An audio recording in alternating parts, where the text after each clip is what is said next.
will go on the record. This is a deposition of Mr. Leslie H. Wexner conducted by the House Committee on Oversight and Government Reform under the authority granted to it pursuant to House Rule 10. Accordingly, House Rule 10 grants the committee broad jurisdiction for the committee to conduct investigations of any matter at any time. On January 7th, 2026, the committee voted to approve a motion directing the chairman to authorize and issue a subpoena to you for a deposition. On January 23rd, 2026, Chairman Comer issued a subpoena for Mr. Wexner to appear today for a deposition in furtherance of the committee's investigation into the actions and investigations of Mr. Jeffrey Epstein and Ms. Ghislaine Maxwell. I will enter the subpoena and corresponding cover letter as Exhibit 1. The committee noticed the deposition for Mr. Wexner on February 9th, 2026. I will enter the notice for this deposition as Exhibit 2.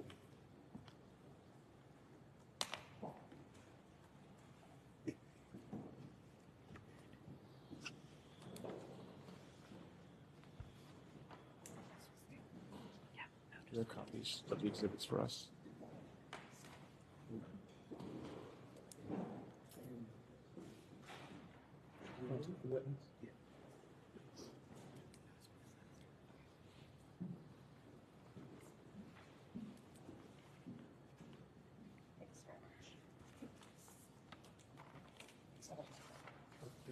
I got it.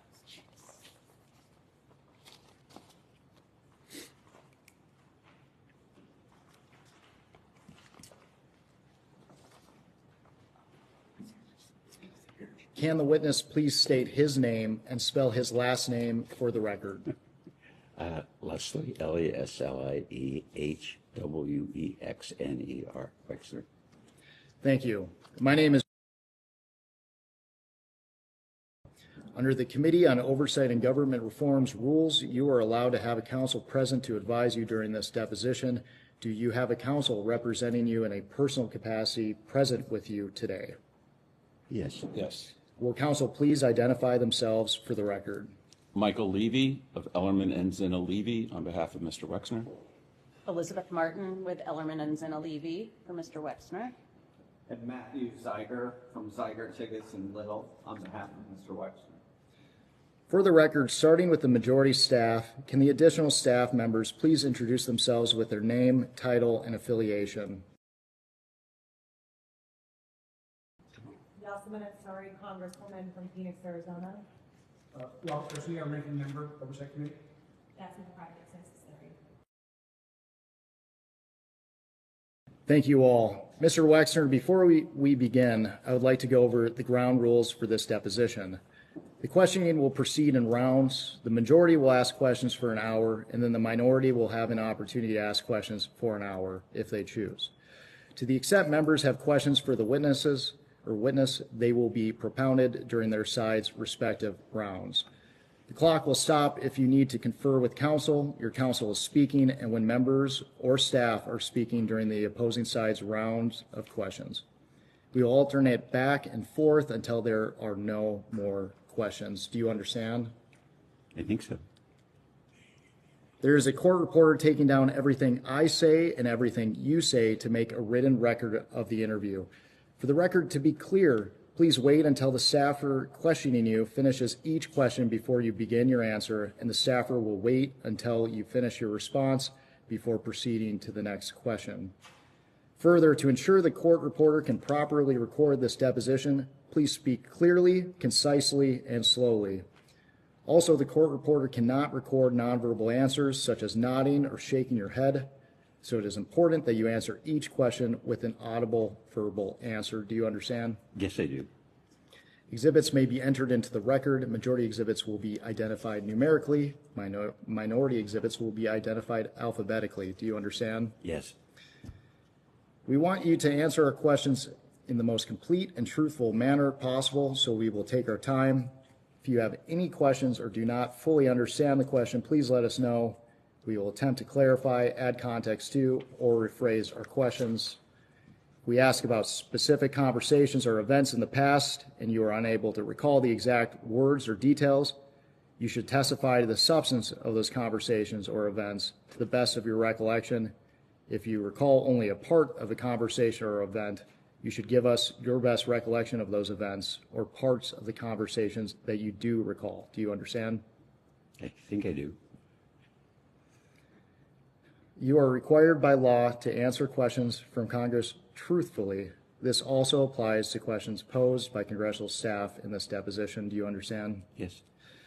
If at any time you knowingly make false statements, you could be subject to criminal prosecution, including but not limited to perjury. Do you understand? Yes. This includes both knowingly providing false testimony, but also stating that you do not recall or remember something when in fact you do. Do you understand? Yes, of course.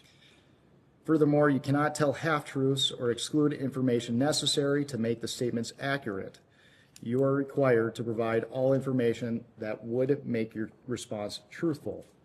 A deliberate failure to disclose information can constitute a false statement. Do you understand? Yes.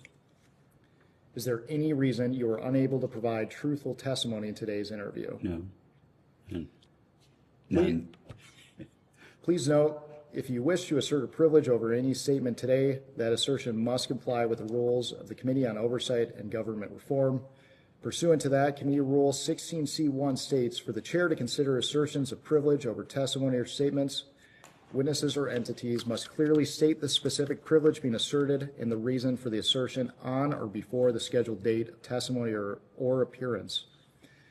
For the purposes of this deposition, objections must be stated concisely and in a non-argumentative and non-suggestive manner. If the witness refuses to answer a question to preserve a privilege, the committee may seek a ruling from the chair. If the chair overrules any such objection, the witness shall be ordered to answer.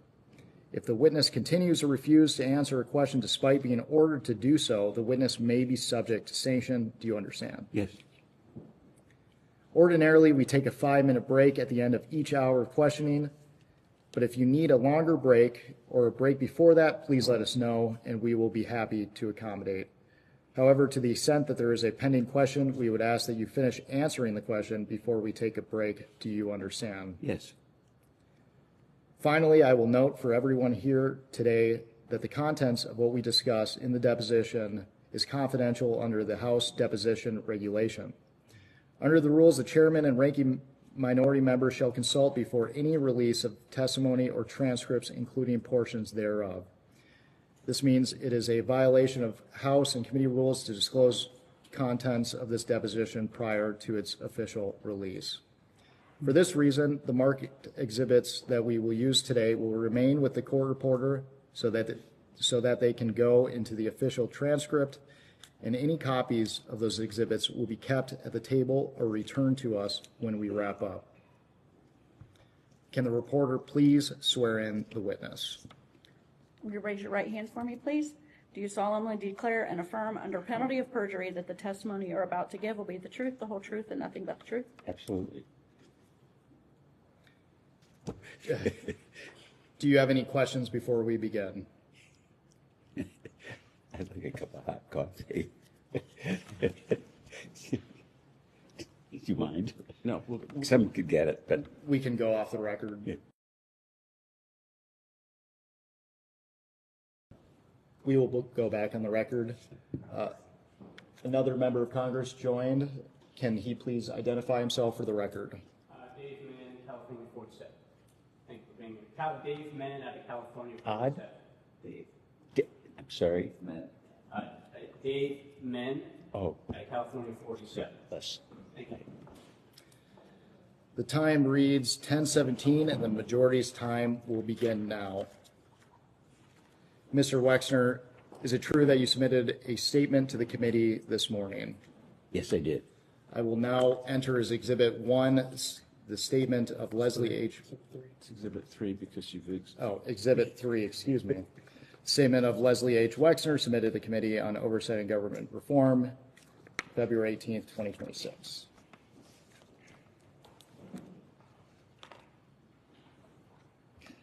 Mr. Wexner, let's start by briefly discussing your education and experience. Where did you attend undergraduate school? The Ohio State University, And what degree did you graduate with? business degree.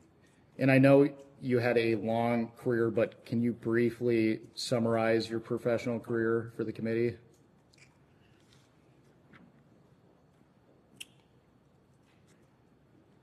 Well, I was raised in a very poor family, and we had no money. And I had an Aunt Ida, and she loaned me her life savings, which was $5,000. And on the understanding I could put it in the bank so it would appear that I'd have money.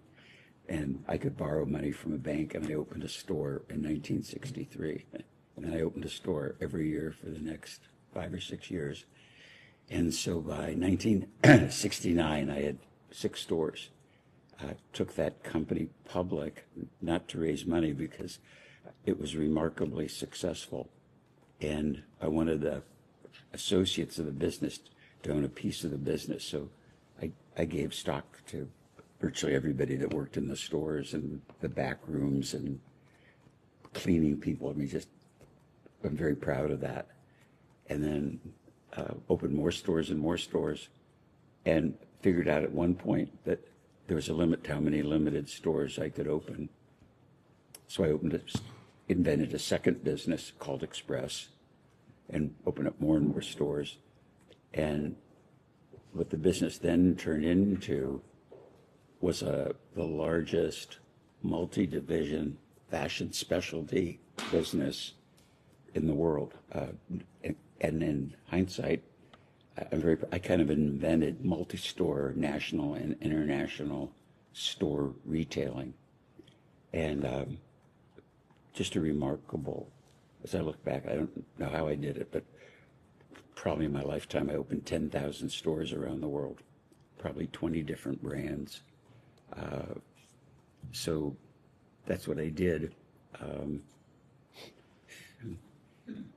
And that's what I did in business. I started to tell you what I do personally, but that's another story. Thank you. Let's move on to your relationship with Mr. Epstein. When did you first meet Jeffrey Epstein? Probably 35 years ago, 40 years ago, I don't remember exactly. And met him through friends. Approximately what year would you have met him?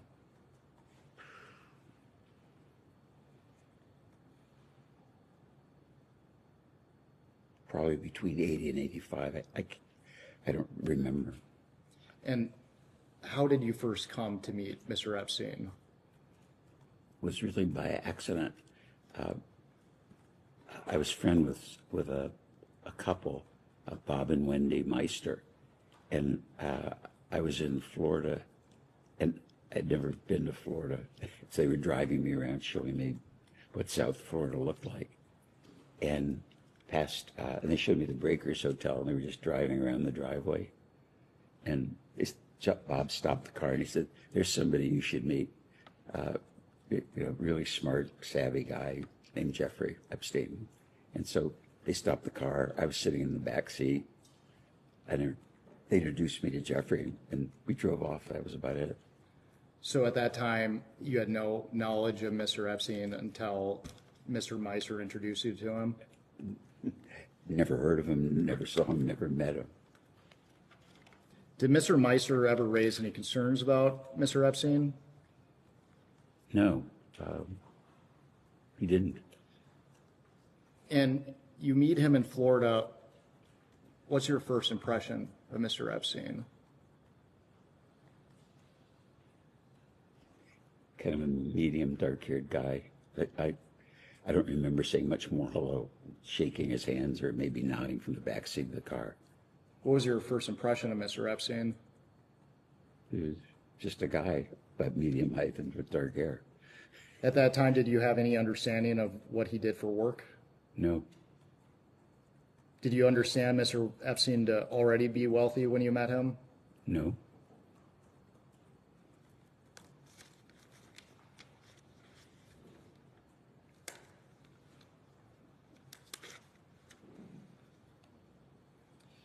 At this time, I would like to introduce what will be marked as Majority Exhibit 4. This is a Vanity Fair article entitled Inside Jeffrey Epstein's Bond with Les Wexner from 2021.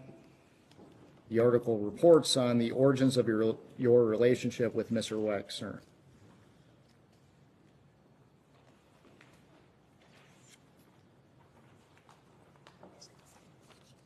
Give me one more. Witness. Give me one. I hate this stuff.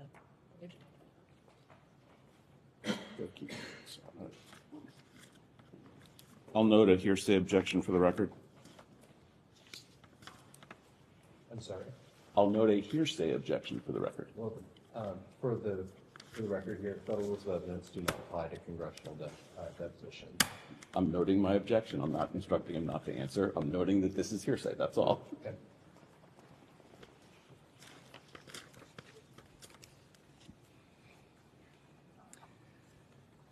So in the article, it says that you met Epstein sometime around 1986. Consistent with your testimony today, it says that you were introduced by Mr. Macer. Do you agree with the article's characterization? I don't know. I remember seeing the article. Do you agree with the article's characterization that you met Mr. Epstein through Mr. Macer? Objection. What character? You said he didn't read it. What characterization are you referring to?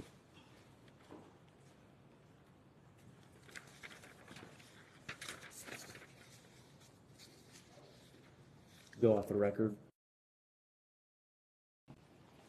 So you previously testified that Mr. Macer introduced you to Epstein. Is that right? Meister Macer. Bob and Wendy introduced me to Jeffrey Epstein. And at that time, what was your relationship with Bob and Wendy Meister? Well, I met Bob because he was a international insurance broker, and they had our insurance business, and Bob wanted me to meet his wife, and Bob and Wendy became friends.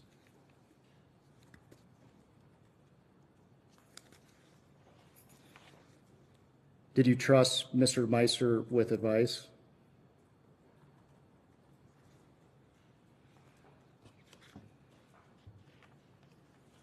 Well, I trusted him with insurance advice because that's what he did. He was the vice chairman of an international insurance company, but I didn't trust him like for business advice or anything beyond the scope of what his profession was. I want to direct your attention to page 9 of the article.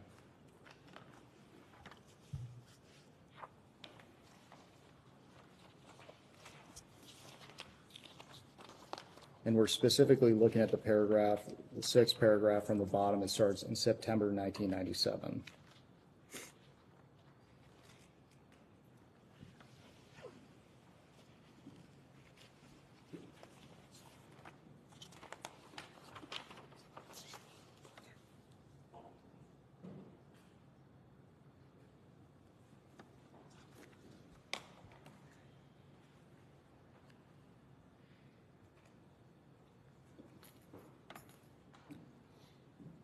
And when you're ready, I'll read the relevant. Just let him finish it. I just read that paragraph. Yeah. It reads, in September 1997, Wexner celebrated his 60th birthday with a dinner at his Ohio estate. Meister says he used the occasion to once again tell Wexner how untrustworthy Epstein was. My wife and I told him and Abigail hundreds of times to stay away from Epstein. Mr. Wexner, do you recall this occurring? Objection. Double hearsay. Are you directing your witness to not the witness to No, not answer the question? no. I will direct the witness not to answer if that's my intent. I'm just raising an objection for the record. I first need to understand this. I never had a birthday party for myself. In fact, I never had birthday parties. My mom and dad just didn't do that. And Abigail's been great because every milestone birthday has been a surprise party. And I think, I don't remember for sure, but the 60th birthday party, if Senator Lieberman was there, and Marshall Rose was there. Shimon Peres was there. John Glenn was there. Max Fisher was there.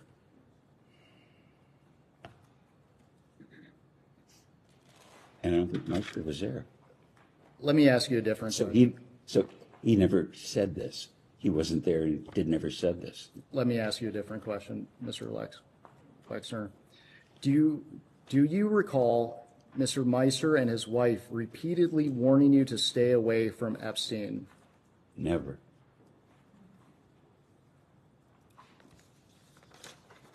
I want to now direct your attention to the 5th page.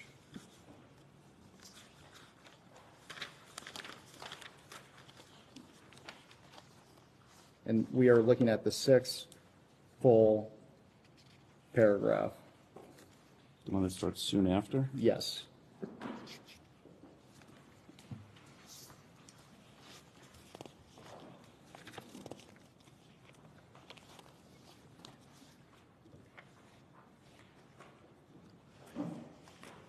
I assume it's okay for me to help him identify the right paragraph. Yes.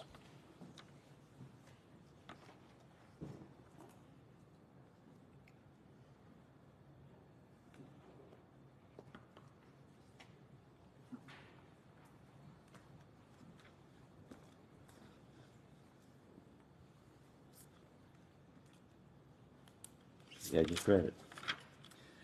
For the record, it reads, soon after introducing Wexner and Epstein, Meister started hearing disturbing stories about Epstein's sexual proclivities. Think of whatever the worst thing anyone could do is, and Epstein did them all, Meister said. Did Meister ever express concerns related to Mr. Epstein's sexual proclivities? Never. Objection, double hearsay. He answered. Never.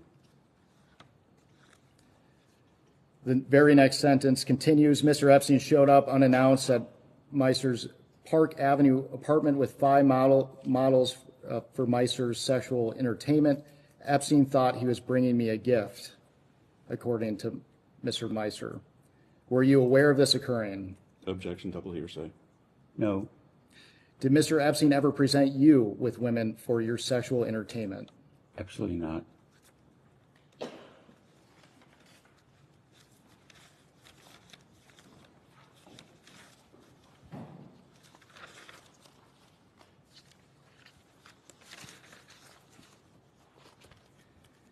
Mr. Wexner, Are we done? Are we done with that exhibit? we are. Mr. Wexner, at any time, did Jeffrey Epstein ever inform or represent to you that he was a part of any intelligence service of any nation, including the United States? Absolutely not. Did you ever learn that he was involved with any intelligence service? Never. Never. Let's move on to talking about Miss Maxwell. When did you first meet Ghislaine Maxwell?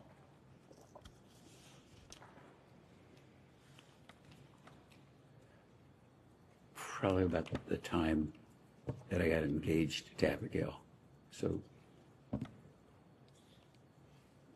must have been about 1990. And do you recall how you met Miss Maxwell? Well, Jeffrey wanted me to meet the person he was going to marry, and I was engaged to Abigail. And period. Do you have any recollection of where you met Miss Maxwell? No. And based on your testimony, is it fair to say that Mr. Epstein introduced you to Maxwell? Absolutely, yeah, sure. And you mentioned it previously, but what was your understanding of Miss Maxwell's relationship to Mr. Epstein? I don't know. They dated, they were in love, they were going to get married. Were they, would you characterize it as a monogamous relationship? I thought so. So during this period, you had no knowledge of Mr. Epstein ever having any relationship with any man or woman besides Miss Maxwell? No, no. Didn't. How would you characterize your relationship with Miss Maxwell?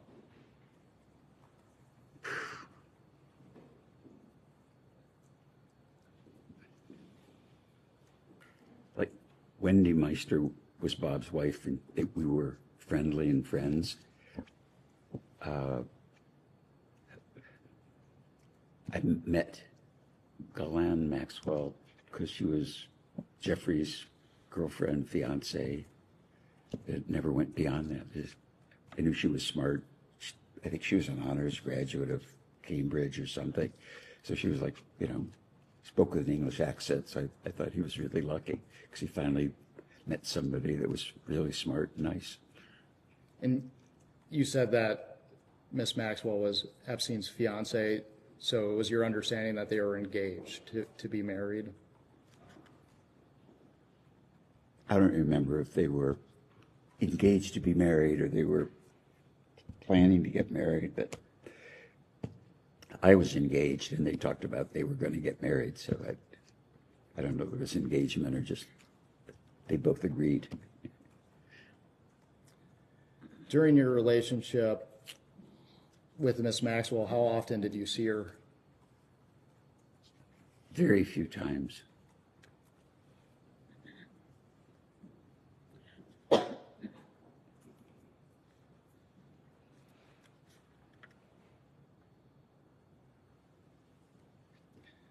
Mr. Wexner, the committee is investigating the circumstances surrounding Mr. Epstein and Miss Maxwell and the trafficking of young women, trafficking and sexual abuse of young women or girls. Did Miss Maxwell ever introduce you to any young woman or girl?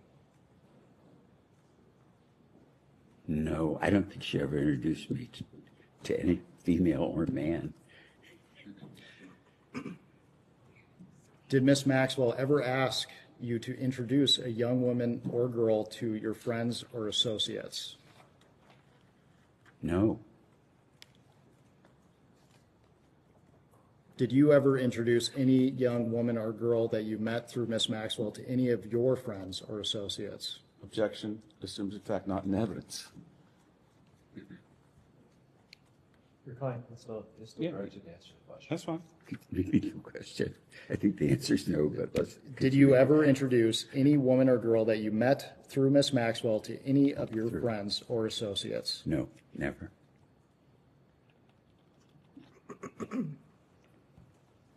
Did Miss Maxwell ever visit your home in New Albany, Ohio? I don't recall.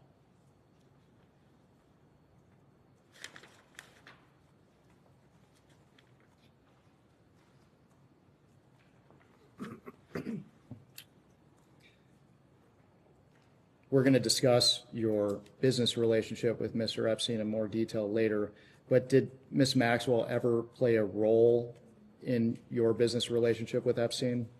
Oh, never, none.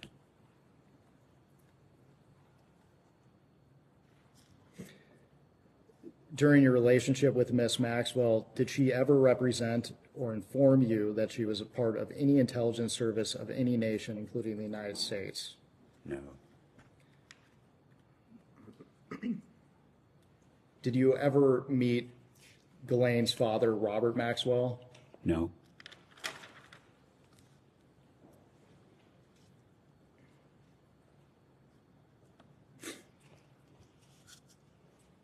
When did you hire Mr. Epstein to officially work for you?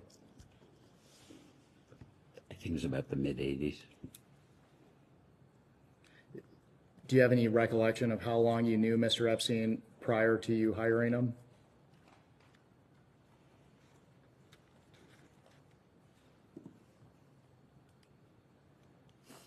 Not specifically.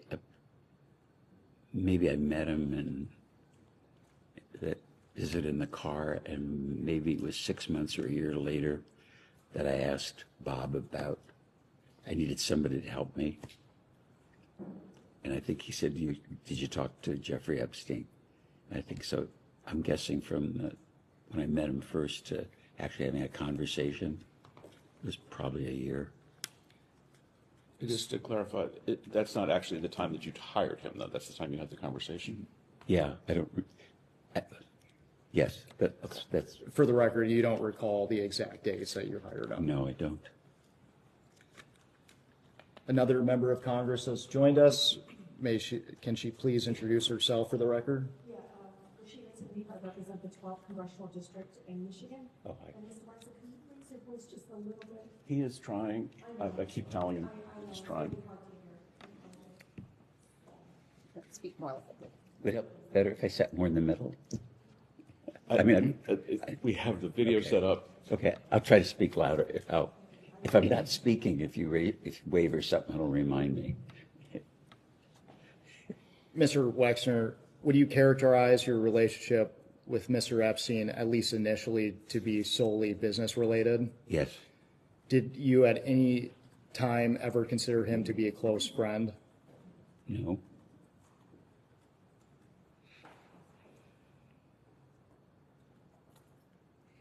How often did you interact with Mr. Epstein throughout your relationship?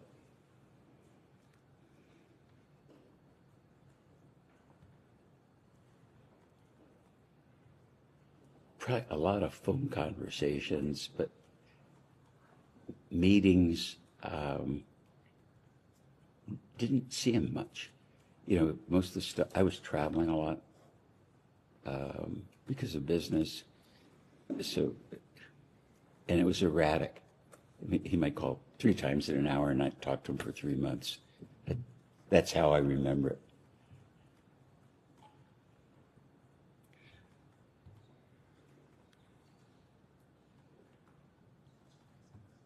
When you were interacting with Mr. Epstein, did you enjoy spending time with him?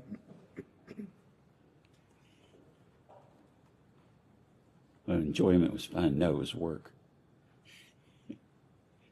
Can you elaborate on that? What were the nature of your interactions with Mr. Epstein? Like professional, this is what's going on. Have you paid this bill? Do you know about that? Or, I took an inventory of your house and no one ever taken an inventory of your furniture. Do you know how much furniture you have? And it was like, no, I never thought about it. Well, I know, you should know that I have an inventory. Things are buttoned up. It was like what an off, I don't think, how can I explain it? It's like people talk about family offices, and I'd managed all my stuff, or my admin paid my bills because I was so busy. And I realized there was a complexity in my personal life, and somebody had to just do this stuff because it wasn't getting done properly. And so it was like, professional, I guess what a fiduciary would do, more than what just your accountant would do or your lawyer would do. And something I thought was unfair for my secretary to do. Mm-hmm. And you testified that at times he would call you 3 times a day. Is that a fair characterization of your testimony? No, what I'm saying is that he would call me 3 times, maybe in an hour, 'cause he wanted to tell me something about what he was doing, or would ask me a question about taxes so he could understand what he was preparing. But he might not call me for 3 months, maybe 6 months. I didn't pay attention. It wasn't important at the time. Mr. Wexner, is it your testimony today that your conversations with Mr. Epstein were predominantly focused on your business relationship with him? That'd be very accurate. That would be very accurate. What common interests did you share with Mr. Epstein outside of work?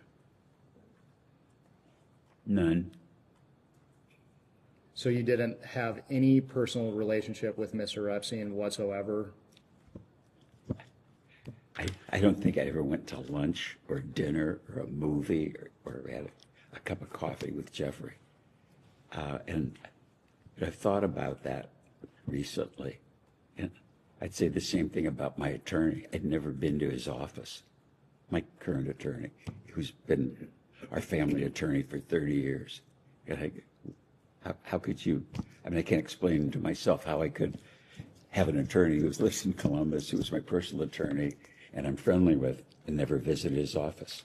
I just, my focus was on my business, and my focus was on community before my family.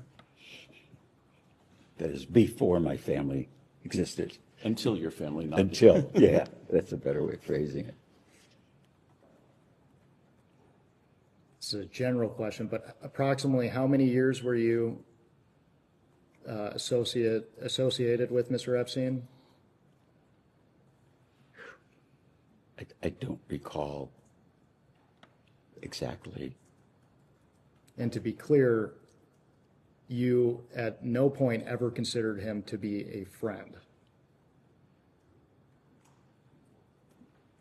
No, I didn't see Jeffrey as a friend. I saw Jeffrey, as I see Matt, my attorney, as friend. We're friendly, but we're not friends. I mean, obviously, someone that worked for you in a trust position, you're friendly with. You're not in a hostile adversarial argumentative position with the people that are advising you. It's been reported repeatedly that you were close friends with Mr. Epstein.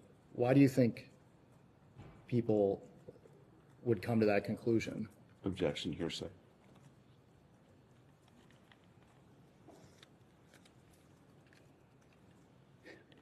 Speculation, because he would tell him that.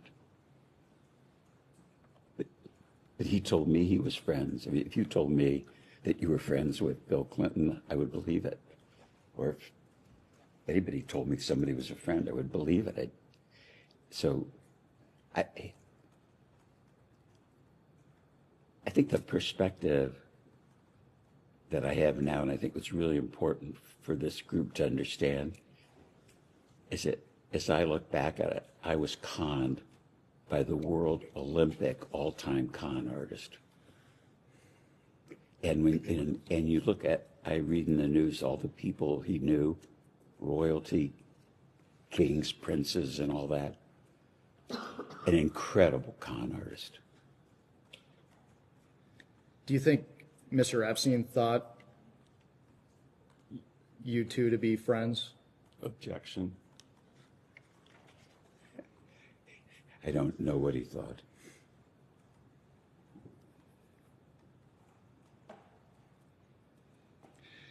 When did you learn that the Palm Beach Police Department was investigating Mr. Epstein?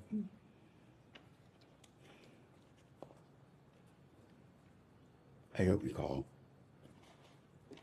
Mr. Epstein was convicted in 2008.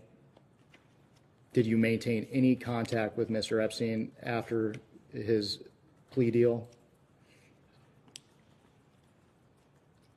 As I recall, concomitantly with Abigail taking over the finances, and my wife is a M&A lawyer. She worked for Davis Polk. She's really smart. And she took over the finances, and kind of concomitantly she was discovering that he would stole money from us, and concomitantly finding out about these accusations and the criminal activity that he pursued. And when we found out about it, we severed relationships with him immediately. Mr. Wexner, I appreciate the context, but when was the last time you were in contact with Mr. Epstein? I have no recall. Did you have any contact with Mr. Epstein after 2008? What happened in 2008 again? Mr. Epstein entered a plea deal related to the solicitation of minors. Oh, okay. Never talked to him, never saw him. As far as I was concerned, once we knew how bad he was dead. Did Mr. Epstein ever ask you for personal favors of any kind? Not that I recall. Did you ever ask Mr. Epstein for personal favors of any kind? No. How involved was Mr. Epstein in your personal life?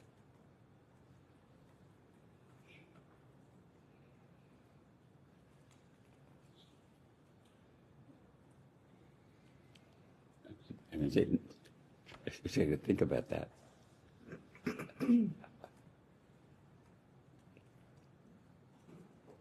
Not at all, really. Like, I think he met Abigail after we were engaged, and he didn't know we were going to be engaged, so I didn't discuss my personal life with him,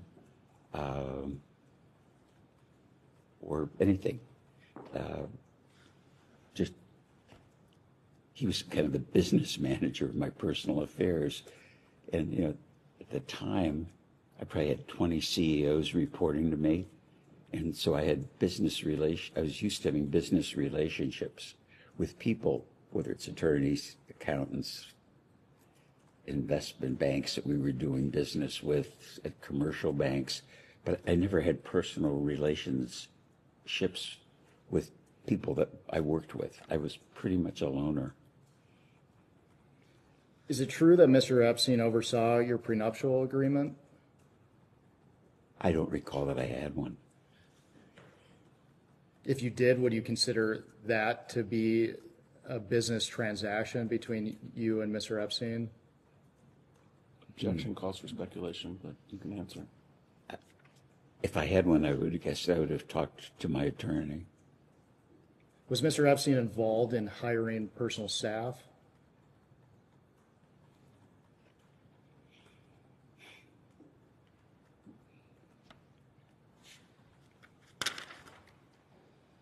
I think the answer is none. I can't remember anybody that he would have met that I hired personally. I'm thinking also business and household staff, and people like that. No, I can't think of an exception. We will discuss your financial relationship with Mr. Epstein in greater detail later, but broadly, did Mr. Epstein ever ask you for any financial favors?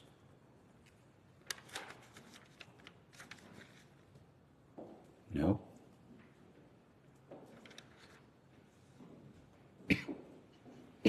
Let's talk about your property here in New Albany. When did you first buy the New Albany property?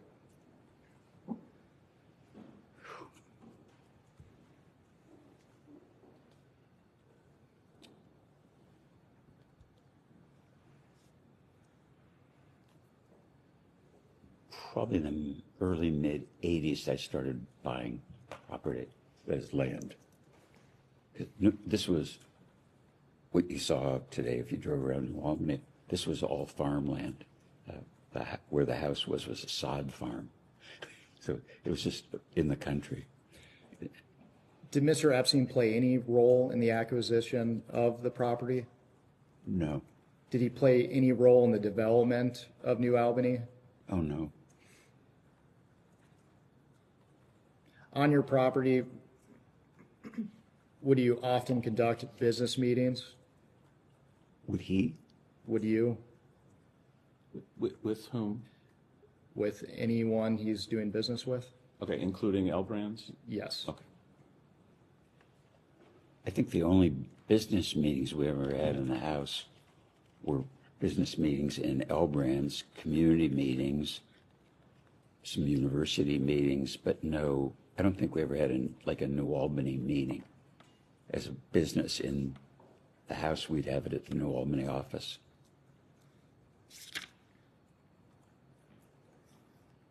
Mr. Wexner, did you ever meet with, socialize with, or otherwise engage with Jeffrey Epstein at your New Albany, Ohio home? Say it again. Did you ever meet with, socialize with, or otherwise engage with Jeffrey Epstein at your New Albany home? I'm sure he was in the house, but I can't remember a specific time. I don't remember setting meetings with Jeffrey. Most of the business I had with him was over the phone. was over the phone. Most of the business was over the phone. Do you have any recollection of when he first visited the property? No, And do you have any recollection of how often he would visit the property? no,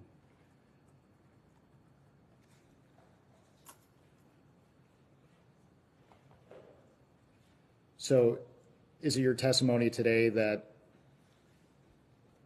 you would not have been aware of every time he visited the property here in New Albany? without question. I wouldn't have known. When something I would explain to you, it's like that I wonder about now. Like Jeffrey might call the office, and my admin would say, "Mr. Epstein's on the phone. He has to talk to you right away." And I pick up the phone and say, "What is it?" And he'd say, "Well, I'm in Switzerland, talking to a Swiss bank about something." And he'd try to explain it to me. He said, "Well, you wouldn't understand the transaction. It's really complex. But and I'm really busy, but I needed to tell you this or know that." And I'd say I'm in the middle of a meeting, and I'd hang up. And then, as I said earlier, 15 minutes later, he might call me back. And I'd look at it now and say, he was probably in bed in New York. I didn't know where the hell he was. Were you aware that Mr. Epstein stayed on your property? I know he bought Jack Kessler's house, but I don't know when he was there. And that wasn't on your property. No, that's my neighbor's property, my business partner in New Albany's friend, or his house, right? Were you aware that Mr. Epstein stayed at one of your guest house on the property?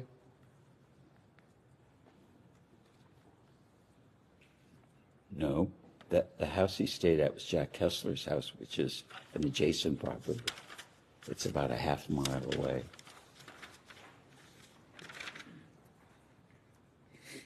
Mr. Wexner, Epstein survivor Maria Farmer was reportedly brought to the guest house located on your property in 1996. Objection, he's already told you it wasn't on his property.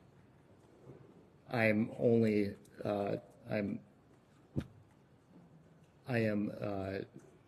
bringing up the recollection of an Epstein survivor for the record. Your client is welcome to provide a statement. So again, Maria Farmer was reportedly brought to the guest house in 1996. She stayed there for a summer and claimed she was assaulted there by Mr. Epstein and Miss Maxwell. Mr. Wexner, do you recall who Maria Farmer is? I know her name from the press. Did you ever meet Maria Farmer? Never.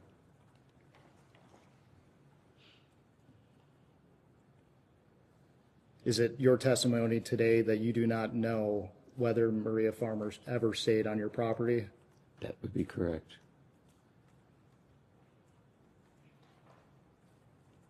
Do you have any reason to not believe Maria Farmer's account of being abused by Jeffrey Epstein on your property?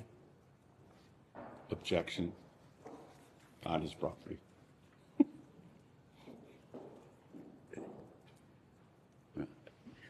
Let me be sure I answered this correctly.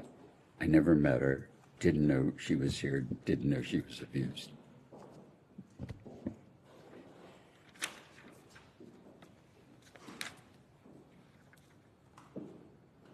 You have a large staff that works on your property in New Albany? The reason I'm laughing, I don't know. There's a lot of people around, but I don't know how many. Can you estimate how many people are working on the property at any given time?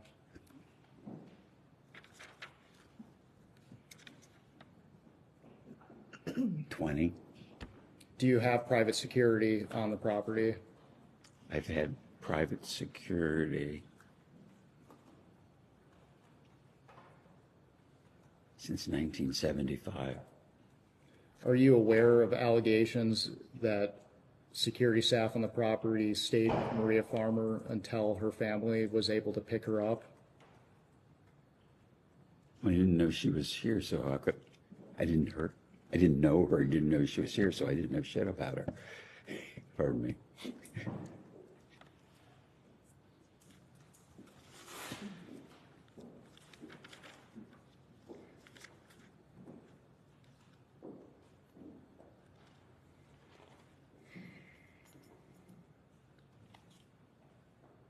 And I believe that you testified to this earlier, but to your recollection, did Mr. Epstein personally own property near your home? He bought the house from Jack, so half a mile away if that's near. Was that the address at the 7500 block of King George Drive? I don't know that address. Are you aware of the entity New Albany Company LLC? I think that's what we call the New Albany Company. Why was this LLC organized? Because it made business sense. What was the LLC used for? I would assume it's for the New Albany project. Was Jeffrey Epstein involved with this entity? Only to the degree as fiduciary financial advisor would be, as Dennis Hirsch was. It was a complex project, and if you would, the family office would look at it. Mm-hmm. To be clear, the LLC was used to develop surrounding properties in New Albany. I don't know that. I would assume that it's in an LLC, or it could be the New Albany Company or Corp or Inc. I don't really know that. How would Jeffrey Epstein travel to New Albany in the beginning of your relationship with him? I would assume he flew, and either that or he took the train or drove. Did he fly on your plane? Very rarely. When he did fly on your plane, did you charge him for using it? I don't think so. Do you have any recollection of when you first would have started providing flights to Mr. Epstein?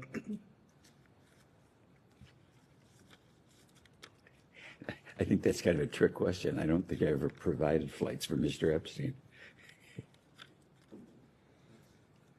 And you testified that he very rarely flew on your airplane. Can you elaborate on that?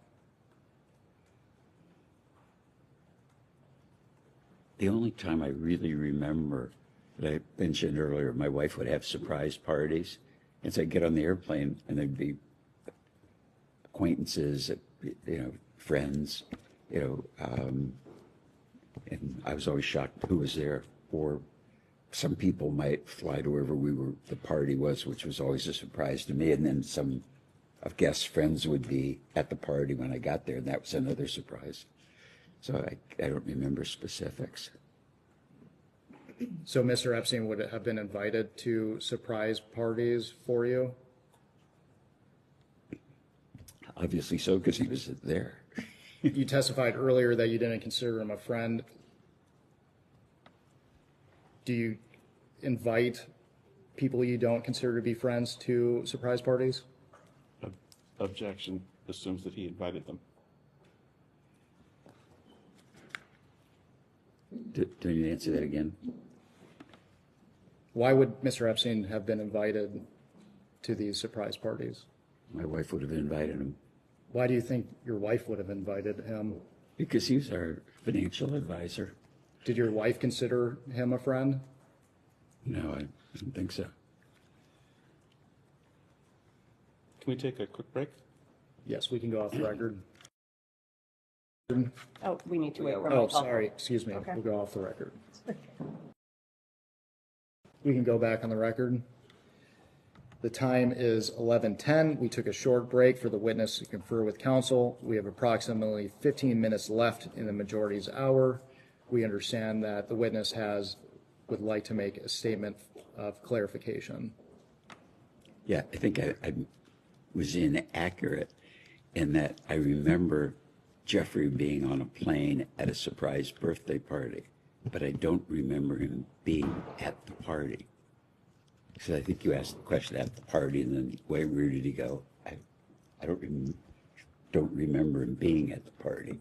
I can remember being on the plane. You bring up the surprise party on the plane. Do you recall where the plane was going? This private party wasn't on the plane. where was this surprise party? There were a bunch of them, and I don't remember specifically which one it was.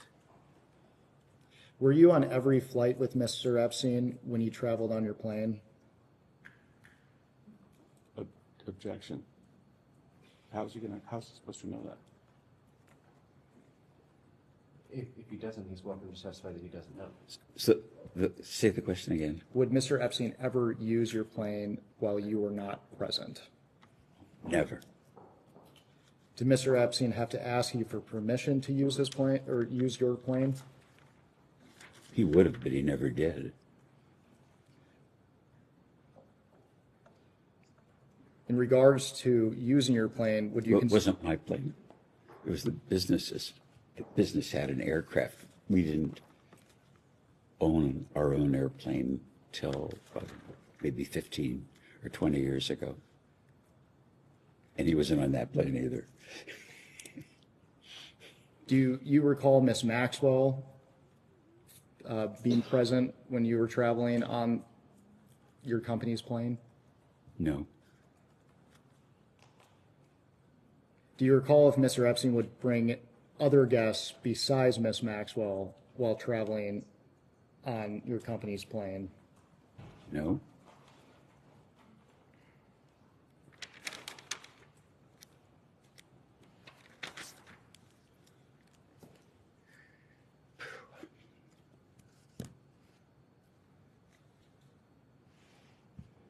There's an address at the 7500 block of King George Drive. Are you familiar with that property? No. Not familiar with that address.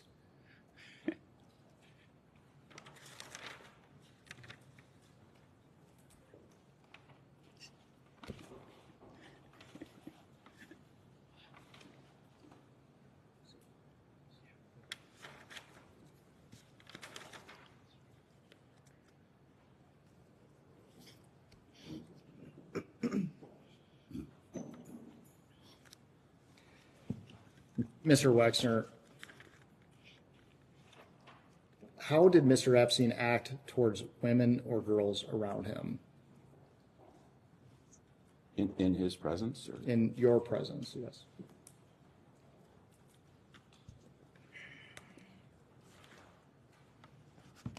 I guess the answer would be kind of normal and nice. He would like send my secretary or admin flowers for a birthday. Courteous, I would say. Did you ever witness Mr. Epstein have sexual contact of any kind with young women or girls? Absolutely not. Did you ever witness Mr. Epstein sexually abuse young women or girls? Absolutely not. Did you ever witness Mr. Epstein receive massages from young women or girls? Absolutely not. Did Mr. Epstein ever discuss sexual acts of any kind with you? No. Did he ever discuss receiving massages? Yes. What were the nature of those conversations? He told me massage therapy was great and I should get massages. Did he ever discuss who he was receiving massages from? No. So it is your testimony today that you don't recall him ever saying anything about receiving massages from young women or girls? Absolutely not. Or absolutely, I'm agreeing with you, didn't do that. Was it common for Epstein to bring young women or girls to any other place where the two of you would meet? Never. Did Mr. Epstein ever request that you bring Victoria's Secret models to events at your home? No, and no Victoria's Secret models ever came to my home, even for business purpose. Did Talk about one exception. Stuff you've seen.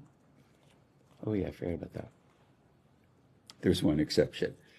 My wife had for about 20 years, a horse show here for charity. And one of the models' husband was a polo player. And I don't know how they showed up as a couple. And he gave either me or my wife a polo horse, which was I don't ride, and Abigail wasn't interested in a polo horse, so that would have been the only exception. Did Mr. Epstein ever request that you introduce him to Victoria's Secret models? Never.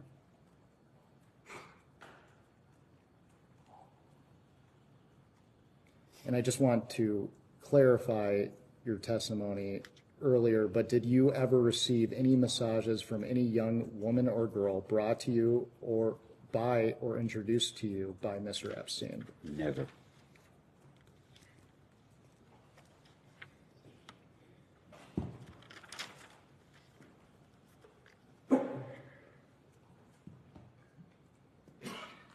We discussed Mr. Epstein's arrest previously, but I would like to return to it just to make sure the record is clear. In 2005, police in Palm Beach, Florida began investigating Epstein. In July 2006, Epstein was arrested for the first time for soliciting prostitution from minors. Prior to Mr. Epstein's arrest, were you aware of any investigation into Mr. Epstein? Not that I recall. When did you become aware of an investigation into Mr. Epstein? Probably whenever it was in the press. I don't know when that was. And you mentioned the press. Was there anyone that was a part of your business that may have alerted you to his arrest? Could have been. And for the record, did you have any knowledge of illegal activity by Mr. Epstein prior to his arrest in 2006?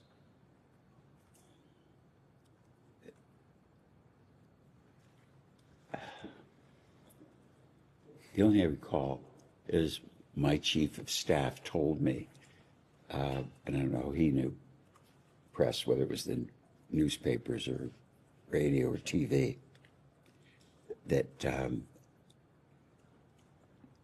that Jeffrey had been accused, or a woman was suing him for, I don't know, being aggressive. And I remember calling him and saying, "What the hell is this?" And he said, "I was being shaken down by a hooker." And I believed him. And I think the follow-up to that conversation was, I hope, you're not bullshitting me. Because if it is, the party's over. He said, "Absolutely not. Do you think I'm stupid?" Which is probably what I would say to an attorney or say to you or anybody that I worked with. If you do something off, you're out. So after you had that initial conversation with him, did you discuss the allegations as they were being investigated with Mr. Epstein, excuse me? No, I don't think I discussed it. It was done, and I believed that he wasn't stupid. And you mentioned your chief of staff. For the record, who is that? His name is Bruce Saul, and I met him through an acquaintance. Answer the question. Okay. It's going to help if you answer the question that he asks. Okay, thank you. Thank you. We'll all get out of here a lot faster. Did your chief of staff have any relationship with Mr. Epstein? Other than, how do I answer it? I don't, none except if he would call him and I would know, everybody knew where I was all the time. So if somebody wanted to find me, would he call Bruce or call my admin? Where's Les? Because I try to be available to people, but I don't tell everybody where I am and where I'm going because I'm traveling so much. So it would be, I would guess, conversations. I'm speculating that those conversations might have happened. For the record, you were surprised by Mr. Epstein's arrest? Yes. Do you recall people around you being surprised by his arrest? Don't specifically recall. Probably at the time they were, but I don't remember it. Do you recall whether anyone around you advised you that you should cut ties with Epstein after his arrest?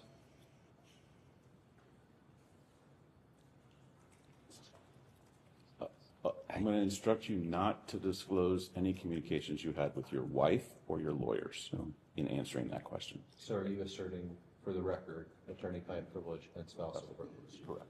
To be clear, the House does not recognize common law privileges. And so if you are asserting that in order for him to not testify to those, in order to preserve that, we may discuss and may take that to the chairman for a ruling. And potentially may direct your client to answer those questions. That's fine. The Supreme Court has also made clear that those privileges do exist in the congressional context, and I doubt very much that whatever his answer would be to this is that important, but I'm directing him to preserve those two privileges, those two well-recognized common law privileges. I forgot the question. Go ahead, Master.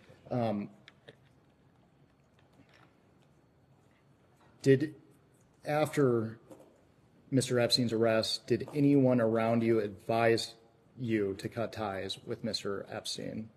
And I'm going to, again, direct you to answer without discussing any communications you had with your wife or your lawyers in answering that question. So you can go ahead and answer. I'm confused again. Did anybody? And then the answer would be nobody. I can't remember anybody. Did you instruct your companies to do an internal review of your company's relationship with Mr. Epstein at this time? I probably would have, but I don't recall. That would have been anything that was untoward that happened in the business, around the business. I would always say, this has to be investigated. And I would always, in community and in business, have the same attitude. But I don't specifically remember. Were you suspicious of any others around Mr. Epstein that they may have aided in the solicitation of minors for prostitution when you learned of his arrest? Can you repeat the question? Let me clarify. Mr. Epstein had individuals such as Maxwell, Sarah Kellen, among others who have been identified as potential co-conspirators. Were there any individuals that you understood to be affiliated with Mr. Epstein that you may have suspected to have aided in his crimes?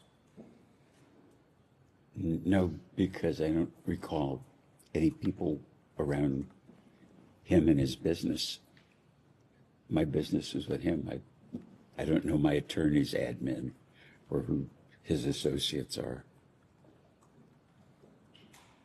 Mr. Wexner, we're approaching the end of our hour, so I will just ask you one final question before we take a break. With the benefit of hindsight, were there any things you witnessed or observed about Mr. Epstein that could have suggested he was trafficking and sexually abusing women? Absolutely not. I've asked myself that question over and over, why I didn't see there should have been a clue or something that I should have picked up on. There's nothing that I can recall, nothing, not even a clue of a clue. And I think the reason, in hindsight, and I think for the understanding to get to the bottom of what Jeffrey did, is to understand how great a con he was, because that's the explanation I have to myself. How could I have never thought he was a thief? How could I have never thought he was a pervert? You know, all the terrible things. Never a clue. We will go off the record. We can go on the record. Good morning, Mr. Wexner. My name is. I will be doing most of the questioning for the minority today. We appreciate your time. As you know, our conversation today will focus on your relationship with Jeffrey Epstein. We'll touch on probably your financial and business relationship with him. We'll also discuss your personal relationship with him. You already discussed with our colleagues the way that you originally met Jeffrey Epstein. I would just like to ask a couple of questions on that topic. When you first met Epstein, how did he originally present himself to you? What services did he say he was offering? Well, when I first met him, it was just alone. He didn't represent anything, and I didn't ask anything. I was just meeting a friend's acquaintance.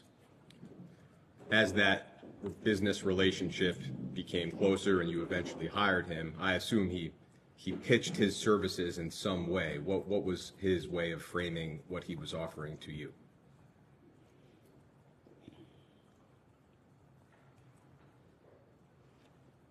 I think it was his experience at an industrial level, like working for a big company like Bear Stearns, and then he had done personal work for the Rothschild family in France. Personal wealth management, essentially? I don't know. We've seen some reports that he would present himself as a bounty hunter, that he would find people's missing money. Do you recall him saying anything like that? No. One of the articles that my colleagues already introduced, I won't make you look back through it, but it was the Vanity Fair article. I will just read you a paragraph out loud. It's the only paragraph I have a question about. But that article reported that during a conversation, Jeffrey Epstein asked Mr. Meister to introduce Epstein to you, Mr. Wexner. And Epstein told Meister that Epstein had learned that Wexner's current money manager was stealing from him. And the article identifies Harold Levin, I think, as your previous financial advisor. Do you have any recollection of whether Mr. Epstein ever claimed that Mr. Levin was stealing from you? Objection to the article on hearsay grounds. You can answer.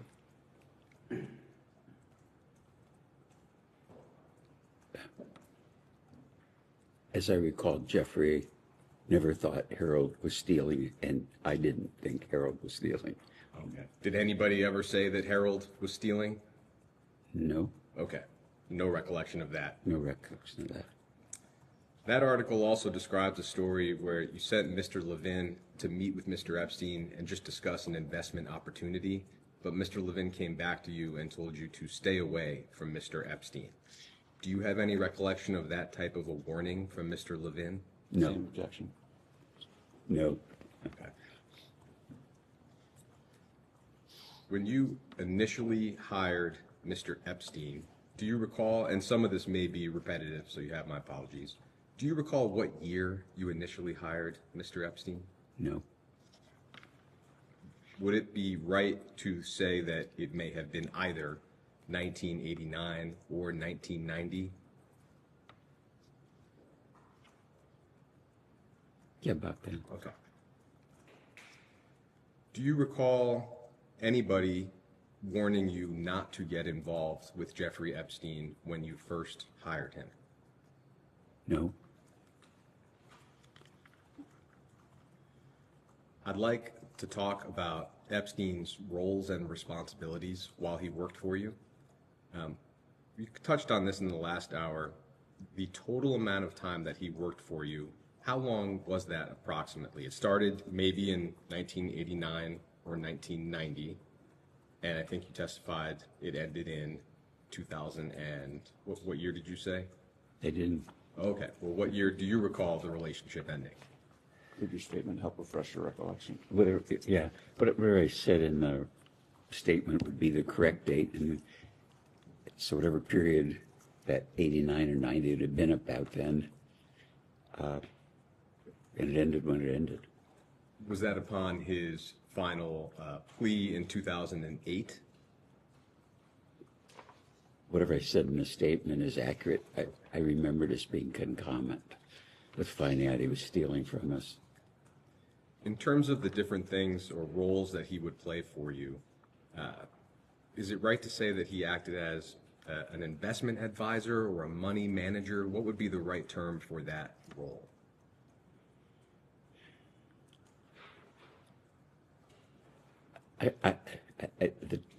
The term wasn't part of my vocabulary, but he was kind of like the family office manager, and so they oversaw investment, oversaw people getting paid, made sure taxes were done, and talked to accountants. I had in hindsight, because I had done so well, and I was dating Abigail, and we were engaged, and I was married and running 20 businesses. I was very busy, and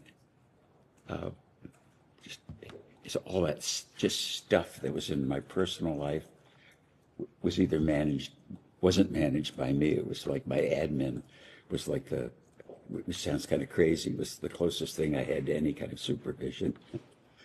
Would he be making investments on your behalf the way a traditional investment advisor would?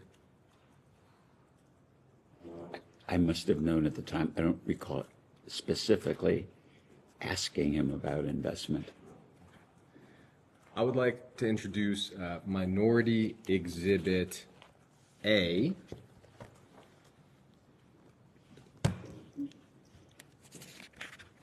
And this is an article from the Wall Street Journal titled, "Epstein Flourished as He Forged Bond with Retail Billionaire."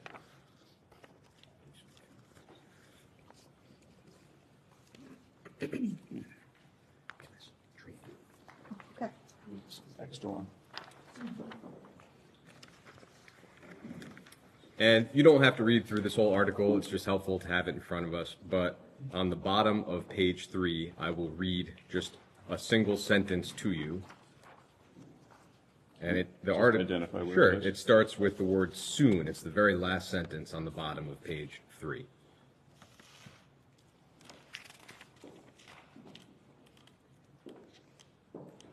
Starting there. Oh, And that sentence, I'll read it out loud as well, says that soon Mr. Epstein was presenting Mr. Wexner with a variety of investments, including apartment buildings and a development involving a former post office building, says Mr. Morosky. And we understand that to be Robert Morosky, a former vice chairman of your company. Is that consistent with what you remember Epstein doing for you? Objection, hearsay, you can answer. no. No. Okay. Do you have any recollection of Epstein presenting you with investment opportunities such as these? I'm sure he did, but they weren't apartment buildings or post office. It would have been, I'm, Do you remember? no, I don't remember. Is it that you don't recall at all, or that, as far as you recall, that statement is just not accurate? Well, there's two parts of it. In reading this one, not accurate, and I fired Bob Morosky for bad behavior. But as to the substantive part, is it that you don't recall whether or not Epstein would present you with these types of investments? I do not recall. Okay. And the quote is from somebody that I fired. Okay. In addition to the, I guess, family office role that you described, I'd like to ask about whether Epstein provided other services to you. We know that he provided some later clients with tax planning services. Did he ever do anything like that for you? Must have, but I have no specific recollection. I mean, my attorney, tax attorneys, I'm kind of a muddle about who did what. And so is it fair to say again that you just don't recall either way? Yeah, I don't recall at all. Okay. Separately from that, Mr. Epstein was a trustee for various trusts and charities of yours. I'd like to touch on both of those roles, starting with trusts. And so I will introduce Minority Exhibit B.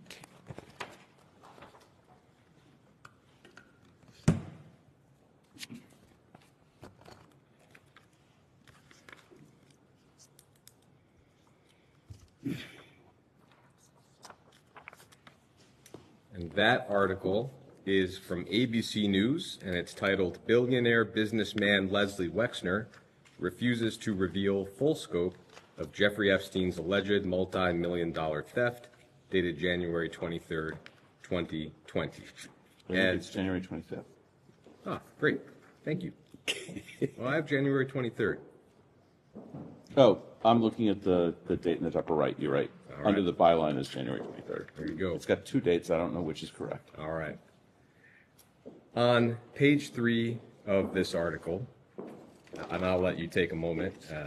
In the middle of that page, the article says that they identified nearly a dozen trusts connected to you. I don't think. Where is that? Sure, it starts in the paragraph Volsher and Boyd, in the middle of the page. Okay.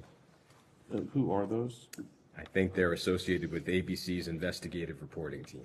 Thank you. And it tells us that they found nearly a dozen trusts with names like health and science interests, arts interests, and community interests connected to Wexner that listed Epstein as trustee and received large gifts of stock in Wexner's company. So I'll stop there. Do you have a recollection of the trusts that are described here? None. None. And so do you have any recollection of Mr. Epstein's role with those trusts? None. Okay. We will come back to that, but I'd like to touch for a moment on Epstein's role with the Wexner Foundation. And I, for that, will introduce Minority Exhibit C.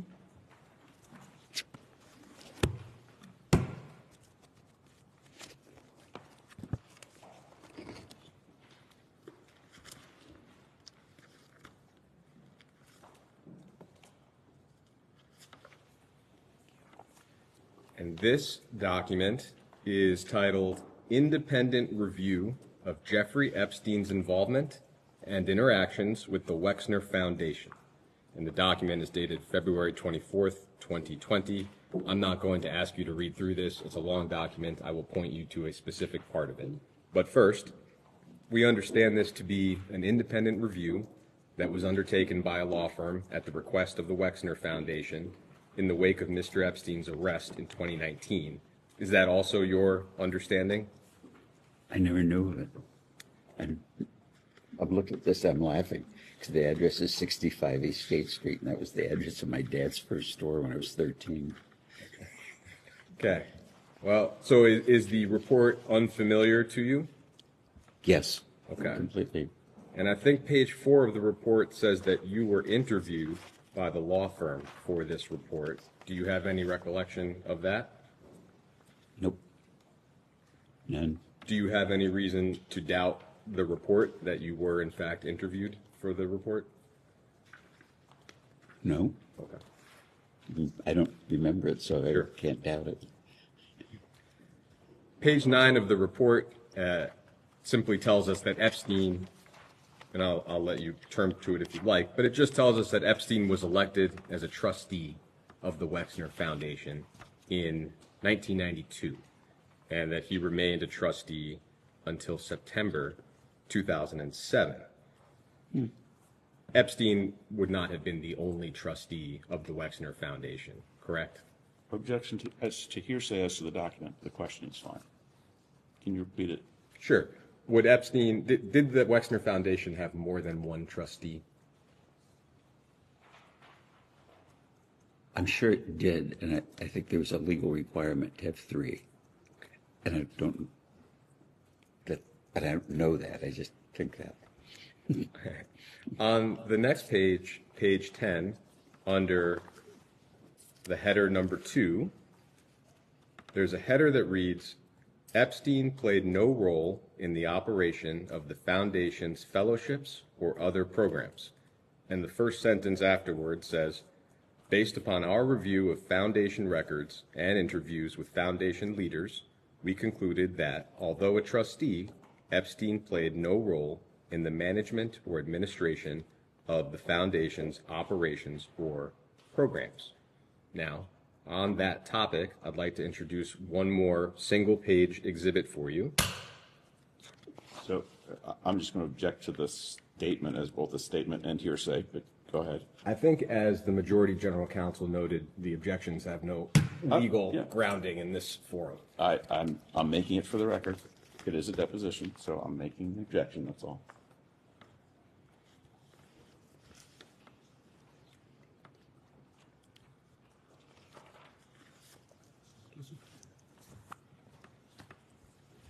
So, Is this a single page? single page, and I'll give you a moment to look it over. This is D? That's D.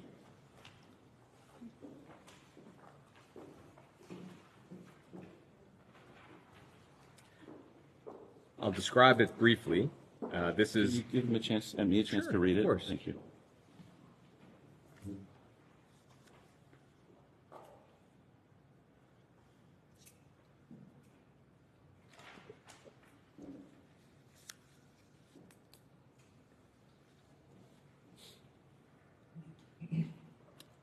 I think I just read it. I'd never seen this before, but go ahead. great. It's a email chain from 2006 between, starting with Peg Ugland, who we understand was the financial controller for your family office, a person named Darren, who we understand to be Mr. Epstein's lawyer, Darren Indyke, and Jeffrey Epstein.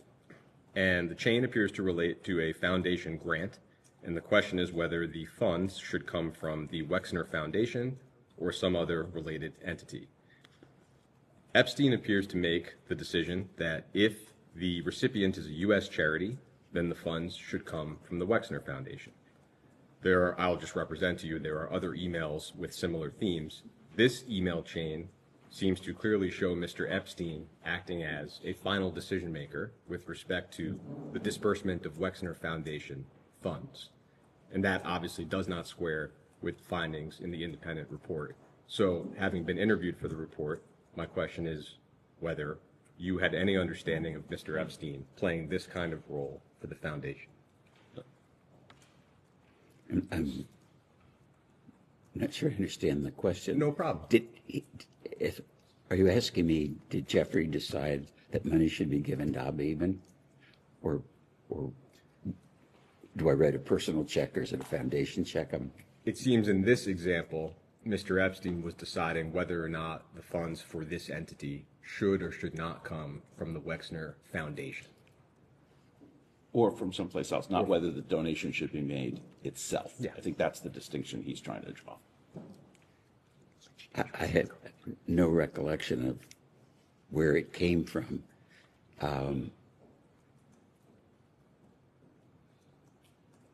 I regularly helped Abba Eben after he retired from government. And I probably would have started with writing a personal check, and then I would speculate how it was paid. I don't remember writing the check. But Eben was a very good friend, and he had no money. He worked for the government of Israel, and Social Security was, his income was nothing. He was living in public housing. And my sense was that it wasn't fair. So I took care of him privately and his wife Susie until they both died. Did you have any knowledge that Mr. Epstein was acting as a final decision maker for whether or not to spend foundation funds? Not at all. He would never have done that. He does appear to have done it here. As a decision maker, no, absolutely not. I wouldn't have not, didn't know it, wouldn't have thought it. So this role would have, him playing this role would have occurred without your knowledge. Objection seems in fact not in evidence. It happened without my knowledge, but I did give money to my friend Abba Eben and his wife Susie. Okay. Thank you.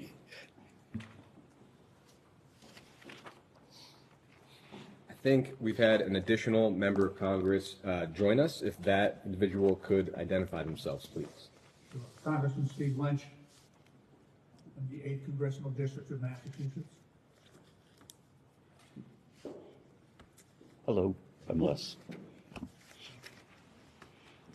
I'd like to spend a little bit of time on the development of New Albany, and I know my colleagues also touched on that topic.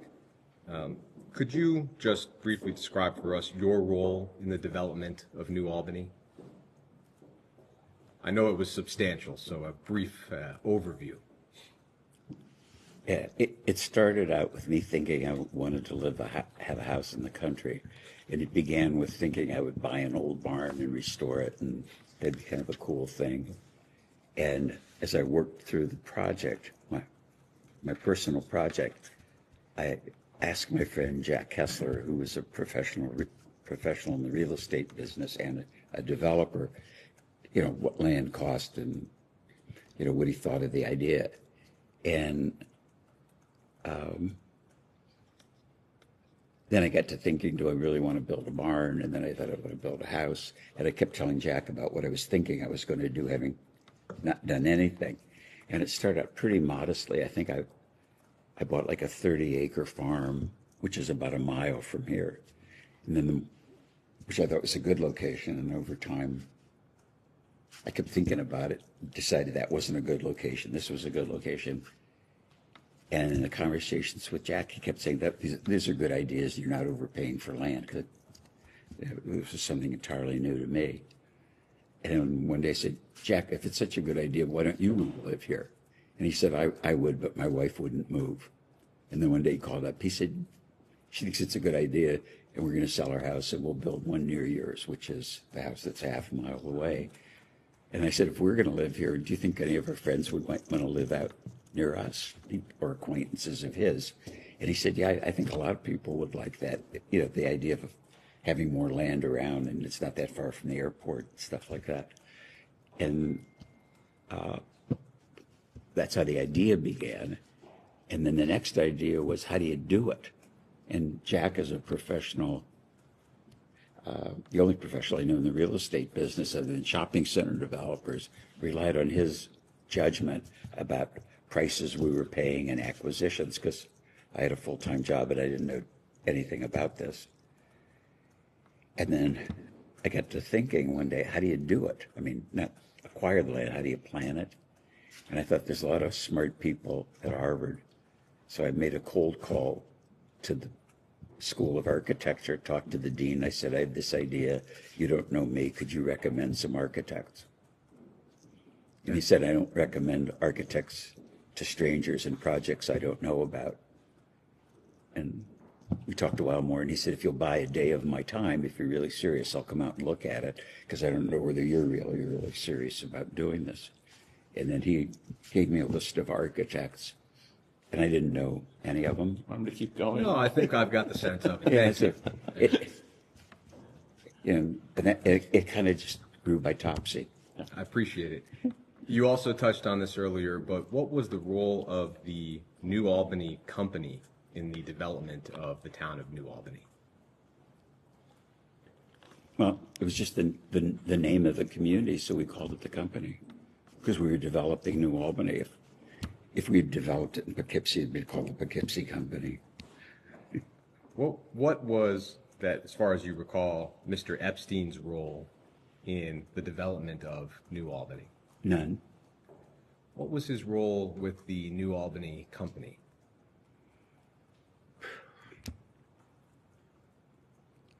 As a fiduciary, being my financial advisor to understand what was going on financially. I thought I knew what was going on in our businesses, but we always had a CFO.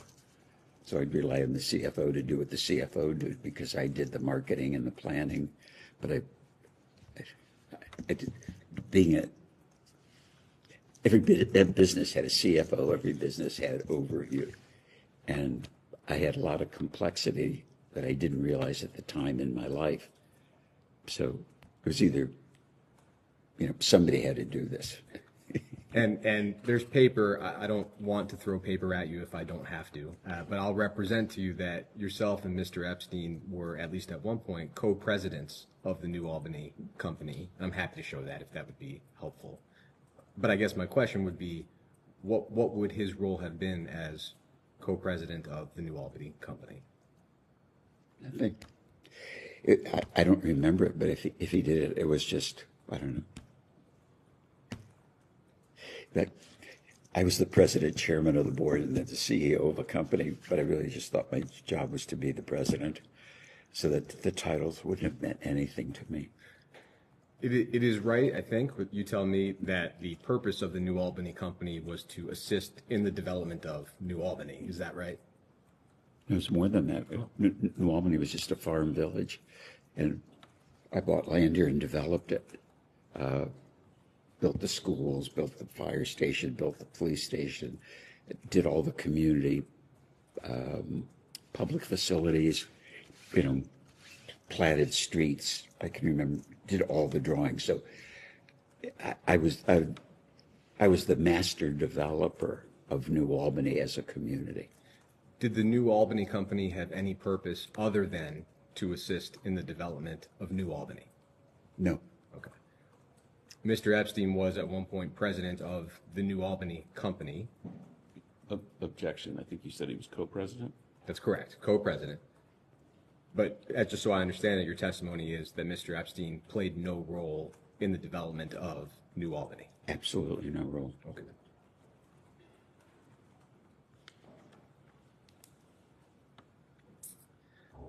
Like to talk about the limited company.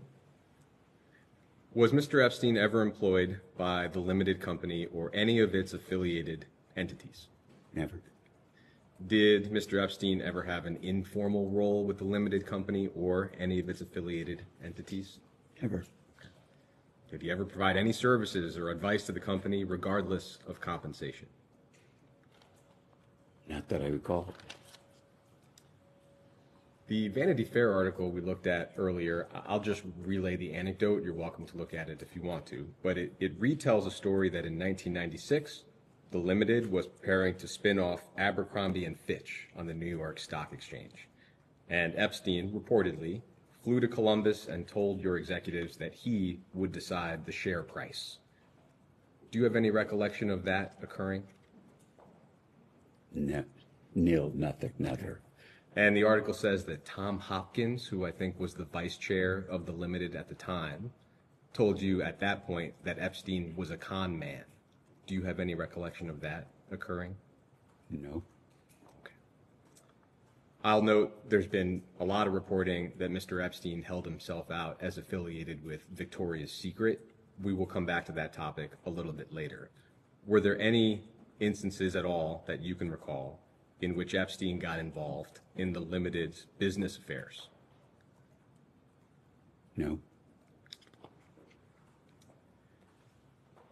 In terms of Mr. Epstein's compensation, how was he compensated for his work for you? I don't specifically recall, but I would guess fairly. I should be more clear. Was he compensated with salary, or would it have been investment-based or securities or fee-based? Do you recall what was the way in which you would compensate him? I don't recall.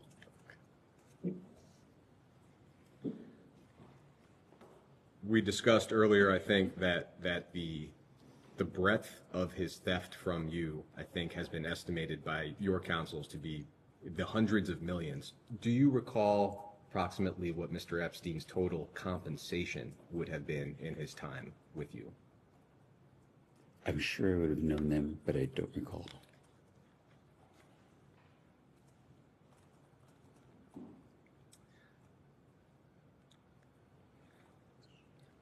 I'd like to talk about Mr. Epstein's misappropriation or theft of your assets. And so I will introduce as Exhibit E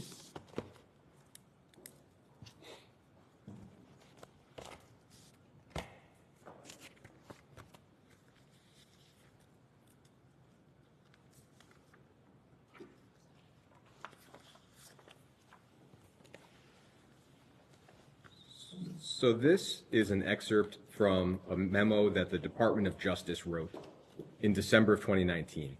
And DOJ was assessing the extent to which people around Epstein might have been liable for their conduct. Okay. The memo is long. I have given you only the excerpt that relates to you. There's nothing else in this document that relates to you directly. The section that I've given you on the second and third pages of the document, that's 65 and 66 at the bottom. This is a summary of a proffer that your lawyer or lawyers gave to DOJ in July of 2019. With respect to Epstein's theft from you, in the second half of the second paragraph, I'll read it out loud.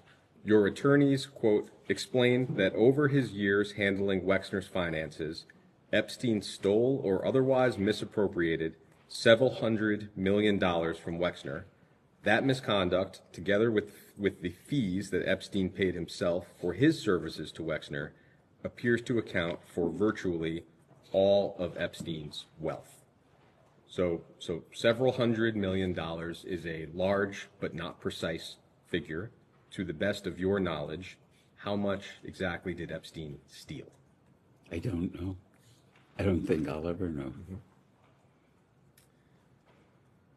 I'd like to try to understand a little bit better how Epstein was able to steal or misappropriate that many funds. One way, reportedly, is that the trusts that we described earlier, which I know you said you have no recollection of, I just want to be thorough.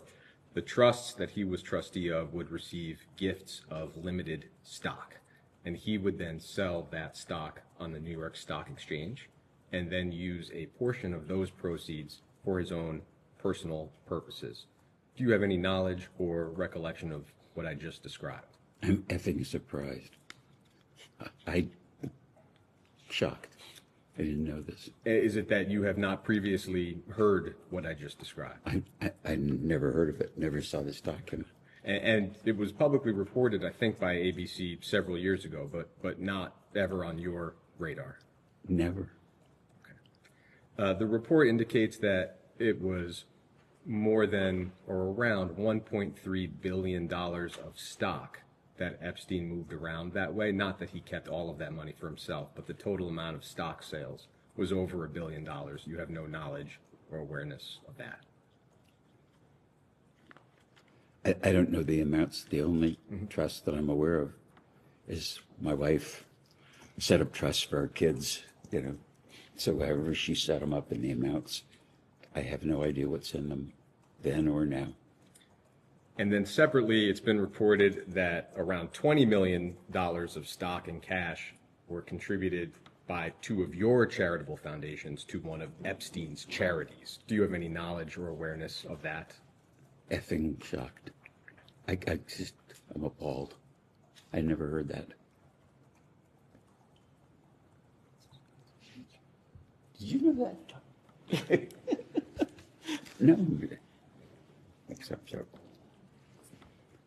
Thank you, Mr. Rector. We have some additional questions, and we have some questions from some of the members here. I'll start. I want to just go back to something. Now, earlier in the deposition, Mr. Rector, you said that you were never aware of Jeffrey Epstein or Ghislaine Maxwell sexually abusing minors or adult women. Is that correct? I know Jeffrey was accused by an adult woman of abusing her, and that's the only thing that I knew until the shit hit the fan. So prior to it becoming public knowledge, you were never aware No. of Jeffrey Epstein? Absolutely not. Were you ever You have to aware? wait till he finishes asking the question. Sorry. The court reporters will get mad at you if you don't. Okay, so I think you said that, you said that you were not. Were you ever aware of Jeffrey Epstein or Ghislaine Maxwell sexually abusing men or boys? No. Okay. How about trafficking men or boys? No. Prior to it becoming public knowledge, were you ever aware of Jeffrey Epstein or Ghislaine Maxwell arranging for a prominent person to have sex with another person? Never. Okay. Can I ask you, Mr. Wexner, were you ever with Jeffrey Epstein in the presence of women or men in bathing suits or underwear? No. Never in the presence of women or men in bathing suits or underwear with Mr. Epstein? No. I mean, if he was at the fashion show, he'd have seen women in underwear, but, So 500 people. so you're saying that if he was at a fashion show with you through the fashion business, Yeah. it may have been the case, but could it have been the case that you were with Mr. Epstein maybe prior to the fashion show or in another space? No, absolutely not. So did any women or men ever model clothes for you in the presence of Mr. Epstein? No. So not at a fashion show and not in a private home or residence? as a, being in the audience of the fashion show would have been the only possible time. Are you aware of any individual that has given either a public statement or any information of anyone that has actually said that they believe you were with Mr. Epstein in the presence of women or men modeling clothes or underwear?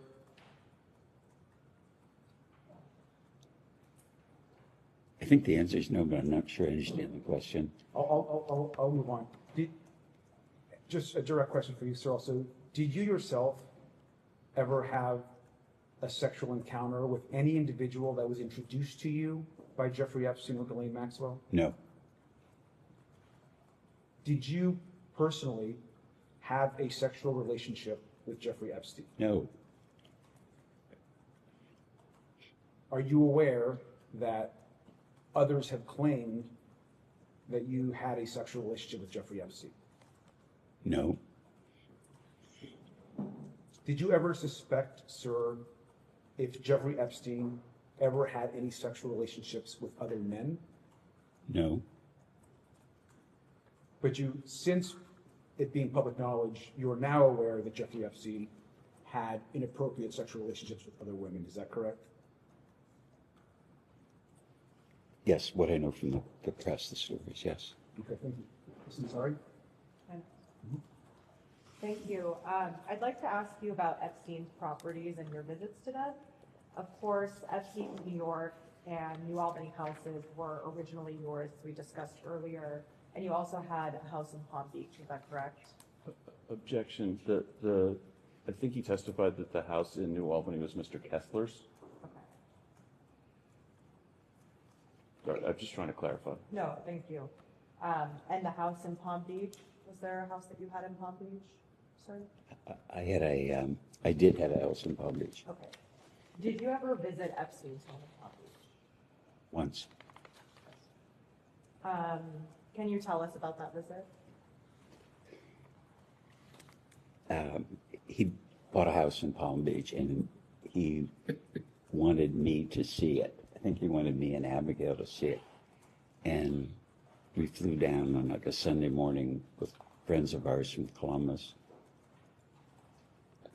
Looked at the house, congratulations, got back on the plane and came home. And it was a pretty modest house. Nothing special. So one trip, in that trip, did you ever witness Donald Trump at the house? No, Do you recall any other prominent figures at the Palm Beach house? no, it was just Jeffrey and my friends, Who were the other friends? Judy and Steve Tuckerman, Dr. Stephen Tuckerman and his wife Judith. I'm sure they'll be delighted about that. No, they won't be. They're in heaven. Did you ever visit his island in the U.S. Virgin Islands? Yes, Can you tell us about those visits? yes. Jeffrey invited us to see it, and we were on a boat, and we went to the island with our kids. So Abigail, myself, but I can't remember how many kids we had, 2, 3, or 4, but at least 2, walked around for a while and left. Probably an hour visit. Okay, an hour. So on that trip, do you recall seeing any prominent figures on the island? No, and it was a pretty crummy island. Okay. Did you ever visit his ranch in New Mexico or his house in Paris? Do you want to break those up for clarity? Did you ever visit his ranch in New Mexico? It was the same kind of thing. He wanted Abigail and I to see his ranch. We flew down there and drove around for an hour or two, got back on the plane and came home. And I don't think he had a house. So you would fly just to go visit for 1 hour? Yeah, I would fly to Europe for 1 hour on business trips. As crazy it is, getting on the plane and going places for me was like going to the mailbox. And he didn't have a house on the ranch, and I never knew he had a house in Paris. And in the ranch in New Mexico that you spent an hour at, were there any prominent figures or anyone that you recall else being there? No, as I recall, it was just Abigail, myself, And I think he'd rented a trailer, so it wasn't a house. And that's all I know. Okay, and so to clarify, you didn't know he had a house in Paris, so you did not ever go to the house in Paris? I didn't know he had a house in Paris, and therefore I didn't go to the house in Paris. Okay. Didn't. During any of your visits to any of these properties, did you ever see any girls or women that looked unusually young? No. Did you ever hear rumors of any girls or women who looked unusually young visiting Epstein's properties or island? No, never did. During any visits to Epstein's property, did you ever see photographs or other images of women or minors? Not that I recall. Did you ever become aware of Epstein transporting women or minors using assets that you owned, whether that's a plane that you owned or a yacht that you owned? Absolutely not, no. And did you ever hear of any rumors related to Epstein's personal life or his sexual activities?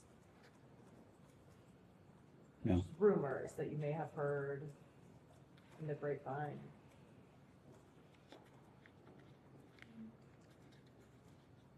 That's kind of ambiguous. I mean, like, I'll answer you in this. I think you're asking an ambiguous question. I would go to visit David Gergen at Harvard because I was very interested in the Center of Public Leadership. And David would say, Jeffrey was up here, your friend Jeffrey was up here, and he was visiting Henry Rosofsky, who was the dean of Harvard College, or he was visiting Larry Summers, and he always has an admin with him, or, you know, a girl. And he says a woman, could be more accurate. He said he never travels by himself. And I think that's what I'm referring to. I mean, I don't think I get through a day without hearing a rumor about somebody. So I imagine somebody that you were close to, you probably heard. No, but it wasn't, it was more like he was traveling with his admin or his secretary or his lady lawyer or his lady accountant. That's what I would hear. But it wasn't, I never heard rumors about Jeffrey was traveling around with a girlfriend for this, or a girl. It was like, it was part of his, I don't know, social visits or something. It was always, if I heard, it was in reference to work, his work. Okay, thank you. Ms. Crockett? Yes, thank you. I actually want to start in a little bit of a different place really quickly. Dr. Mark Landon. Are you familiar with him? Who? Dr. Mark Landon. Yes. Okay. He was paid by Epstein on your behalf to consult on biomedical investments. Is that correct? I just heard about that. I didn't know that until maybe, I don't know, the last few days. Okay, so with you knowing Dr. Mark Landon, are you aware as to whether or not Dr. Landon ever was paid to render medical services to any of the alleged victims of Jeffrey Epstein? No. What is your relationship with Dr. Landon? Abigail had a complicated pregnancy, and their general obstetrician, I believe, referred her to Mark Landon. He is an obstetrician. And that's how I met him, and he delivered our children. Okay. And so my relationship with him is my wife's doctor. Did you ever introduce him to Jeffrey Epstein? No. Okay. All right. Did you ever spend time with Epstein and Donald Trump? Together? Yes.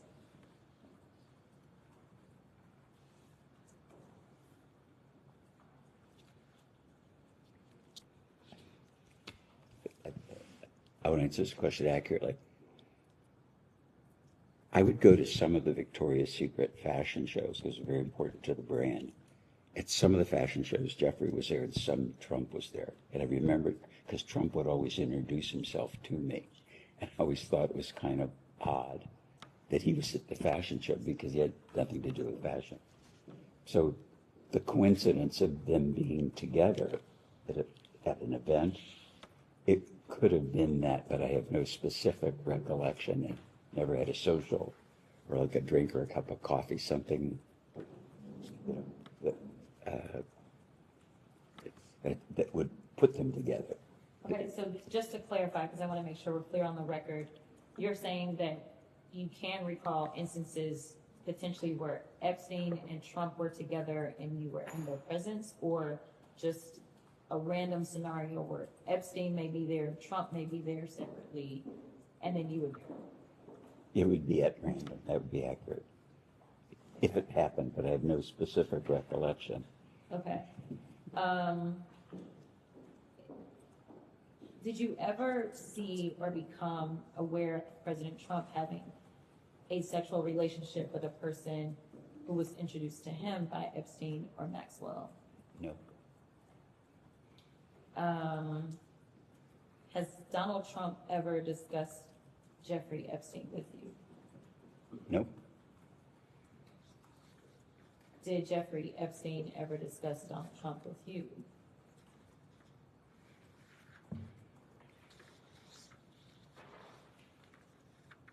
I would describe it, he would name drop it. So he would say things like, I know President Clinton, or I know the Pope, or I know God, or, you know, or I know you. It was that kind of name dropping, but never, I can't remember a specific place, but Jeffrey dropped a lot of names. Okay. So to clarify, you believe he's specifically dropped Donald Trump's name? No, I'm saying it could have, and I don't remember. Okay. Did Epstein ever share any information with you about Donald Trump's sexual activities? No. Do you have a relationship with Donald Trump? No. But you've met him before.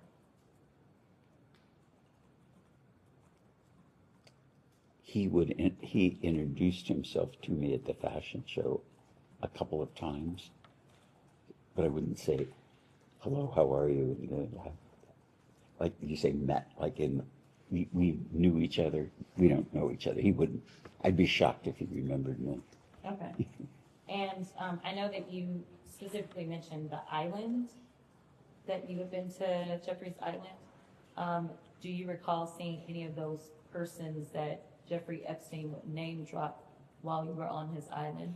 No, nobody was there but Abigail, myself, Jeffrey, maybe somebody cutting grass or something. There was a maintenance person, I think, but I don't specifically recall. I know for sure I was there, Abigail was there, Jeffrey was there. And there wasn't anything abnormal about the appearance of the home on the island, and the reason that I asked, just to give you clarification on what I mean by abnormal, we've heard reports of people being thrown off when they walked into his home in New York because there was a massage table that was just sitting randomly in the middle of a room. Did you see anything like that when you visited any property that belonged to Jeffrey Epstein?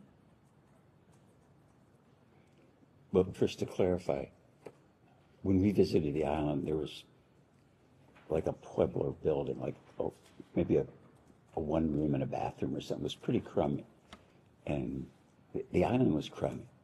There were no trees, there was no sand, there was no beach. It was just, it's a kind of a peculiar thing. It was an island, but it was like a pile of rocks. It was just, I was kind of shocked that that anybody would buy it for any purpose. As far as seeing things, you know, I never was in the house. You know, I never at his house in New York. The house in Florida, we were there after he bought it, because I mentioned with the couple, so I never saw a massage table or anything.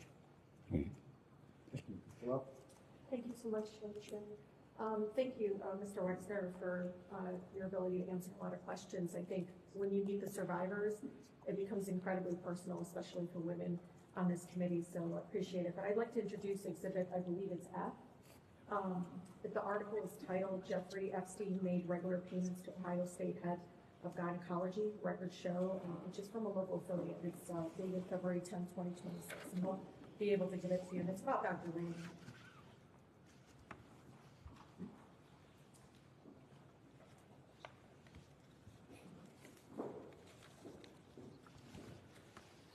know they're passing it out, but Mr. Wexner, in the article, explains that recent Department of Justice files indicate that in early 2000, Epstein was making quarterly payments to Dr. Michael Landon, who is an OBGYN and the chair of the OBGYN department at Ohio State University.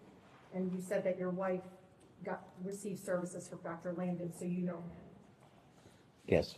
Okay, Dr. Landon said the payments were consulting services he provided for New York Strategy Group, which was some kind of firm associated with Epstein.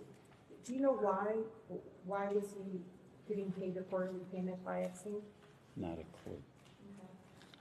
Do you know if there is gynecology services being offered to Epstein for victims, women? No idea. Because you're very associated with the Ohio State University, right? Yes. You were the board chair. Okay. Were you aware that Jeffrey Epstein was paying him quarterly payments? No. You weren't. No. Okay, so the article suggests that Epstein would bill you and your wife for at least one of these payments in 2005. Quote, as we have in prior years. That's evidence within the Department of Justice, Mr. Wexner. Were you aware of these $25,000 quarterly payments coming from your accounts in 2005 and earlier? Not till this moment. You know, Mr. Wexner, I'm watching this all unfold, and I just want you to know it's incredibly hard for people to understand you don't know this. Maybe you don't know the specific details. Maybe you don't know the dollar amounts. But Epstein was able to be empowered and enabled to hurt more people with your money. You understand that? Oh, yeah, he's a crook. I know. But you don't know the purpose of the payment, and the money's coming from you. It's your money. And you don't know why he's paying a doctor at Ohio State University. Sadly, I don't. Did you introduce him to Dr. Landon? No. How did he meet Dr. Landon? I wouldn't know that he met him. Because Abigail, your wife, received services from Dr. Michael Landon. Yes, and so did my daughter. Okay. So was it a routine practice for the New York State Strategy Group's expenses to be paid by your accounts? I never heard of it. It's weird because it's your money going in to pay for this consulting services of another company. It's weird to me, too. So Dr. Landon never talked to you about these Never. quarterly payments? Never. Something else that comes up, because one of the claims that you're saying that you're not close friends and everything, but you know, some of us have access to the redacted emails. Some of us already, I think majority of us have gone down there. There is constant claims from survivors. Again, they're redacted from some of the communication directly with Maxwell or directly with other women that were helping Epstein. And your name comes up synonymously sometimes with Epstein. Did you know that? Well, I know it now. Well, they also said that you were lovers. And I know it's nothing to be ashamed of. I just want you to know. It's so crazy. No, it's nothing to be ashamed of. But it would explain, I think, the closeness that everyone consistently says. No one ever says you're not close. Is that, like, everyone says that you had a close relationship, that you and Epstein were close friends. Did you know that? Objection, hearsay. Okay. I think, Mr. Wexner, could you provide us with the name of every registered legal entity? And this is important, because if you don't know now, then give us the information. Help us find the people that hurt the girls with your money. I'm asking and urging you to, please. You started your business with your Aunt Ida's money. You don't want your legacy to be not just Epstein, but Dr. What is the guy's other's name? Dr. Richard Strauss? Richard Strauss, who also well, it doesn't matter. You were chair of the Ohio State University. You were the board chair at the time that he hurt other women, athletes on campus. This is to say to you, it's not only one person that hurt women, but now two that are affiliated with you directly. And I just want to urge you that if you don't know the answers to this, follow up with our committee, give us the information so we can find out who hurt the women and who benefited from it. So could you provide us with the name of every registered legal entity of which you were the beneficial owner between the start of your relationship with Mr. Epstein and his death?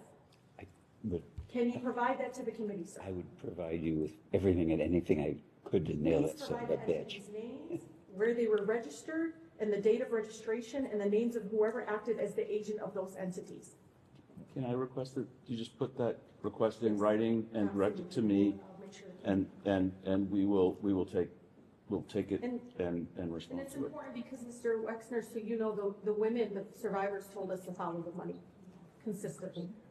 The other question, and this will be my last.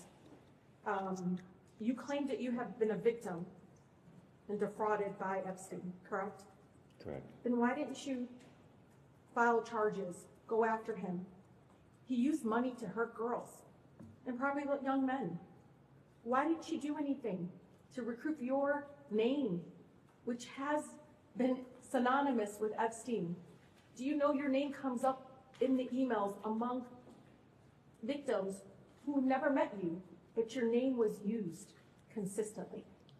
I'm not sure I understand what the question to The him is. question is, why didn't you file any charges against Epstein if you conned you of $200 million that we know of? Why didn't you go after him? Well, at the time, I didn't know. But when you And found out, why didn't you go after him? Is it because he was a good friend? no, You had. my dad is probably laughing. You know, No, one of the I thing, know. one of the things my dad told me that you don't get a pissing contest with an elephant.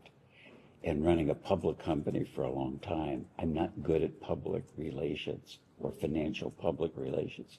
And so I would answer questions to analysts, I'd call people up and I'd tell them the truth.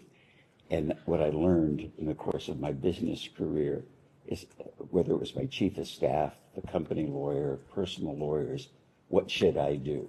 And the advice is, let us handle it. You don't want to get ahead of this.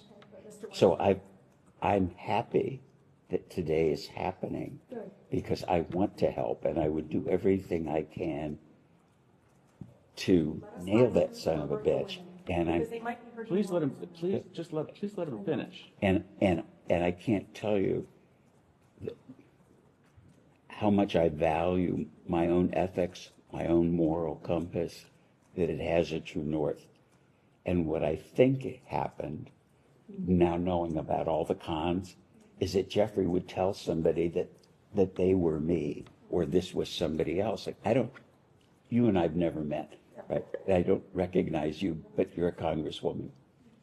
I think, because. Yeah, I never met you, but you're all over the emails. Yeah, but so I presume you're a congresswoman, and I presume you're not a man in women's clothing. But I don't know what I didn't know, and this is. You know now, we can do something about it. Oh yeah, So Wexner claims, you claim that you cut ties with Epstein in 2007, right? Okay. But you emailed Epstein, quote, Abigail told me the response, all I can say is I feel sorry. You violated your own #1 rule. Always be careful, end quote. That was an email in 2008, Mr. Wexner. I know, I'm letting you know that the public knows. probably I was giving him the finger. Okay, that's it, thank you. Mr. Wexner, just real briefly, did the FBI or Department of Justice ever directly speak to you about Epstein or Maxwell? Has the FBI or DOJ ever directly contacted you or spoken to you about Epstein? Not to my knowledge. Never. Never. And then finally, would you consider Donald Trump and Jeffrey Epstein friends or friendly? Would you classify them that way in the information that you have?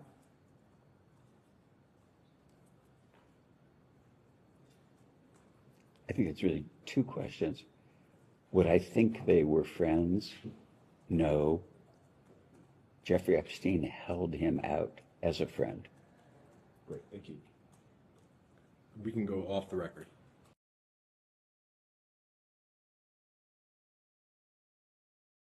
We'll go back on the record.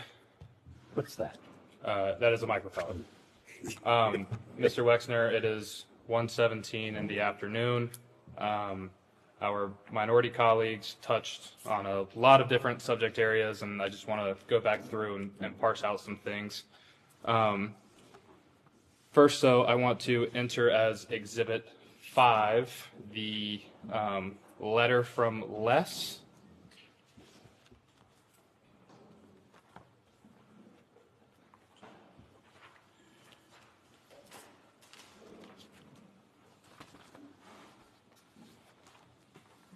You have one more?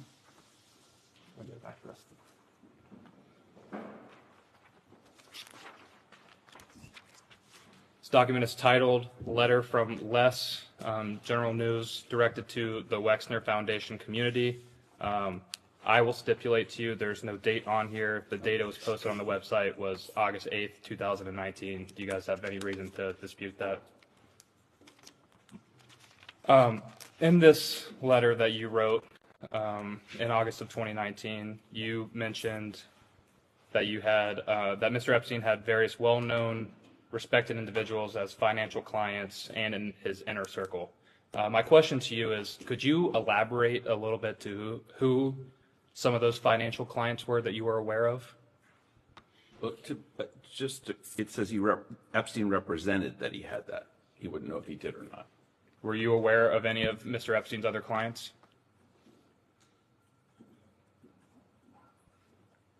Let me think.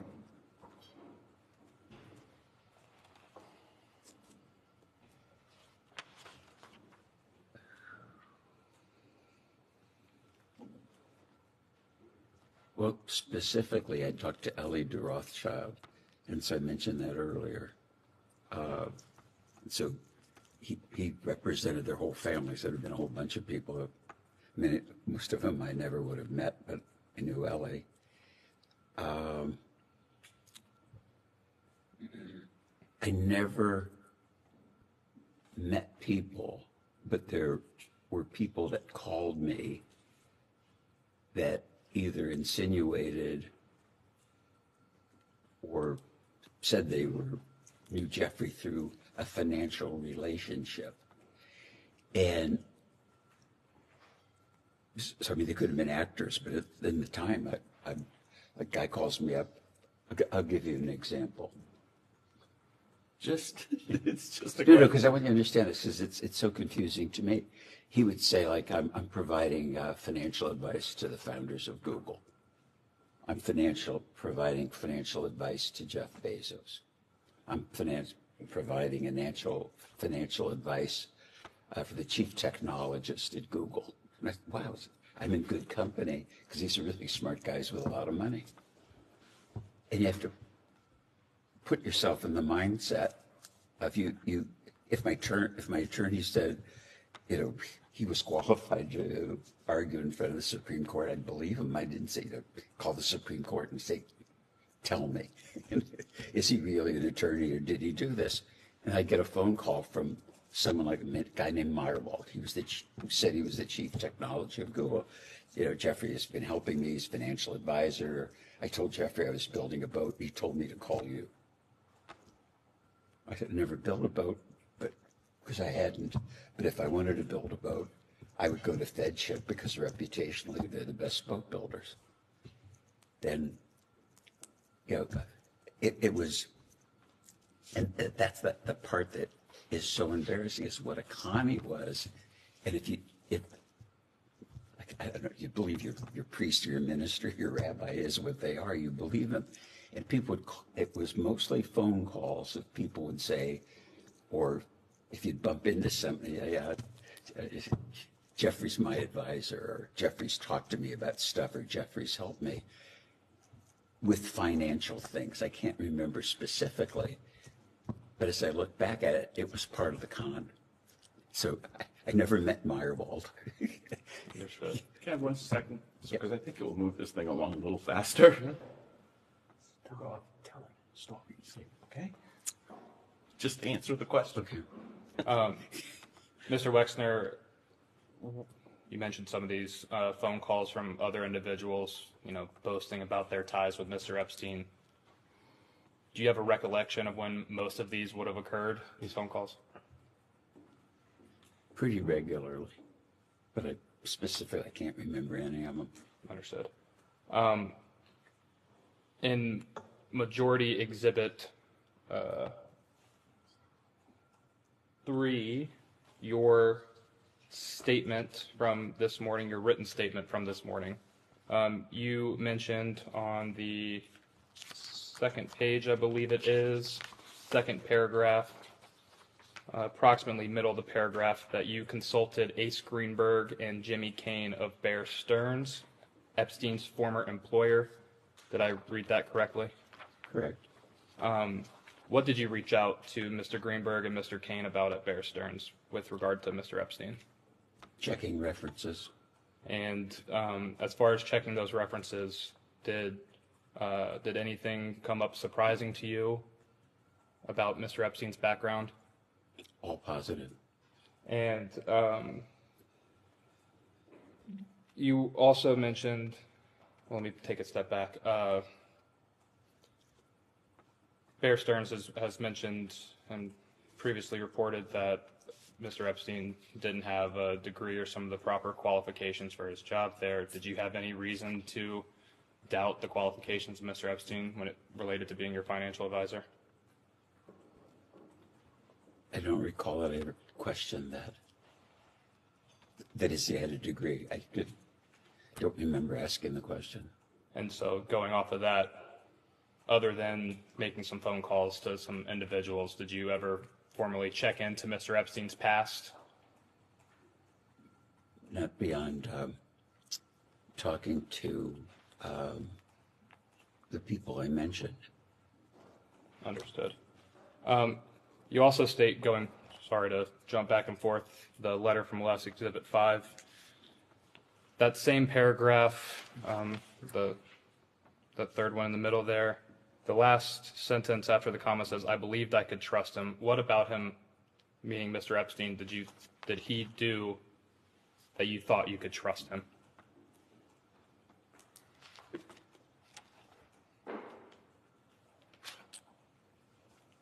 Well, I put him in a position of trust. He was a fiduciary that was to act in my interest, and I trusted that he could do that.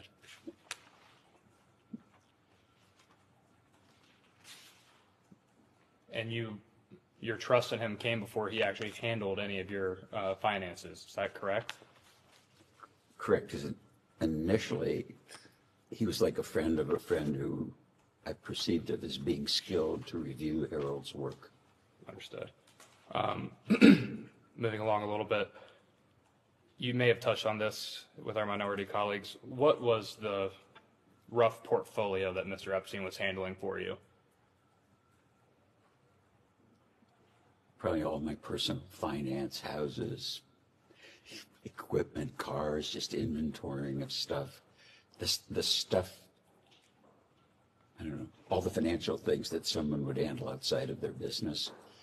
I had to have someone do because it was so much stuff.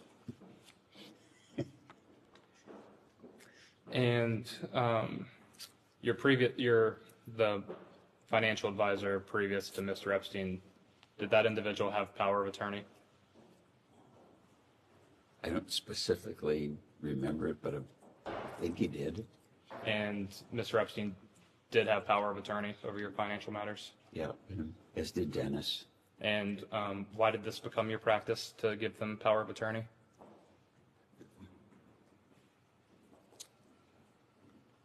But so busy, traveling so much, the papers had to be signed, tax returns filed, people had to act on my behalf, so many things to sign that I needed to have somebody to do that. Understood. How involved were you with Mr. Epstein's determinations over your finances? Did you have any involvement? I'm confused what determinations mean. More of like did you have any oversight of what Mr. Epstein was doing as your financial advisor? Well, I'm sure he did at the time, yeah. And did he bring every decision to you, some decisions to you? What did that look like? I don't know.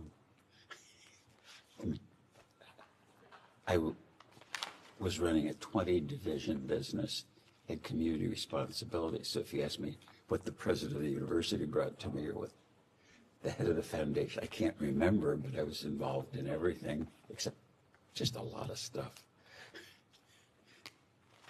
So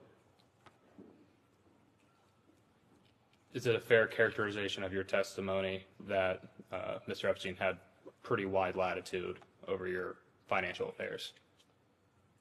Yes, that's fair, pretty wide. And Mr. Epstein had access to your personal bank accounts, is that correct? I don't recall. Do you recall if he had access to any of your business bank accounts? I'm sure he wouldn't. Did Mr. Epstein ever ask you to lend him money for any reason? No. Did Mr. Epstein ever make any attempt to blackmail you for any reason? No.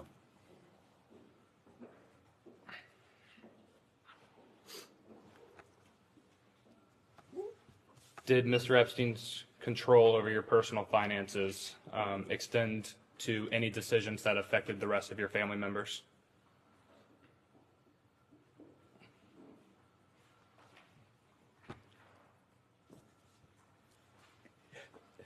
It's just like, I want to say no, but I know that he was involved with the Children's Trust because I learned that today. Or what he did that I didn't know that would have been personal. I don't know what I don't know. But to my knowledge, he wouldn't have, in a civilian way, been involved.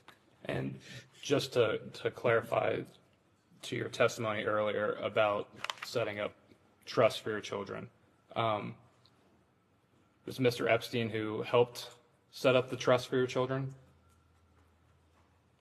I don't recall. Did Mr. Epstein handle any other financial decisions in regard to your children?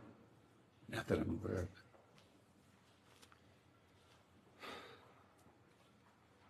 Why, and I'm sorry, gonna switch gears a little bit here about your foundation.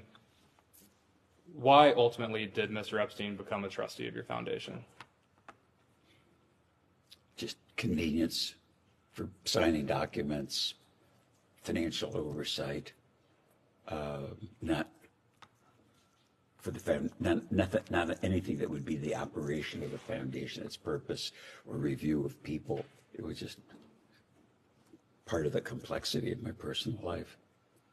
And forgive my ignorance, you have usually board members of foundations and separately trustee members. Is that an accurate statement?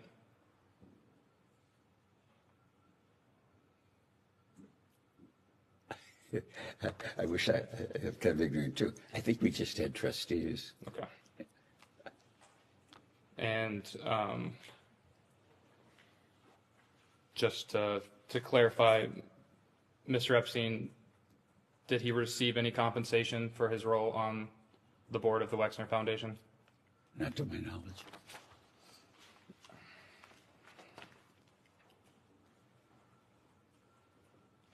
Do you recall who Mr. Epstein replaced on the board, or how that board seat became available to him?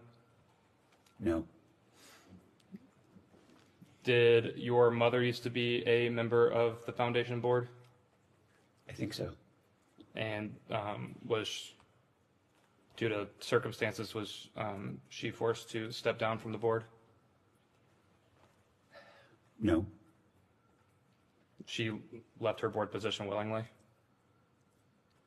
Yes.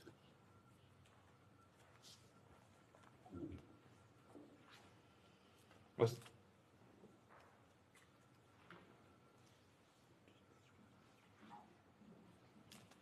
can you describe in a little bit more detail the circumstances for why your mother left the board of the Wexner Foundation?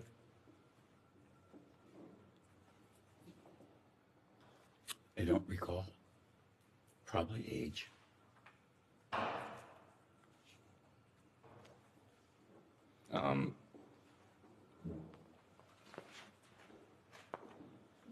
Mr. Wexner, what sort of materials did you use to prepare for today's deposition? I'm going to object to anything that counsel showed him. That's my work product. Anything he reviewed on his own, he's welcome to testify about. A few documents and smart advice, like just answer questions. Yes or no. Don't discuss what your client, what your attorney told you. Yeah, I mean, nothing. The question was, Okay. Say it again. I want to be honest. Excuse me. What documents or other materials did you use in preparation for today's deposition? Other than anything that your lawyer showed you? Oh, nothing. Are you aware of any litigation from your mother and the Wexner Foundation about her stepping down from the board? No. Was there ever any pressure from Mr. Epstein to keep his position on the foundation's board? No.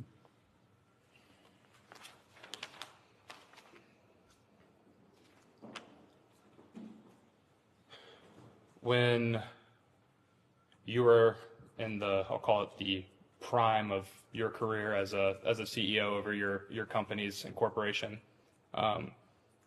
would you say that you were heavily involved in the operations of the company and its related entities? Heavily isn't a big enough word. Could it be described that you like to micromanage what was going on through your companies and your corporation?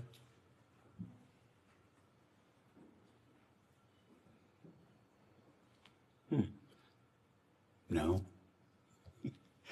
That isn't how I would describe my involvement, and I don't think people that I work with ever describe me as a micromanager. But I was involved in so many things in the business. I love the business. And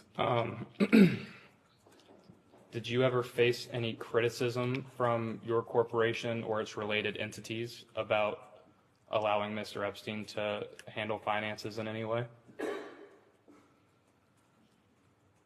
We never handled business finances, and no one in the business was critical of Jeffrey handling, his responsibilities to me personally. No one ever brought any concerns to you at all? Not that I recall.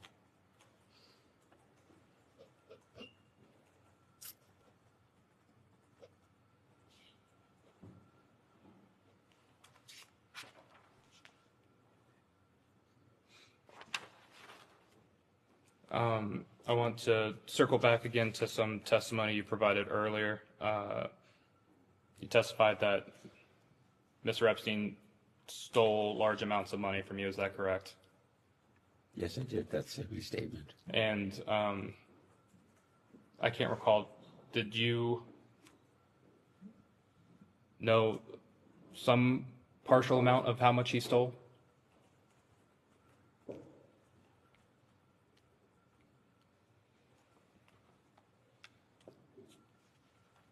Well, I didn't know he was stealing till after we discovered that he was a crook. And my wife's attorneys told me about Not what they told you, Okay. what you understood. Oh, what I understood. I only understood what they told me. So I didn't discover it or count it or whatever one would do. That's the essence of your question. Does $46 million sound like an approximation of the amount that you were alerted to after the fact? I don't remember specifically initially. Abigail just told me this is No, really. not what Abigail told you, Okay. what you understand. What I understood, that it was a large amount of money, and I didn't know the specific amount when it was first raised. And subsequently, I found out that it was at least $100 million. Does that represent the grand total of the amount that Mr. Epstein stole from you? I don't know. I don't think I'll ever know. Do you, understanding that you found out he stole largely after the fact, were you able to piece together how he was able to accomplish this theft of you? No. You never figured out if he was, say, embezzling funds of some sort, or how he would be allegedly embezzling funds of some sort? No.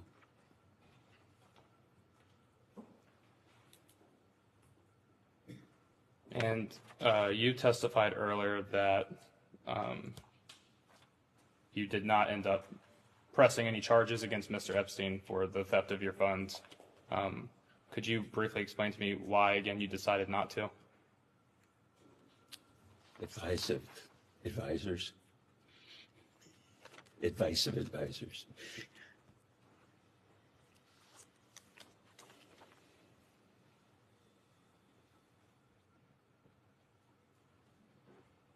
And to be clear, you never suspected any wrongdoing until you ultimately knew. Is that correct?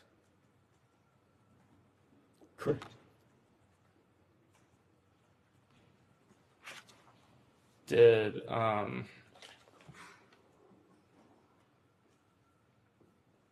you aware of any advisors fearing any type of retribution from Mr. Epstein if you pursued litigation over the theft of your funds? Say that again.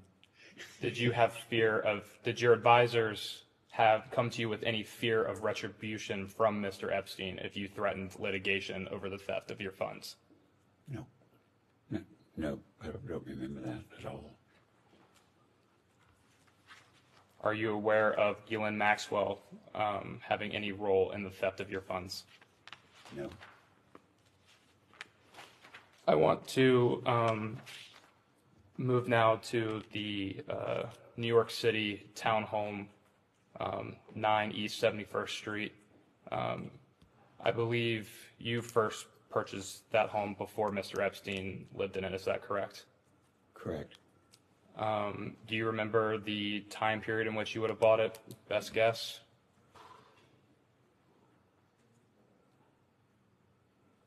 I don't know, 5 or 10 years before. It was a school, and then the remodeling took 3 years, and so I don't remember when it was. But I'm guessing it was, I don't know, And in the 80s sometime. excuse me. And you said 5 to 10 years before. 5 to 10 years before what exactly? Before I met Jeffrey. Okay. Did you ever live in this house yourself? I described I visited it, but I never lived in New York, really. I hate New York. When are you first aware of Mr. Epstein moving into that mansion?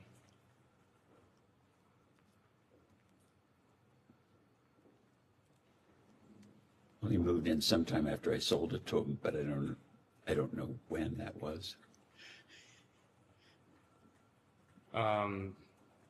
Would you be able to best guess when you sold the house to Mr. Epstein?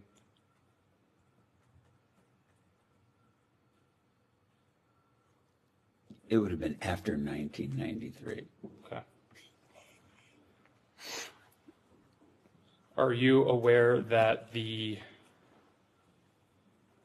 deed to the property did not officially change hands to Mr. Epstein until the mid-2000s?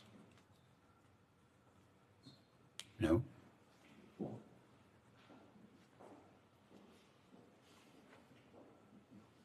Do you recall how Mr. Epstein purchased this house from you? Wrote a check, I presume.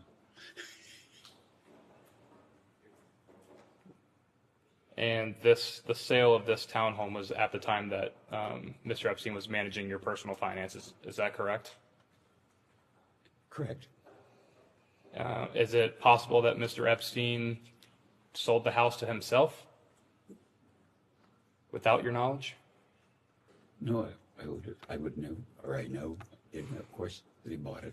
Did he approach you to buy that home? Yes.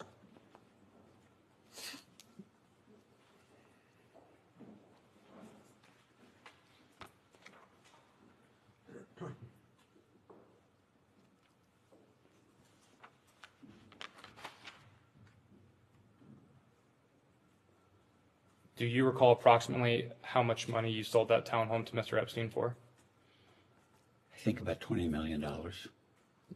Do you recall what the market value on that home was at the time?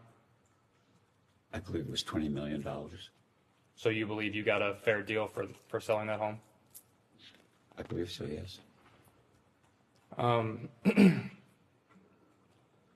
It's been recently reported that your company, or I guess technically one of your subsidiaries, the 2 Inc. Was transferred to Jeffrey Epstein's financial trust company in or around 2001. Do you have any knowledge of that happening? I don't know what 2 Inc. is, and I have no knowledge what it did. 2 Inc. wasn't one of your clothing brand subsidiaries? It was called Limited 2. That was a business that was part of the company. That's the only thing it means to me. Did you have any of your subsidiaries of your company transferred to Mr. Epstein's personal business side control? I don't think so.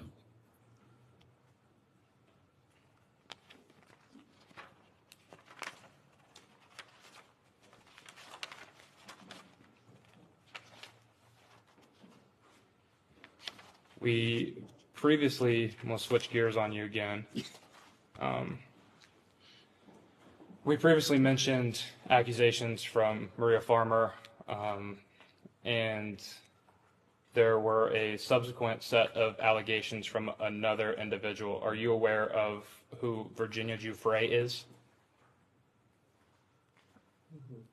No. Familiar name, but I've heard it, but don't connect it to anything. Did you ever have any sexual contact of any kind with Miss Giuffre? No. How could I have contact with somebody I don't even know? Miss Giuffre has accused you of performing sexual acts with her multiple times. You dispute these allegations? She must be confused. No, it never happened.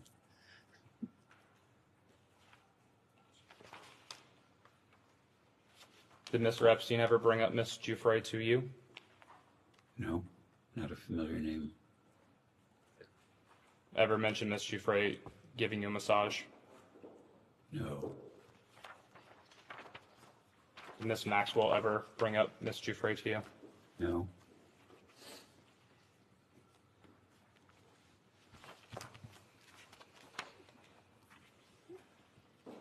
What about her former maiden name, Virginia Roberts? Does that ring a bell to you? Never heard.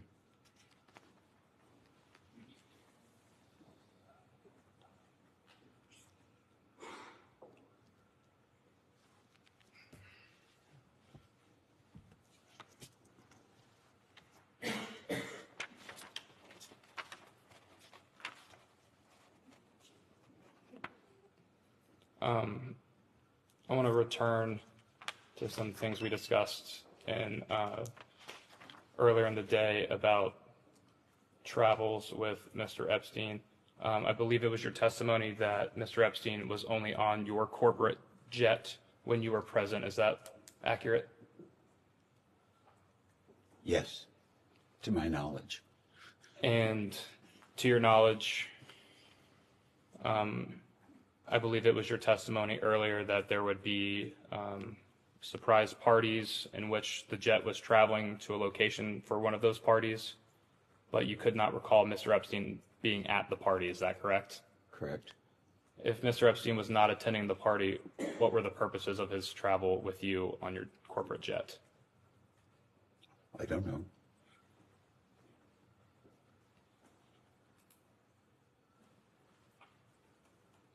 Do you have a rough estimation of how many times you would have traveled with Mr. Epstein on your corporate jet? I don't specifically recall any, but if it would have been once, twice, it would have been very few times. Because the aircraft was used primarily for business purpose. And when we used it personally, we paid for the airplane. So the notion of, of him using the plane or being on the plane for kind of social reasons or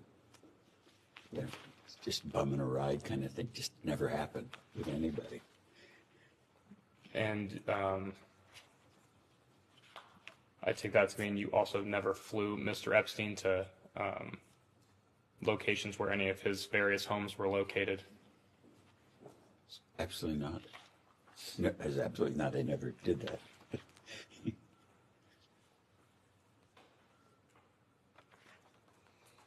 And just to clarify, I believe this might have been asked earlier.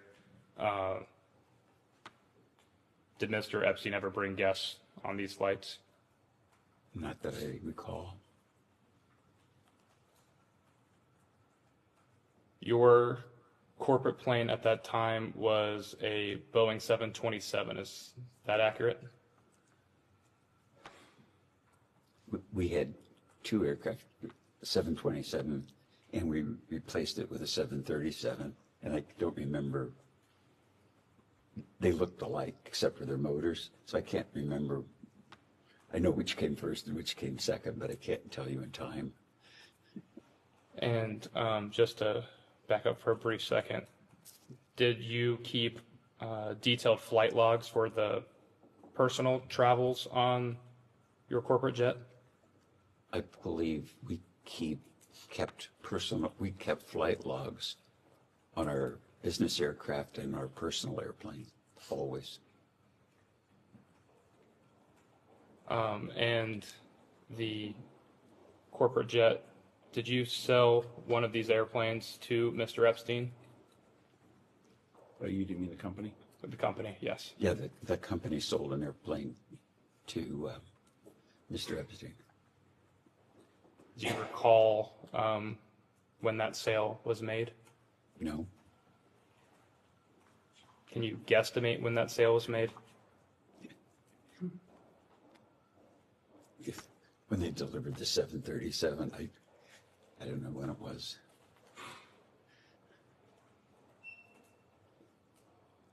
Do you, understanding your posture with the corporation has changed over the years, have you maintained any of those flight logs? Do you have them still as records today? Never had them and don't have them. Do you know why you do not have those flight logs?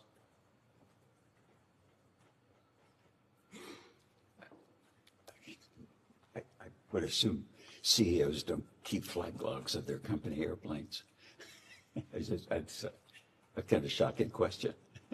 You wouldn't have the corresponding flight logs of when you personally used the jet on your own your personal finances? I think there are probably two reasons that I know we kept flight logs. And I think it's a government requirement that you have to have flight logs on an airplane. But two, so many people in the business, different CEOs would be using the planes, and every plane request would come to me because I wanted them to travel, and I wanted to make sure that they were then traveling with the people that they were traveling with. So I know I approved, or my admin approved on my behalf when I wasn't around, who was on the airplanes and the trip. Because like a CEO would request a trip, say they were going to go to Denver to visit stores, and there were 8 people that were going on the store visit. Then I'd approve it because that would be a good use. And then so it'd say, the CEO went by themselves, and it's like, no, it's not the purpose. So it was a very expensive and valuable asset to the business, and I wanted to know that it was being used appropriately. But I never reviewed the flight logs. It's just that level of minutia was beyond me. Understanding you might not have reviewed flight logs or, even necessarily had a reason for acquiring them. Is that a record that would still be kept in the custody of either yourself for personal travel or for the business, if those records were ever needed for some sort of purpose? I don't know what the business kept, but if they're there, I'm sure they're welcome to look at them. And so would you be able to obtain those records, assuming they do exist? From the company? Yes. Or personally? I don't think he has access to them at the company. You guys have subpoena authority. Yeah. Do you recall how much you sold the plane to Mr. Epstein for? The company? The company sold, sorry, my apologies. Yeah, I did. It was approximately $6 million. And what would have been if you recall, what would have been the market value for that aircraft at that time? $6 million. Do you believe you got a fair deal for that aircraft? The company got a fair deal? Sorry, yes, the company got a fair deal for that aircraft. Yeah, I thought it was a very fair deal.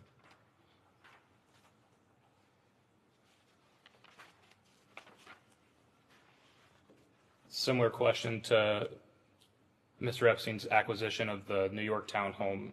How did Mr. Epstein purchase this plane from you? From the company. I'll get there, I promise. Okay. I presume he wrote a check. And you weren't privy to the any of the fine details of that deal, so as far as which entity Mr. Epstein would have used to buy that plane from the company?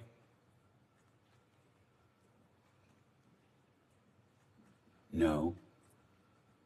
The plane, the value of the plane was appraised by an airplane broker. That plane was for sale for a year, and the value was $6 million.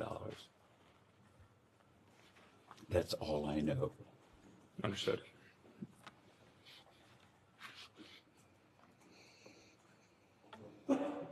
And excuse me if this is repetition, but did Miss Maxwell ever travel with you on the plane?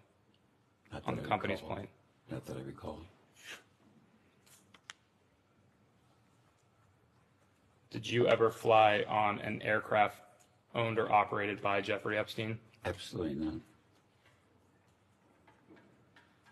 Did Mr. Epstein ever invite you to fly on any of his aircrafts that he owned or operated?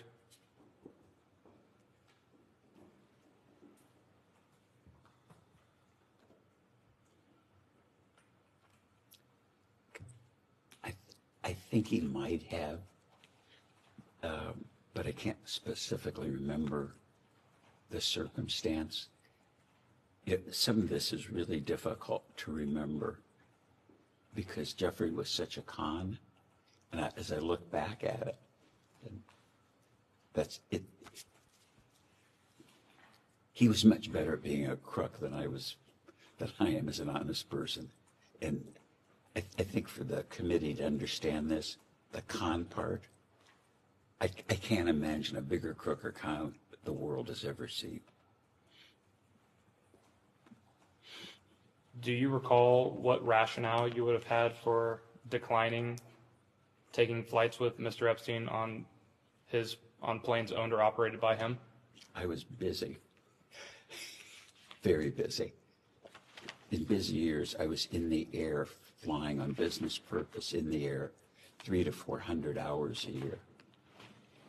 If you can imagine somebody traveling in the air 58-hour days and running a company, I ran it from the air as much as I did on the ground. So the last thing I wanted to do was take a trip with anybody. Understood.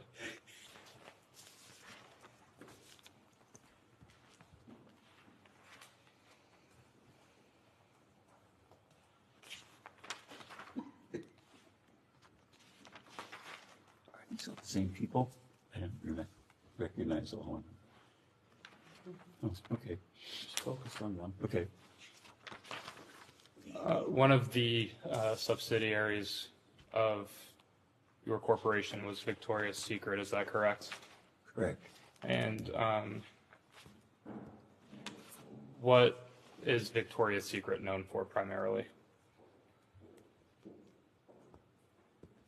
I said the biggest, best lingerie brand in the world.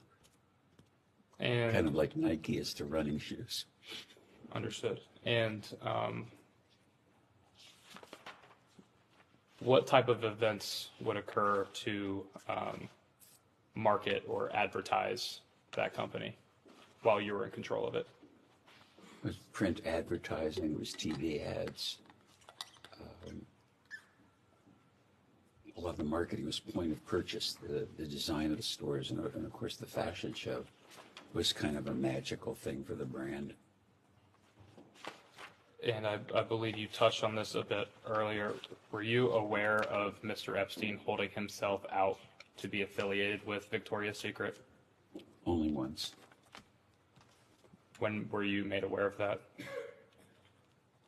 I don't remember when. Do you recall who brought that to your attention? Somebody in the company, probably. I don't remember specifically who. Do you recall how he was holding himself out to be part of Victoria's Secret? He was a talent scout looking for models. Did you ever have the sense that Mr. Epstein had a certain odd interest in Victoria's Secret? No. Would he discuss the models at Victoria's Secret with you? No.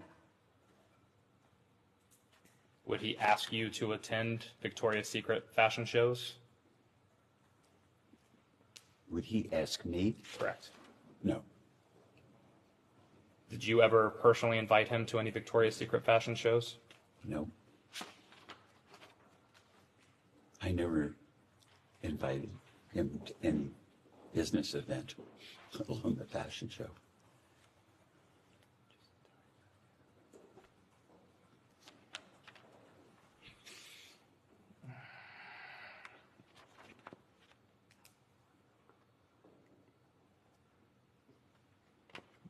Do you, or sorry, let me rephrase. Are you aware of how Mr. Epstein would have been able to attend Victoria's Secret events if not invited by you?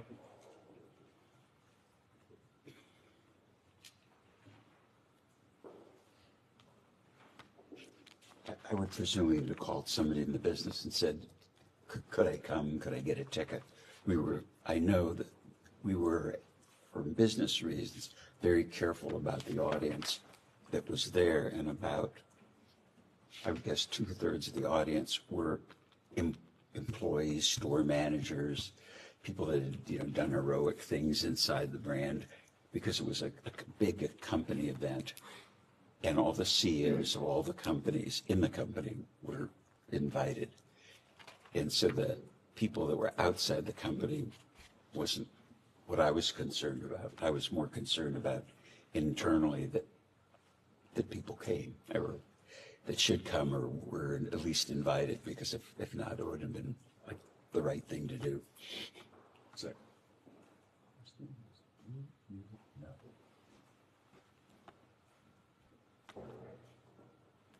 My answer is, I really don't know.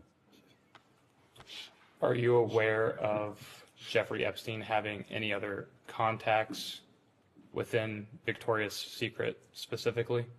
Executives or anyone of that such? I'm sure he knew people or would reach out to people in the business, but I don't know.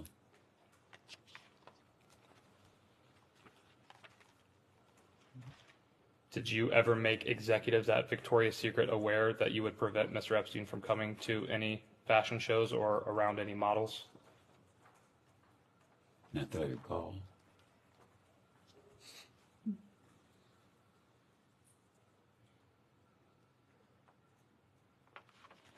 Are you aware of Mr. Epstein bringing any women to Victoria's Secret to potentially model for Victoria's Secret?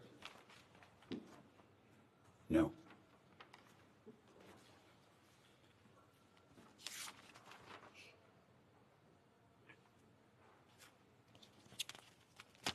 Do you know who Jean-Luc Brunel is?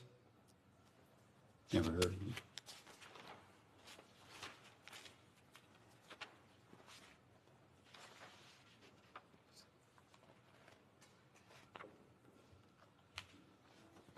Did you ever take a recommendation from Mr. Epstein or Miss Maxwell about hiring young women or girls for any of your companies or subsidiaries thereof? No.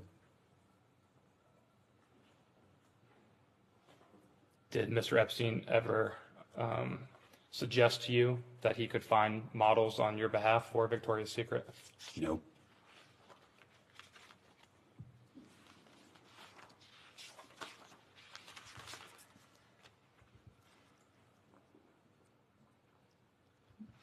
Did you ever consider cutting ties with Mr. Epstein, professionally or personally, after he was caught lying that he was a scout for Victoria's Secret?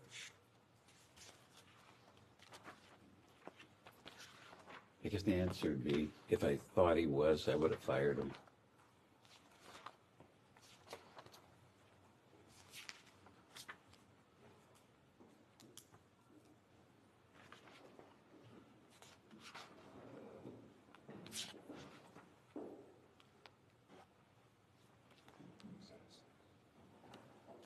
I am now going to enter as Majority Exhibit 6, a letter from a birthday book compiled for Jeffrey Epstein's 50th birthday in January of 2003.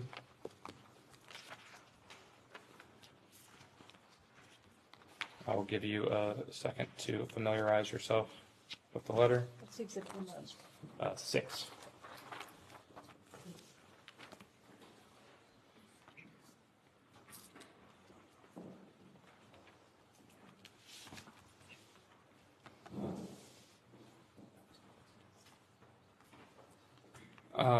Mr. Wexner, is this letter familiar to you? I have seen it before, yes. Where have you seen it before? Part of the, I think, the documents preparation for today's meeting. Did you yourself write this letter to Mr. Epstein? Sadly, I did. Did Miss Maxwell approach you to write this letter for Mr. Epstein's birthday? I think the request was to write a card or a note or something for a birthday book. And did that come from Miss Maxwell? I don't remember. Mr. Wexner, would you please read the main body of the birthday note for the record, please? I wanted to get you what you want, so here it is. Happy birthday, your friend Leslie. And what was your understanding of what Mr. Epstein would want? He was a bachelor, so I drew a pair of boobs. You've As a kind of a joke and offhandedly, I'd say. understand. I hope you do. You've said a few times throughout this deposition today that you did not consider Mr. Epstein a friend of yours. However, you signed this letter, and I quote, "Your friend Leslie." Why would you sign "your friend Leslie" to someone you did not consider to be a friend of yours? I don't know. I normally say Les, not Leslie, either when I write notes, and, you know, I guess I could. I can't explain why I would say your friend, because we weren't friends. Did you ever speak to Miss Maxwell directly about this particular letter? No. Did you ever speak to Mr. Epstein directly about this particular letter? No. Was this letter something that you would commonly send, for lack of a better term, business associates? No, of course not.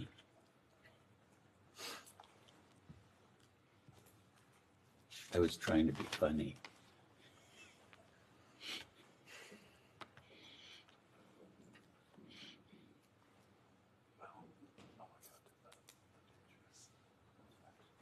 I'm going to mark as Majority Exhibit 7, a photo.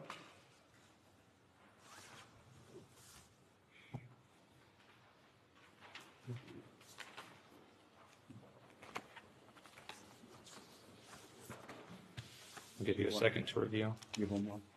One more.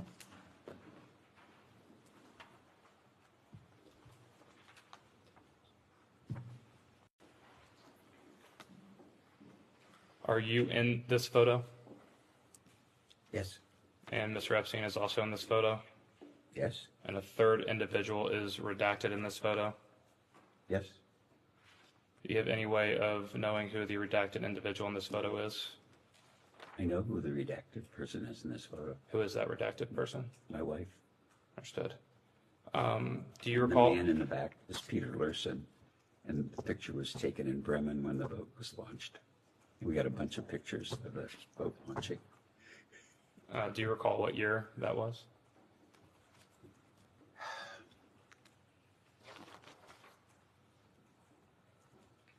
We had 2 children, probably 3 or 4 years after we were married. And did you invite Mr. Epstein to this boat launch party or event? Not that I recall. Can you recall who would have invited Mr. Epstein to this event? No.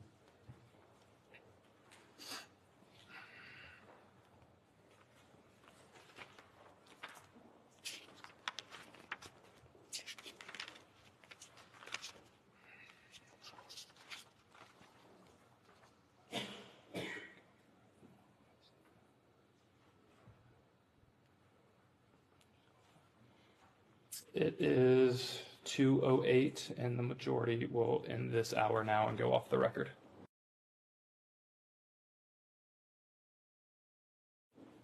We can go back on the record. Welcome back. Got just a couple of follow-ups about some things you've already touched on. The New York City house. Do you remember when Epstein first had some kind of ownership interest in the home? I think you may have said after 1993. Yeah, when I sold it to him, but I don't remember the date. The sale is reported as 1998. As far as you know, would that be the first time that Mr. Epstein had any kind of ownership of the home? Do you know? I don't know. I just think you could tell me any date. I know it was after we were married. And whether it was a year or two, I don't remember. But Was that 1993? we got married in 93, yes. Do you recall at all Mr. Epstein talking about why he wanted the home? No? With respect to the home, I think you were asked whether you felt like the sale price was a fair deal for you. And I think your answer was yes. Is that right? Yeah, yes, that's right. And with respect to the plane, I think you were asked whether you felt like the company got a fair deal at $6 million. And I think you said yes. Is that right? Yes, that was because that was the asking price. I think your counsels represented to DOJ in 2019 that Mr. Epstein sold himself both those assets at deeply discounted prices, and that was part of his theft from you. I never heard that before. Do you have any sense of why that discrepancy would exist? Not a clue.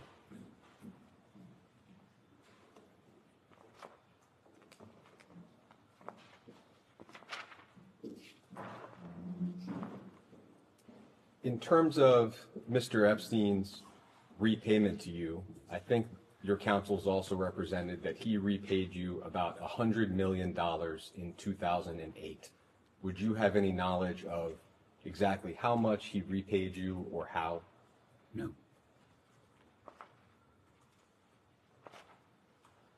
There were a few other physical assets I just wanted to quickly touch on. Sure. There was a second home in New York City at 11 East 71st Street, so it's right next to the home that we've been discussing. And it sounds like you bought the home in 1988. Epstein bought the home from you in 1992. Do you have any recollection of that home? Take your time. Are you saying 2 homes in New York that were next to each other? Yeah, right next to it. The address for this one would have been 11 East 71st Street. No recollection of that happening. There was and still is a condo building at 301 East 66th Street in New York. It's been reported that Epstein lodged many of his victims at that building. The reporting has also been that you once owned that building and that you sold it to Mark Epstein, Jeffrey Epstein's brother, in the early 90s. Do you have any recollection of that? The building or the condo? The building. No. No recollection. With respect to, I think, what we understand to be 2 homes in New Albany that Mr. Epstein owned at one point or another. So there was first a home on the 7500 block of King George Drive that Epstein received from you in 1990. Do you have any recollection of that home? I know he bought a house from Jack Kessler, the one we'd mentioned before. That's the only one I know about. Got it. This, I think, is a separate home and was earlier in time. No. Okay. No recollection. That second home, I think you mentioned that Mr. Epstein bought it from Mr. Kessler. I think the documents show that it was a company that Epstein bought the home from, and I'll represent to you that it was you who signed the deed to Epstein. Would you have any knowledge about why that might have been the case? I understand the question. I signed the deed to sell the house to Jack Kessler's house to Jeffrey. Yeah, and it was in your capacity representing an entity of some kind that seems to have been associated with yourself and Mr. Kessler. Just shocking. Okay.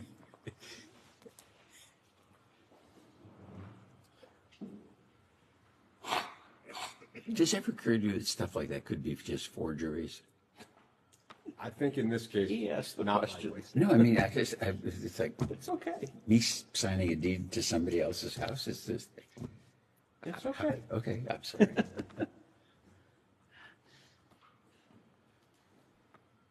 And the entity for that sale was JW and CPK and Company. Does that ring any bells for you? No.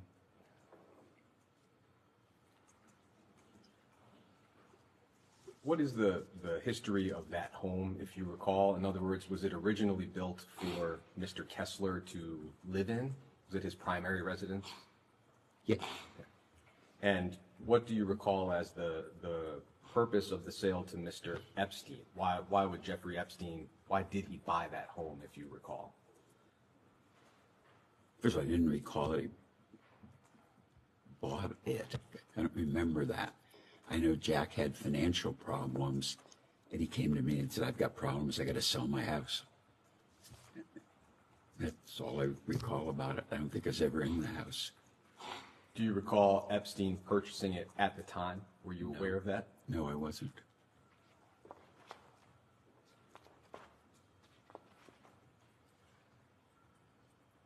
I'd like to ask a little bit about your personal relationship with Mr. Epstein. Some of the reporting has described you as close. I think that's been mentioned earlier today. I would just like to ask about a few examples that have been reported and just understand your knowledge of them. Sure. The New York Times, for example, has reported that sometime in the late 80s, Mr. Epstein managed the design and construction of your yacht, the Limitless. Do you have any recollection of that being the case? Furthest thing from the truth. Not true. I worked on the design for 10 years, me. And it took 3 years to build the yacht. And the only person that was there beside me watching the construction was Abigail. Period. And a gentleman who represented himself to the New York Times as your former captain, Craig Tafoya, seemed to be of the understanding that Mr. Epstein had a role in designing the yacht. Mr. Tafoya, from your point of view, Mr. Tafoya is simply mistaken. Absolutely mistaken. If you wanted to, I could draw it in detail for you right now. The Wall Street Journal has reported that Mr. Epstein would sometimes do personal tasks for you, such as helping your wife Abigail find a nanny or showing up at a restaurant with a gift for a mutual friend. Do you have any knowledge or recollection of those types of activities? Never happened. No recollection, or you believe that those things did not happen? I have no recollection and believe they never happened. Vanity Fair has reported that Mr. Epstein once broke up with a woman for you here in Columbus by going to her house. This, of course, was before you met your wife. Do you have any knowledge or recollection of that? No. Did I break up with a woman? Yes. Did Mr. Epstein perform the act directly or indirectly? No.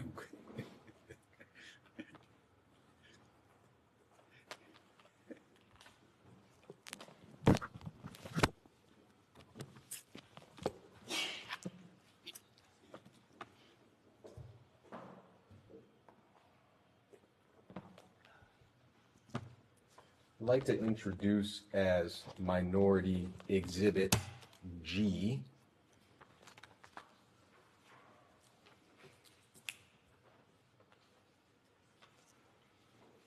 an email from 2006. I'll give you a moment to look at it.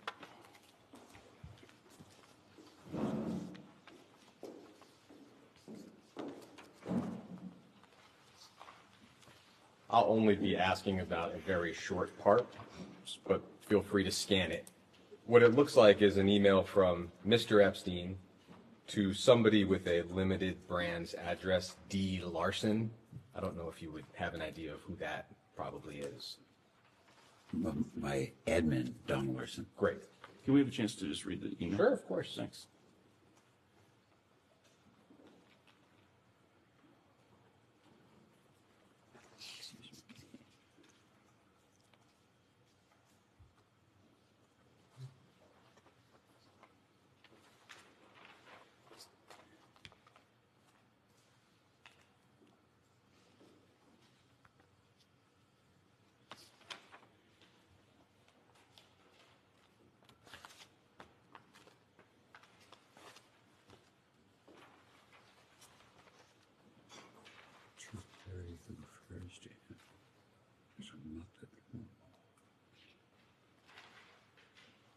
I forgot I knew Neil Rubenstein.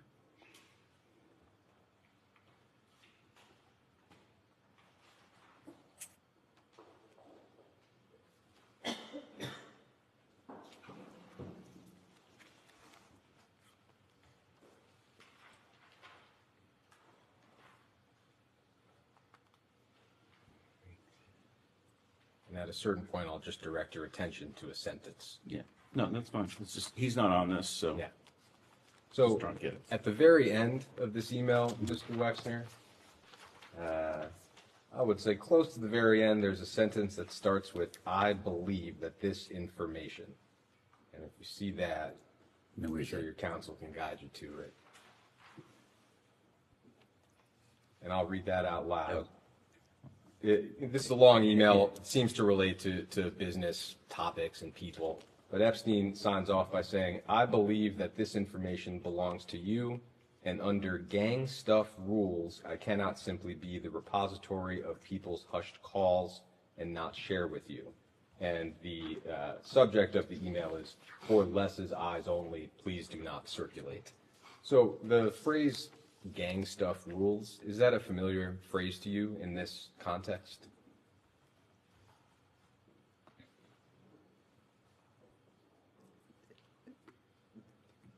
Jeffrey was like a Brooklyn guy. And he, in hindsight, he didn't use words like have a confidential discussion or my opinion or this is secret or private or confidential, personal, things that lawyers or accountants might use in normal language. He would say, this is gang stuff. Got it. So, but that was just how he talked. So it was a phrase that Mr. Epstein would use to mean confidential conversations. To me, yes. Okay. And this, I don't think I never used the other words, which in hindsight, I didn't. Like my wife would never say, it's between us, dear. You know, you just, they're words or phrases that you associate with some people. And to me, it was just kind of funny that this Brooklyn guy would talk about gang stuff, and gang stuff might be what he ate for dinner or something. Would he use that phrase pretty commonly, whether it's in a verbal conversation or a written email? I don't specifically remember, but I don't think he ever said confidential or private. It was like his language. Thank you. With respect to, we can move on from that email. With respect to the power of attorney that you gave Mr. Epstein 1991, I know it was discussed earlier. Could you just flesh out for us a little bit the theory of an unfettered power of attorney? In other words, it wasn't conditional or restricted to a particular account or a particular type of asset. It covered, as we understand it, all of your assets, which is an enormous, I think, step of trust. What is your recollection of why you made that choice? Funnily enough, I think power of attorney is that. So the notion of having a limited power of attorney was kind of, and that's just not how I would think about it. So Harold had a power of attorney, Jeffrey had a power of attorney, Dennis Hirsch had a power of attorney, because they needed it to do their work. And did the advisor, as you recall, it sounds like the previous advisor before Mr. Epstein and the subsequent advisor after Mr. Epstein both had the same scope of power of attorney? I don't know specifically, but I would think they were. I don't recall what the words say, but I think power of attorney is that.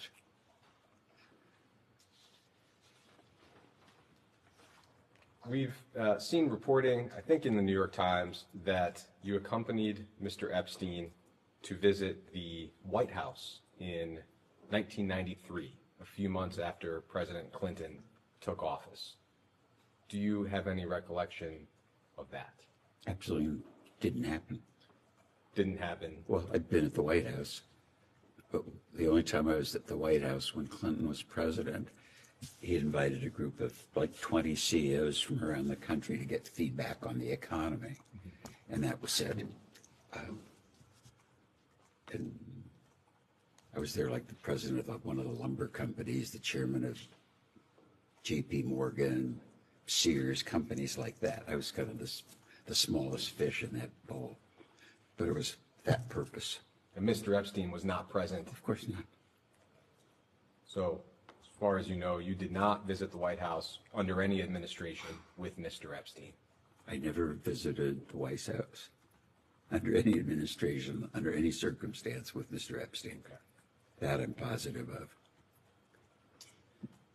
The New York Times has also reported that at your 59th birthday party, Mr. Epstein acted as sort of a master of ceremonies. He would give toasts and introduce guests and arrange for some people such as Alan Dershowitz and Shimon Peres to attend. Do you recall the party that I'm describing? Well, Shimon was at a couple of birthday parties. I don't remember Jeffrey being there. If the party was in Columbus, I probably could remember 4 or 5 of the people that were there, and it was a surprise too. Do you recall, I suppose at any birthday party, but that one in particular, Mr. Epstein playing that sort of a role as a master of ceremonies of sorts? No. I'm thinking, even at the party that I was thinking about with Shimon Peres, if you ask me who was there, he wouldn't have been on the list. It's not who I remember. It was a different kind of group of friends that Abigail picked to come to the party. But to the original question, do you recall Mr. Epstein ever acting as a master of ceremonies at a birthday party for you? No, absolutely not. Never.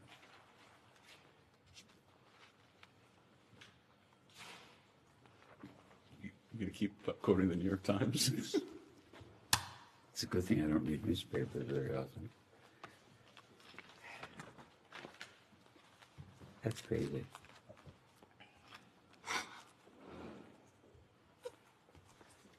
I'd like to introduce as Minority Exhibit H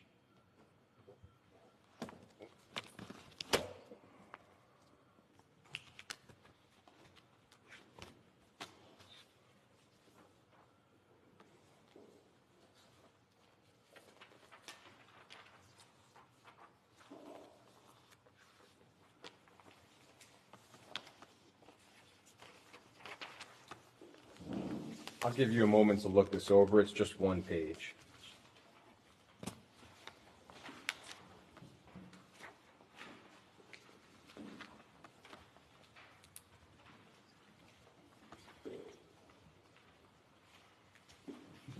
Yeah, 3 copies.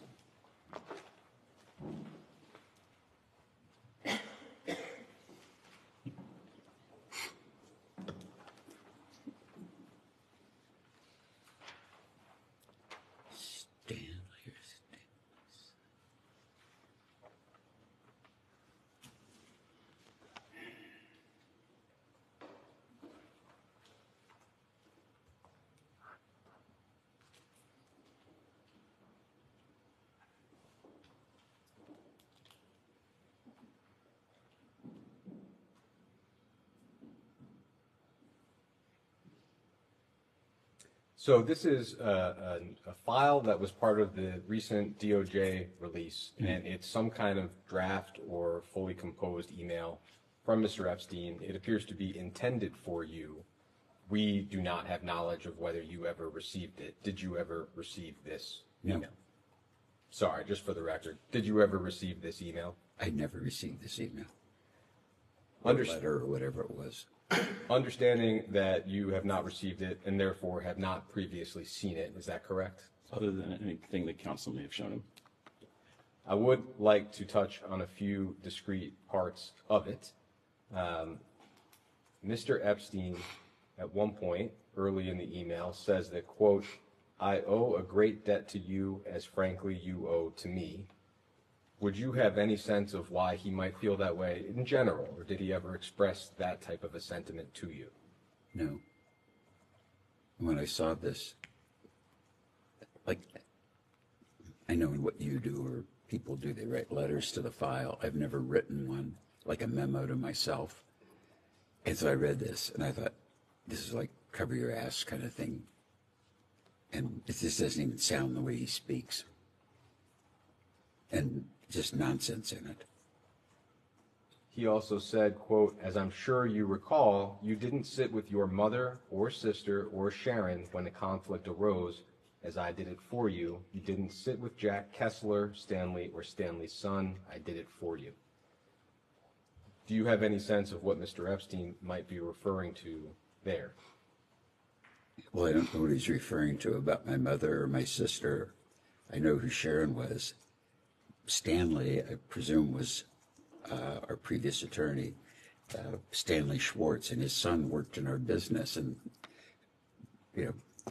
worked in it until he retired. So that I don't know what the hell he was talking about.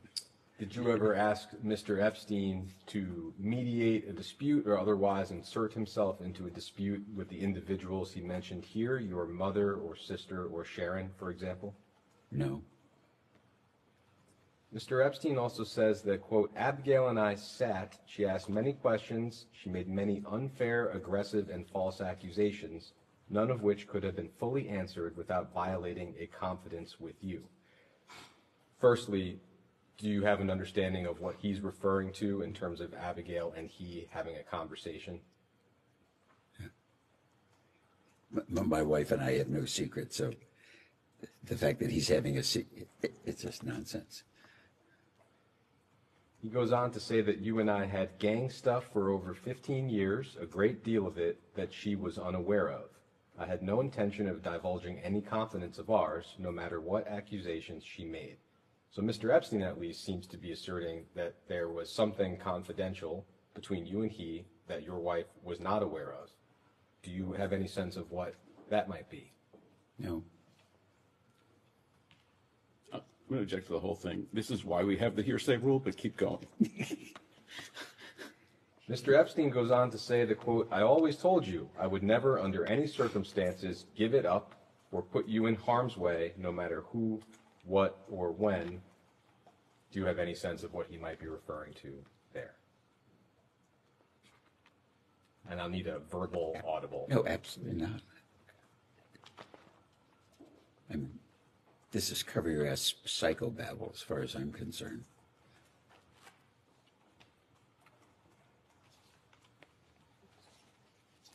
I'd like to do one more exhibit on your personal relationship with Mr. Epstein.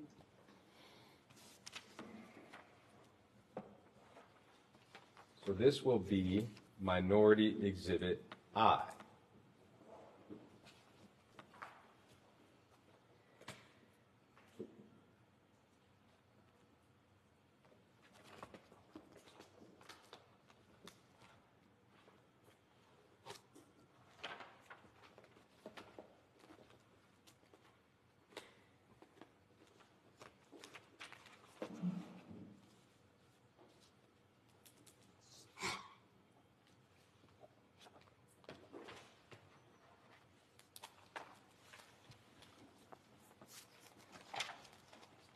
I'll just tell you briefly what this is.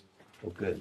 It's long and you're not going to have to read it. It's a PowerPoint presentation that the FBI put together, it looks like within the last year, summarizing their investigations into Jeffrey Epstein and Ghislaine Maxwell. It's just their summary of the steps they took during their investigation and who was charged with what. That's what the document is. There is one page of the document that mentions you, and I'll direct you to that. It is all the way toward the back. I've never seen an FBI document. I'm thinking, should they be giving this shit to me? So there's one page towards the back that ends in 956. I think it's the third from the last page of the presentation. There's an earlier reference on 949. Oh, right, confirming the proper. Apologies, there is. Agreed. Which page do you want me to look at? Ending in 956, the only substantive mention of you. Yes. You can see this is a slide that's titled Prominent Names, and it's naming some prominent individuals who have some connection or link to Mr. Epstein. Your name appears in the middle column, all the way down at the bottom. And under Les Wexner, it just has one entry. There's a name that's redacted, and its redacted name stated, Epstein earned his money from having homosexual sex with Wexner. I know you were asked this question earlier, but in the context of this FBI report, is it correct that you did not have any sexual or romantic relationship with Mr. Epstein? Absolutely not, or any man ever. I'm very straight, super straight. Thank you. That's wacky.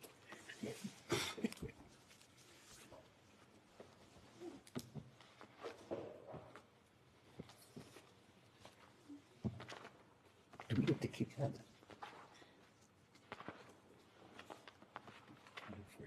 No. I just never read an FBI report.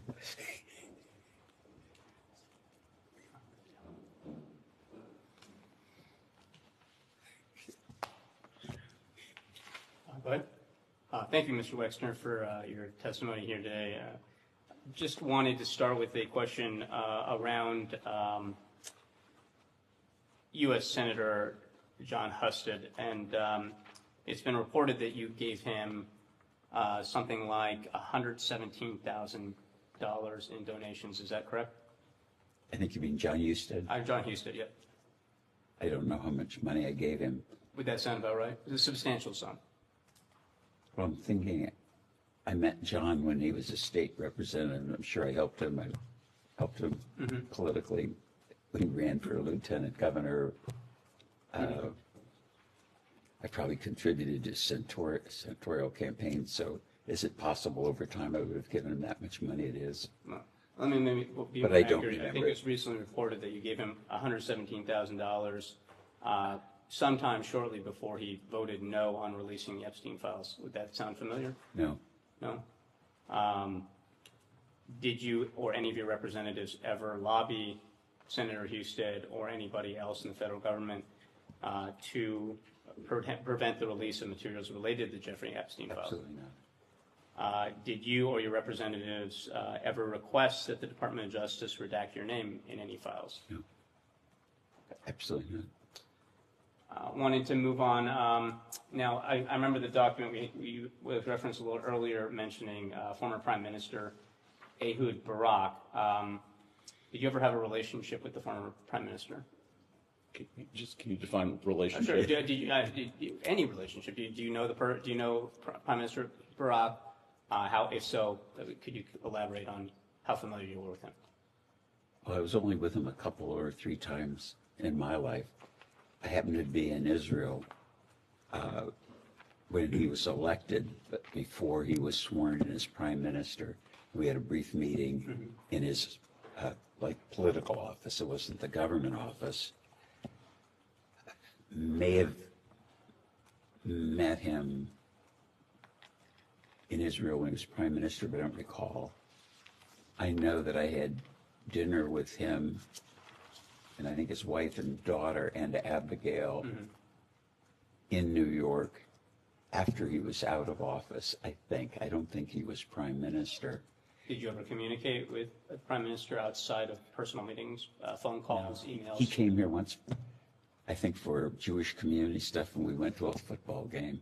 But that's all I remember. Did you ever communicate by email or phone call or other correspondence? No, I don't think I ever had his address or phone number or email address or text number or whatever. Are you aware of the Wexner Foundation or any other trusts or foundations or organizations affiliated with you ever donating money to the former prime minister? No. Would it surprise you if I told you that an FBI report stated a report that the Wexner Foundation transferred at least $2.3 million in U.S. dollars to former Prime Minister Ehud Barak? Shocked. Shocked. Okay. I want to move to a different topic here. Are you familiar with a gentleman named Richard Adrian? Who? Richard Adrian. No. Do you remember anybody being a bodyguard from you by that name? No. No? 1991 to 1992? No. How many bodyguards have you had over the course of your career? I don't know. Hundreds? Dozens? No, not hundreds, but I don't know. Dozens. Okay. Now, Mr. 50 or Adrian 60, reported that he had accompanied you between 1991 and 1992 when he was your bodyguard to Epstein's Palm Beach home. Does that sound familiar at all? Objection, that's not what it says. That he accompanied Mr. Epstein, Mr. Wexner to Epstein's property. No, it doesn't say that. Are you looking at the... EFTA 1249191? Yeah, it should. I don't have it in front of me, but... No, it says that he did accompany him, and then it says the bodyguard was at the Epstein residence. It doesn't say the bodyguard was at the Epstein residence with Mr. Wexner. I'm sorry, did you ever accompany the bodyguard to Epstein's Palm Beach home? Everywhere I went, I had security. Yeah. And so would it surprise you then, I believe that this is correct, that the bodyguard said that he noticed a number of young girls there, noticeably young.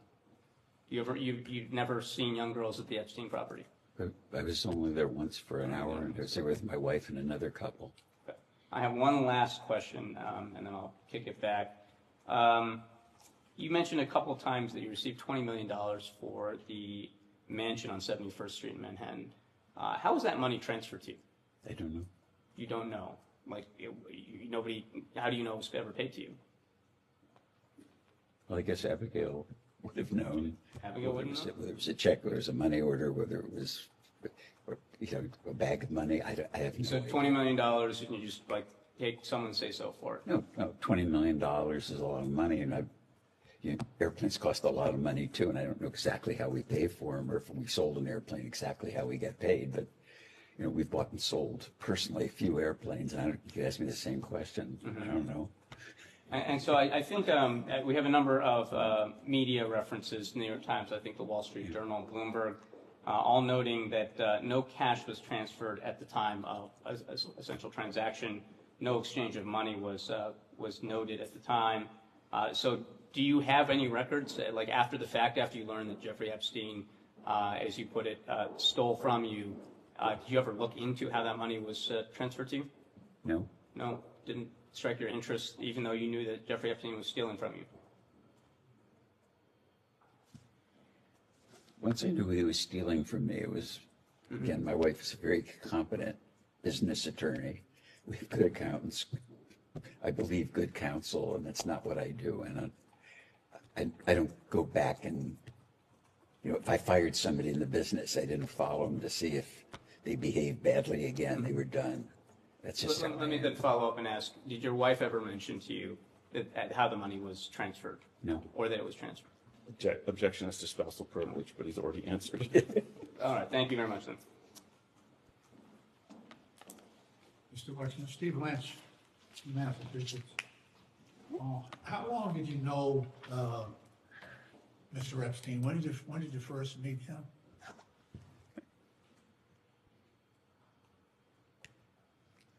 I think they asked me that question earlier before you joined this group. I think it was like 5 years before I got married, about early 80s, I would guess. Early 80s? I think so. I don't remember precisely. And in all the time that you knew him, and he worked for you, he was your power of attorney, handled a lot of really important things in your life. Do you remember him ever having a romantic interest or women in your presence as his guests or associates? I mentioned earlier, too, the first one was Dr. Ava Anderson. I met her, and Jeffrey said When was that, sir? I'm sorry. when I first met her, whenever that was, So 80s? early 80s. 90s, yeah. And my understanding, because meeting her, is that Ava was a very attractive woman. I think she was in med school, so and so she was a serious person, and Yeah. she is a serious person. She's an oncologist. She's married. She has children. I get you. And then I don't know how many years later he broke up with Ava, and Glenn came into his life probably about the time I got engaged, and When was that, sir? I got engaged I got engaged on September 8th, 1992, because I got engaged on my birthday. And so at that point, Mr. Epstein's relationship with Ghislaine Maxwell was romantic at the time. It was about then that I met her, and they said they were going to get married. And it was, I was getting married, Jeffrey was getting married, so it seemed like, everybody was going to be in Happy Valley in terms of their life. And both women, they were grown-up women. Ghislaine is exactly the same age as Abigail, and very smart. She said she was like an honors graduate of Cambridge or Oxford, and quite charming, and English accent, and an attractive woman. So I was very happy for them. Do you ever remember spending time with Epstein and any of his other romantic interests or girlfriends, especially younger women, in your presence? No, there were no others that I was present or mentioned. Ever in his presence with women who may have been of teenage or minors? I thought about that. What did I miss about this guy? And I don't think I was ever with him, or he was ever with anyone. It's vague in my memory that I would say was under the age of 28, 30. I mean, he was with adult women, or women that they looked adult. They said they were a lawyer, an accountant, or something. I know this name has come up earlier in the deposition, Virginia Giuffre. Giuffre, I'm sorry. Do you recall ever meeting her in Jeffrey's presence? Absolutely never. I don't. Or Virginia Roberts, I think her maiden name was? No, absolutely not. How about Miss Farmer? I thought Miss Farmer might have made allegations about something that happened here on your property. We've actually covered it. It wasn't his property, it's an adjacent property. An adjacent property. Thank you for the clarification. Or certainly No. on the next door. No, never. Was that Mr. Kessler, Whose property is next door? I'm sorry. my friend business partner in New Albany, Jack Kessler. So no women who seemed unusually young then? Absolutely. Okay. We also understand from your counsel's proffer that you interacted with a number of other prominent people who knew and had dealings with Epstein, including Prince Andrew, various professors at Harvard, perhaps a sultan of some sort in Dubai, perhaps Howard Lutnick. With respect to Prince Andrew, who has also been accused of sexual misconduct in connection with at least one woman trafficked by Mr. Epstein, did you ever see or become aware of this interaction between Prince Andrew and one of these young women? I never met Prince Andrew, so I wasn't aware of anything other than... No chatter about that in terms of you're dealing with either introduced by Mr. Epstein or by Ghislaine Maxwell. That whole interaction between those two and Prince Andrew. You have any knowledge of that? I had no conversations, interactions with Prince Andrew about women or anything. I had one brief, like 2-sentence phone conversation. He called me here in Columbus. And what was that for? To me, it's a funny story. I'm getting ready to go to work. I think I was in the garage, and my wife or somebody came out and said, "You have a phone call." Maybe it wasn't my wife, but it was somebody. And they said, "It's a guy that says he's the Duke of York." And I thought, the Duke of York, what the hell is that? So I went in the kitchen, hello, and this is Andrew. I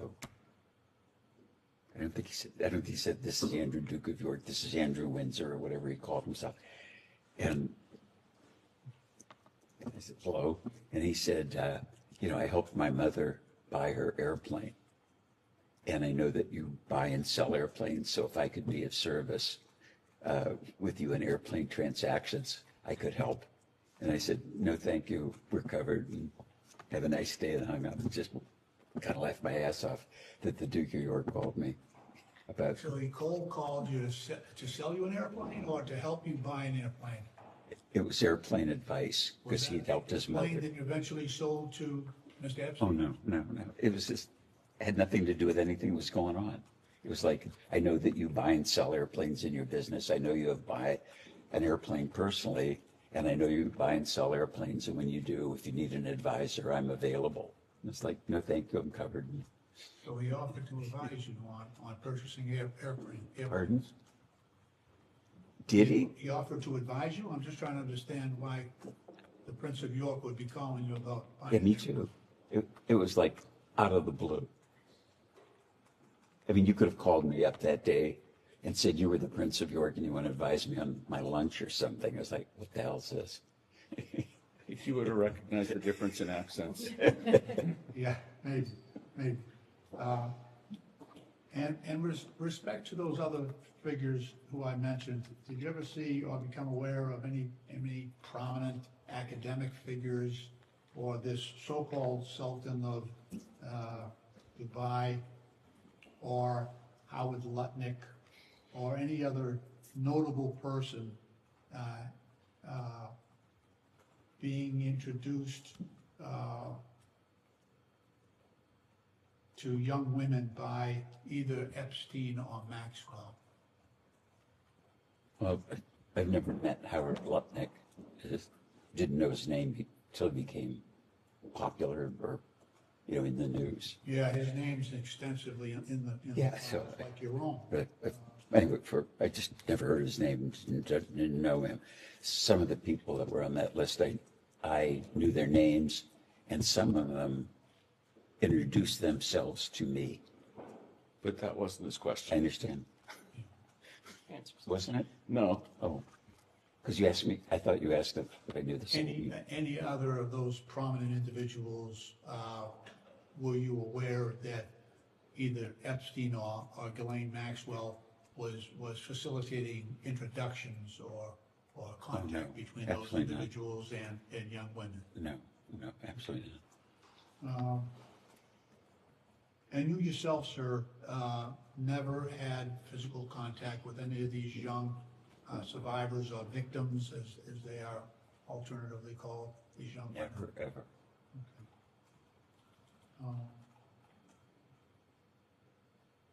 All right, I think that's all I have. Thank you. Just two more, and then we'll give you a break. First, with respect to the birthday note that we looked at earlier for Mr. Epstein's birthday, just making sure we have your testimony. It's that you signed the note, your friend, but Mr. Epstein was not ever actually your friend from your point of view. Is that correct? Correct. And you do not have any understanding of why you would sign that card, your friend?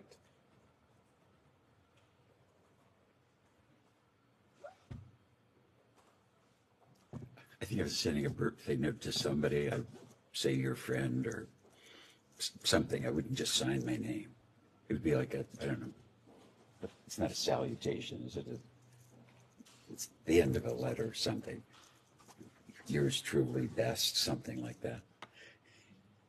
Do you recall ever drawing a pair of women's breasts on any correspondence with any other business associate of yours? No.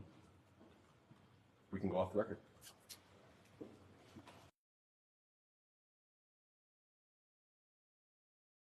We will go on the record. It's 3:12 p.m. Mr. Wexner, I am going to ask you to bear with me for a second. I have a list of names. I will ask you one question that applies to the entirety of the list, and you will just answer yes or no. And if you answer yes to one of the names, we will come back to further explore that name. Does that make sense? I think so.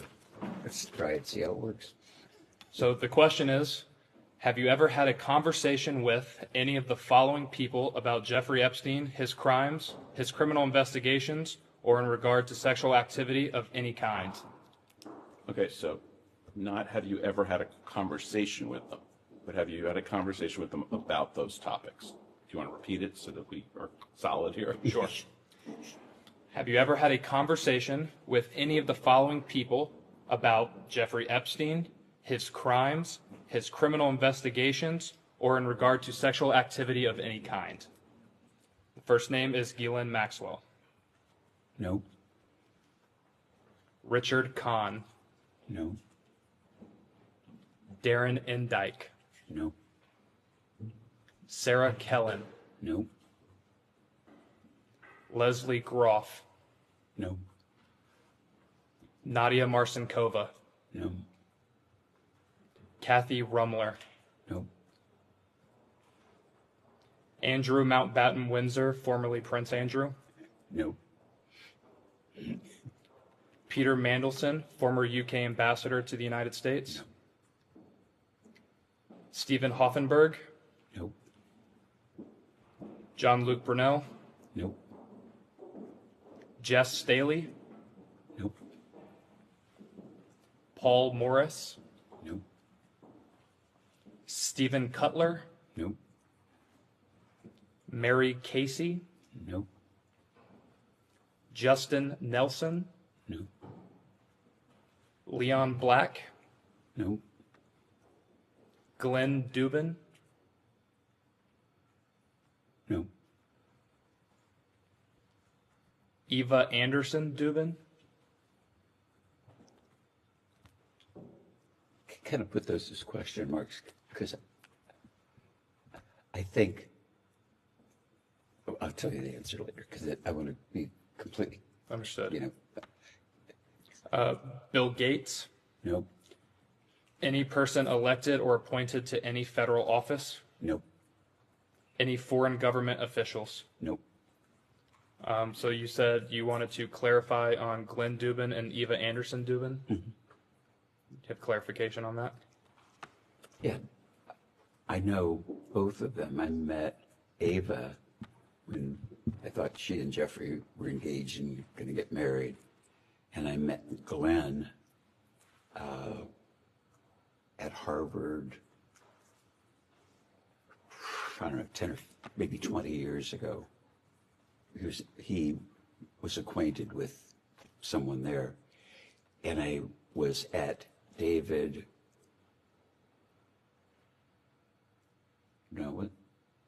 it might have been David Gergen's funeral, something like that. And I saw them, and I hadn't seen them in, I don't know, 10 or 15 years. And they said hello and said something, isn't this a shame? What happened to Jeffrey? And I said, yeah, it's a shame, something like that. It was that vague. But most of the names that you mentioned, I've never heard before. I don't know those people. With Glenn Dubin, you said it was 10 to 20 years ago at Harvard. When you mentioned Eva Anderson Dubin, you said you thought she was engaged to Jeffrey Epstein. Do you know approximately when that was? About the time I got engaged to Abigail, so about 92. Okay. But I haven't seen either of them until David Gergen's funeral for maybe a decade. Hadn't talked to him, never socialized with him. Can we just clarify something? Because I think you previously testified that when you met Miss Maxwell, it was around the time of your engagement to Abigail. Right. Didn't I just say that? No, you were talking about Eva Anderson. Oh, I'm sorry. Okay, then I met Ava about the time I got, how could that be? I must have met Ava when I met Jeffrey, and then met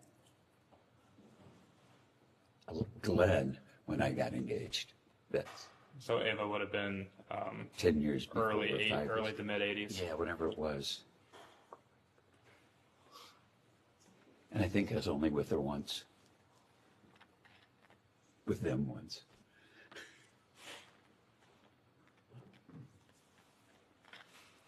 So you never, just to clarify one more name on here, you never spoke with Ghislaine Maxwell about Mr. Epstein or his criminal investigations of any kind? Never.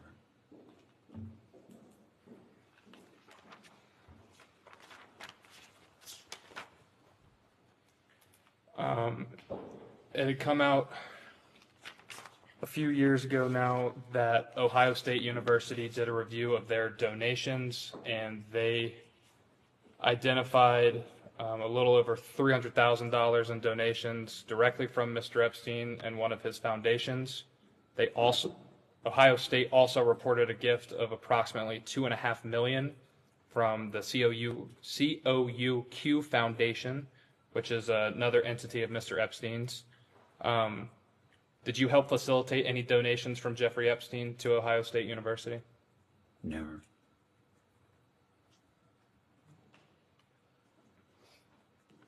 Did you personally ask Mr. Epstein to donate to Ohio State University? Never. Did you ever speak to any Ohio State University Board of Trustees members regarding Mr. Epstein or his donations to the university? Never.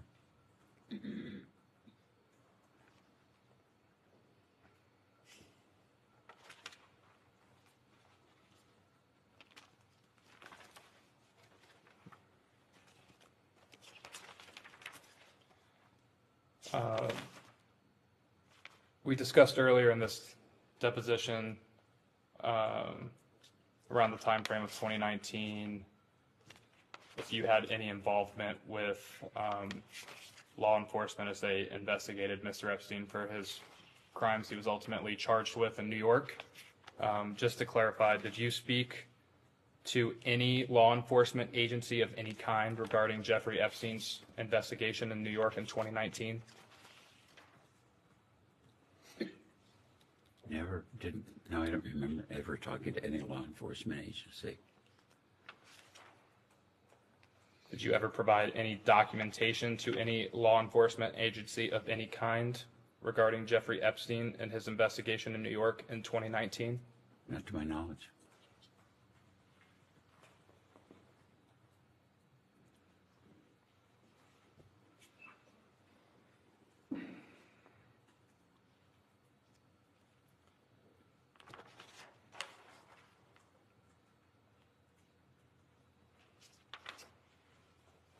And just to be clear, you never formally interviewed with anyone from the FBI or Department of Justice about Jeffrey Epstein or his criminal investigation in 2019? Never.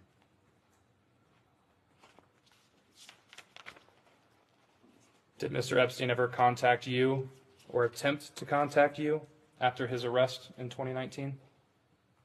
I don't think so. He was dead. Well, before he died? No, I mean dead with me. Understood.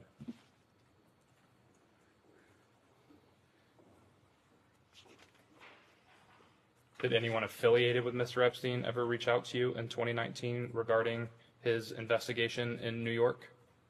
Never. No.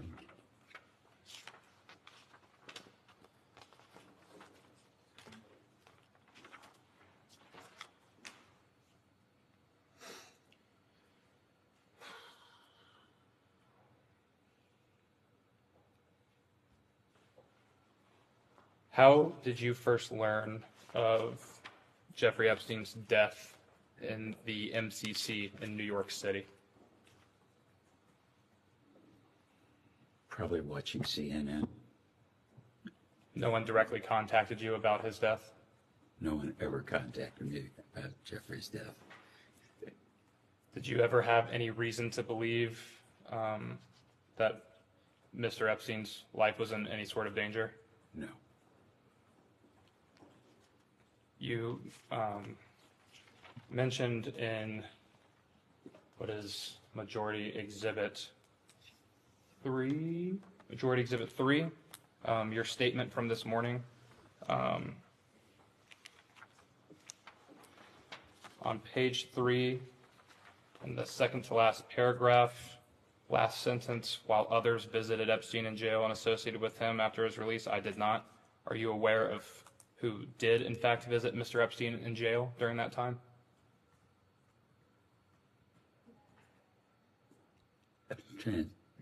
Directly, David Gergen told me he did, after he did. And can you remind us who David Gergen is? David Gergen was professor of practice at the Kennedy School. He was advisor to 4 presidents of the United States, TV personality. And did he tell you? My friend. Sorry to cut you off.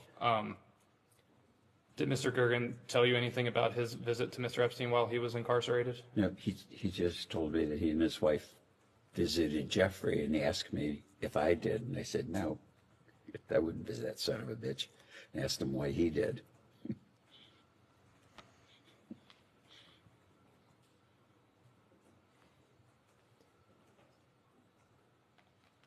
Did Mr. Gergen inform you as to why he went to visit Mr. Epstein while he was incarcerated? Yeah, surprisingly, he said, like, sometimes people that you're acquainted with get into trouble, and you should be kind or nice to them.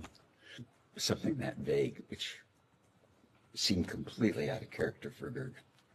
Did you, what was your response to Mr. Gergen when he posed that to you? I think I said, I'm surprised at you, David. I'm going to switch gears a little bit here.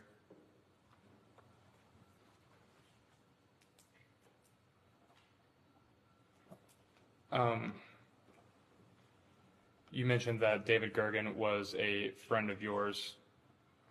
How do you characterize that Mr. Gergen was a friend? What made him a friend to you?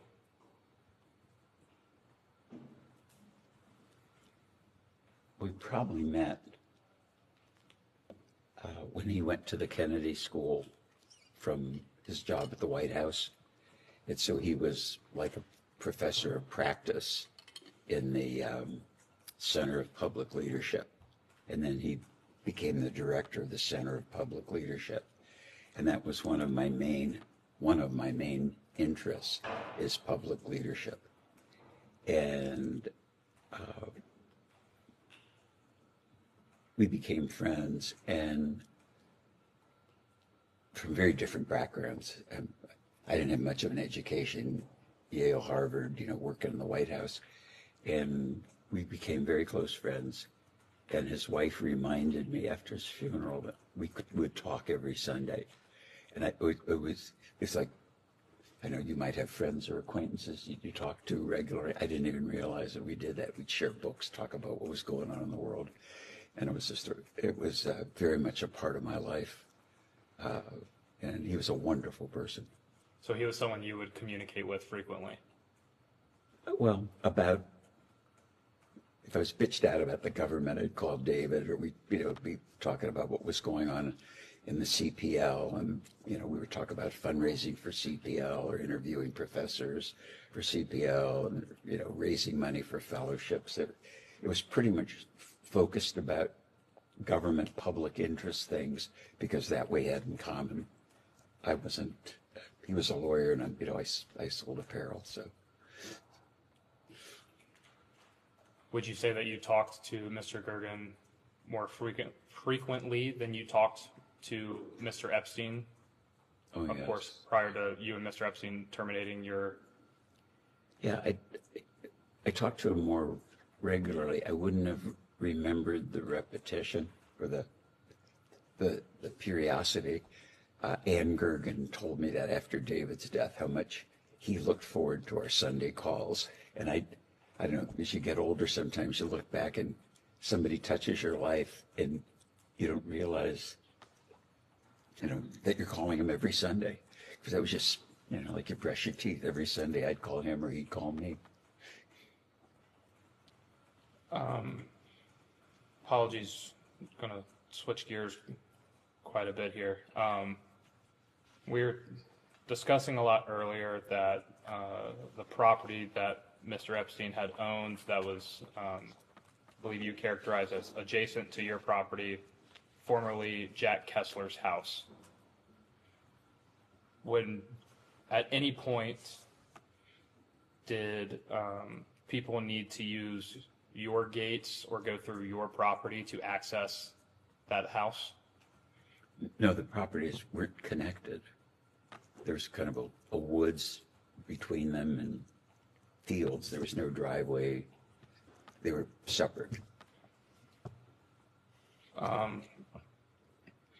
It would be a struggle to walk between the two on foot.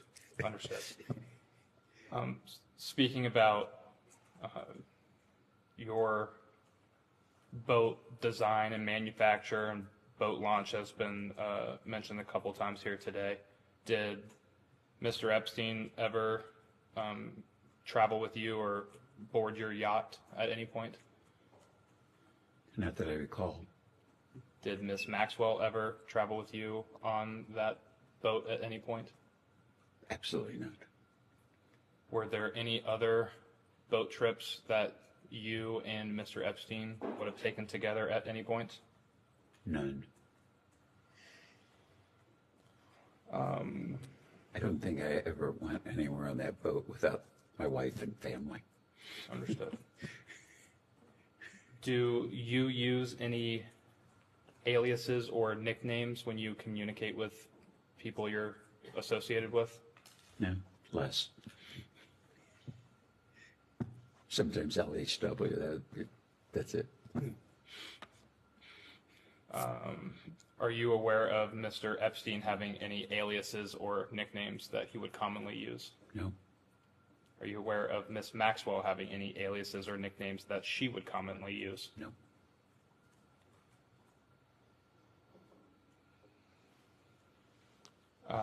When speaking about your boat, you seemed to be very certain that Miss Maxwell had never taken any type of boat trip with you. Is there a reason why you were more sure about her not attending any boat trips with you? Because it couldn't be, I'm not sure that, I know that Jeffrey didn't take any boat trips with me. That's for sure.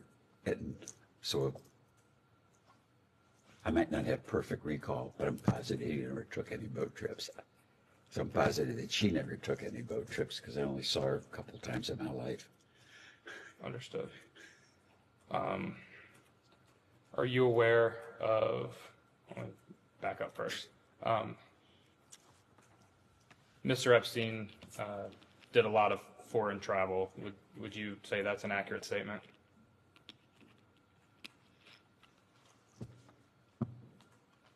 That's a kind of a, I want to answer because I don't want you to be tricking me. I thought he traveled a lot. When I thought he traveled a lot, once I knew he was a fraud, I don't believe he traveled at all. I mean, he'd tell me he was in Switzerland. He'd tell me he was anywhere in the world, and I believed him. That son of a bitch could have been in bed. I didn't know where he was calling from. To the best of your knowledge, he would inform you that he was traveling all over the world. Oh, yeah, I'm in Saudi Arabia working for the king. I'm in Switzerland talking to banks, and I'm really busy and I'm tired, and he'd hang up. So he would reach out to me erratically and sometimes frequently, I never believed that I didn't if my wife told me she was in Chicago, I would believe it. If my lawyer said he was in Columbus, I would believe it. If I call Matt up, I don't ask my lawyer from Columbus. I say, are you in Columbus, or are you, in bed, or wherever the hell you are? And I think that was part of Jeffrey's con, and it just grinds the hell out of me that he was so busy. But I don't believe any of it now. I think it was complete bullshit, and it was part of the con. Understood. Is it fair to say that Mr. Epstein would flout that he had foreign contacts, whether it be foreign dignitaries or contacts in foreign governments, something to that effect? Do you mean flaunt? Flaunt, yes. Sorry, long day. It's been a long day. Yes.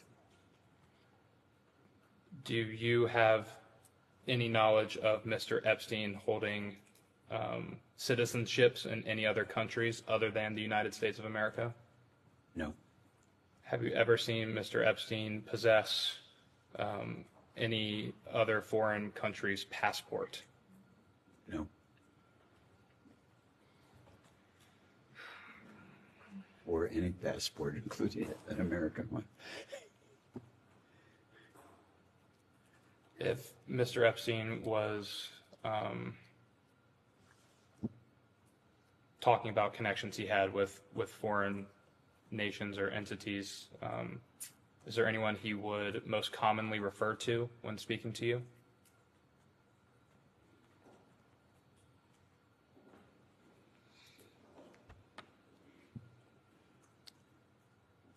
He, over the period of time, mentioned a lot of them, and some he would repeat at some periodicity, some he would mention once, but it's kind of a muddle of, but it was a pretty regular flow, Was there anyone he mentioned more often than others? more often.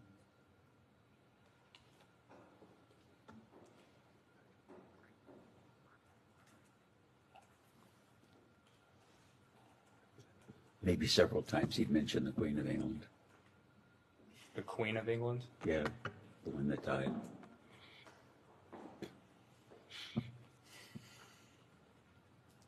Did you ever get the impression that Mr. Epstein was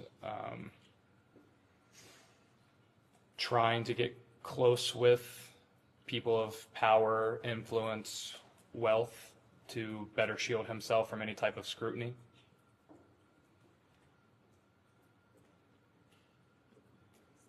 No, it seemed to me that that was the milieu that he operated in. And so it made sense to me, in terms of advice he was giving me, that he was dealing with the most sophisticated people, and they were his clients.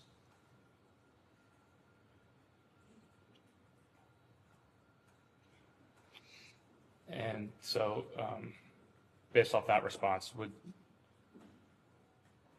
it be fair to say that you would believe that could be part of his con, was touting all of these connections he had all around the world?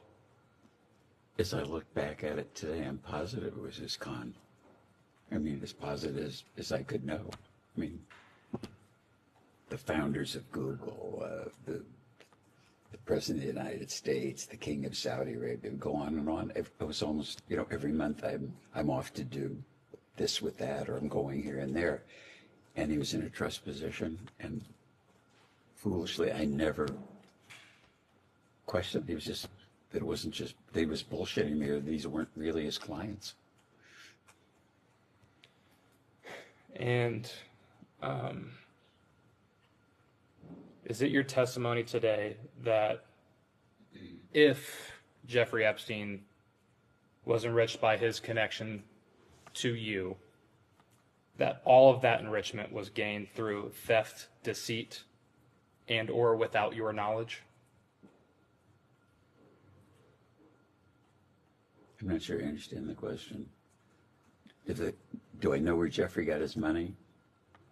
I know he stole money from us. I believed he had substantial income from these make-believe clients that afforded him the lifestyle that he had. But that made sense to me.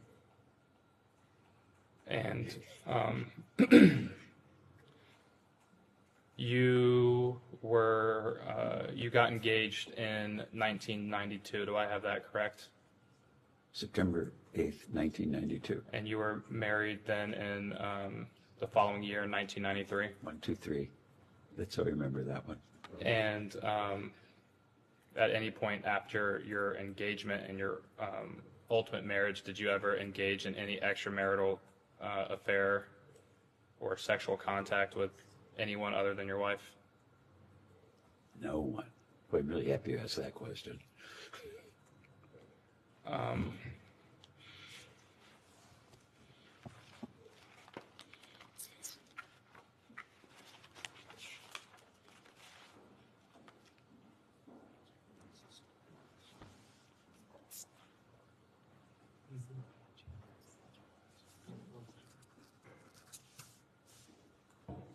What's that connected to? Oh.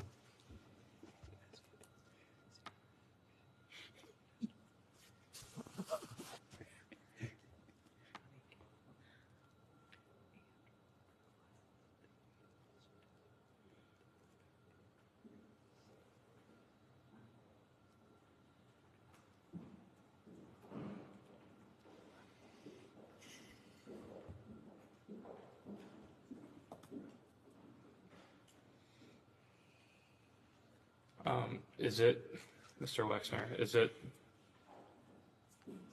your testimony here today that Mr. Epstein's wealth came from not only yourself, but also this extensive network of clients that also were wealthier, otherwise influential individuals? No question. Absolutely. And, sitting here today, with the benefit of hindsight being 2020, how do you think that the United States Congress could prevent the crimes and, in your words, cons and deceits that Mr. Epstein and by extension Ms. Maxwell committed on victims around the world and specifically in the United States?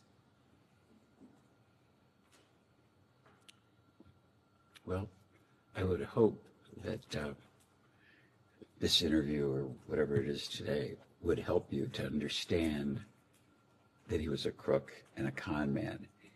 And in hindsight, looking back, he would make Bernie Madoff look like a Boy Scout.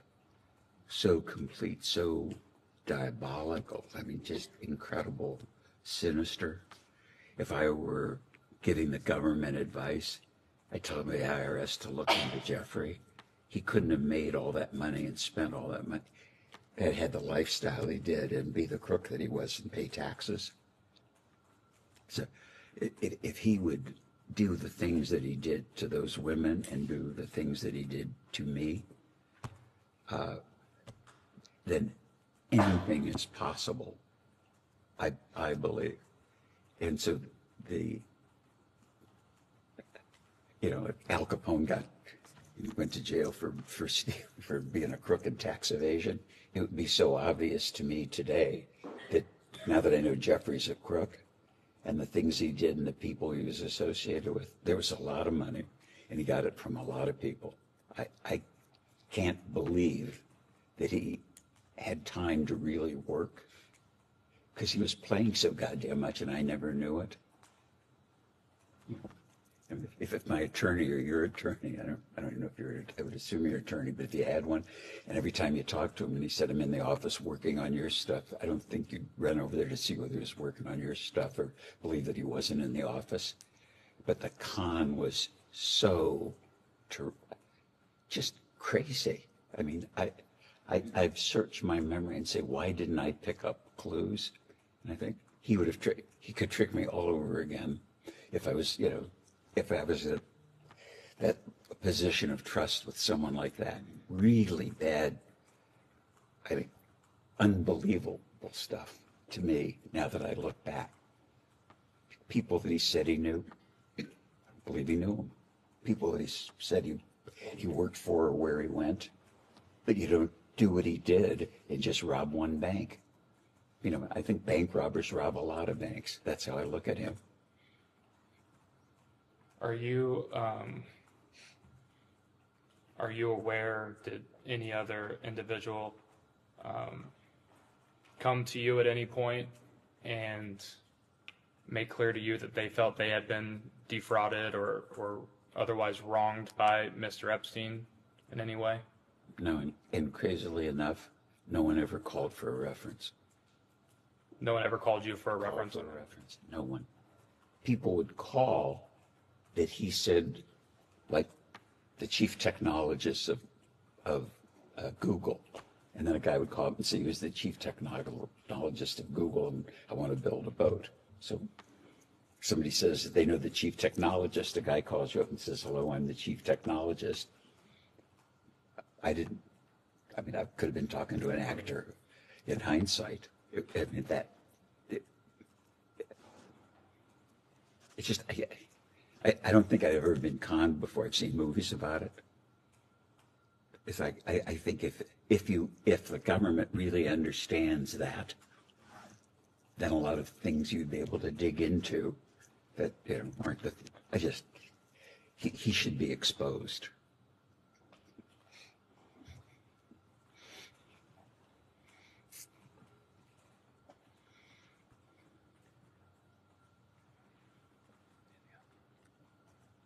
All right. I think that ends it for us right now. We'll go off the record.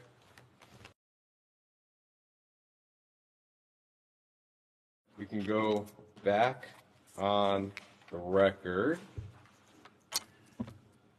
I've got just a few sort of individual cleanup questions about things we've talked about earlier. I'll just move through them chronologically, going all the way back to when you first hired Mr. Epstein. If you could just articulate what you recall about what you thought you were getting from him. You described what he ended up doing for you, but what did you understand yourself to be hiring him for at the time?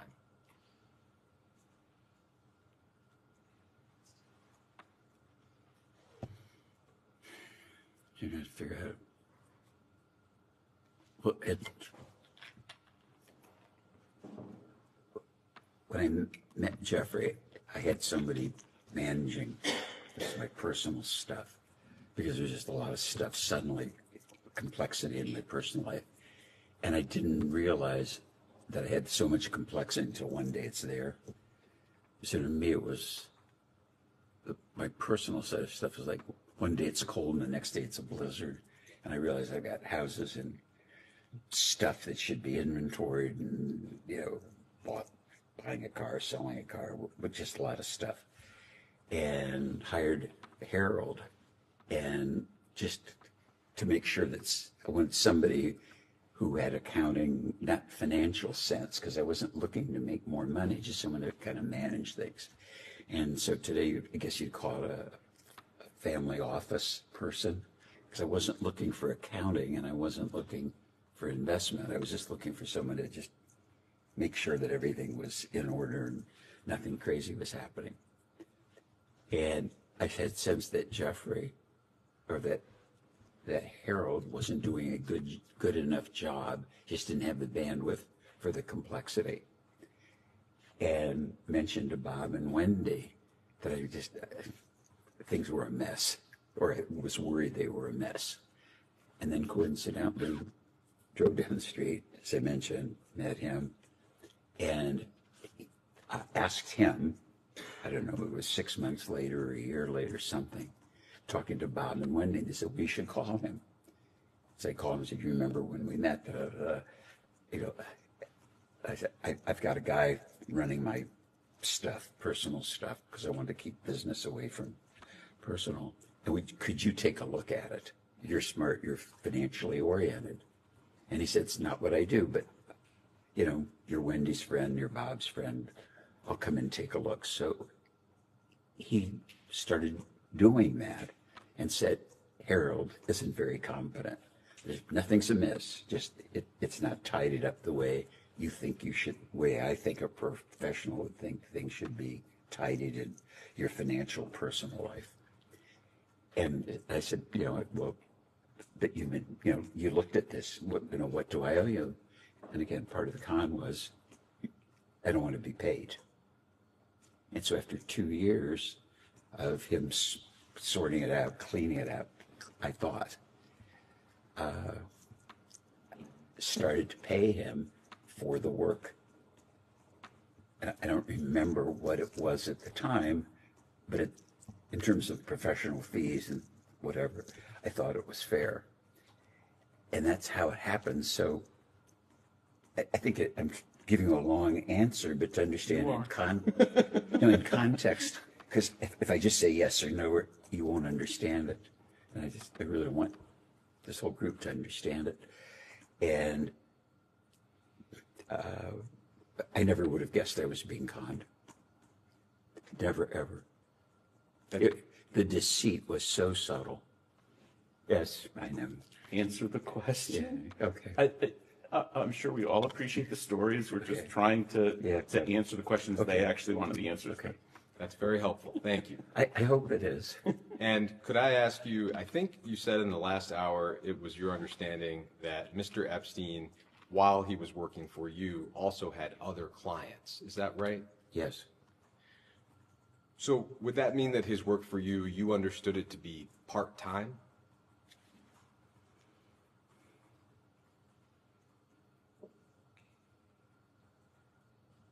I wouldn't describe it that way. I knew it wasn't I thought it wasn't full-time because he had other clients of substance, real substance. As a listener, it sounds like substantial demands that you're describing. You were, and of course are, one of the wealthiest people in the country, managing all of your personal affairs, I would think would typically demand all of somebody's bandwidth. It sounds like that was an issue with the guy before Epstein. How was he able to do that job, but also do work for other clients at the same time? Well, I think Peg does the work now. I think you could supervise the work, overview it, which isn't the work that I do, and say you could do really thorough work if you were doing it 3 or 4 days a month, certainly a week or a day a month, just focusing on these things because there were accountants and tax lawyers and other people. And then in setting up, as an example, I didn't have the idea to inventory furniture or valuables. And it's like, how could you have all silverware in your house? And I didn't count forks and spoons. And it's like, Jeff said people could be walking out with forks and spoons. I said, gee, that's a good idea. We ought to have an inventory.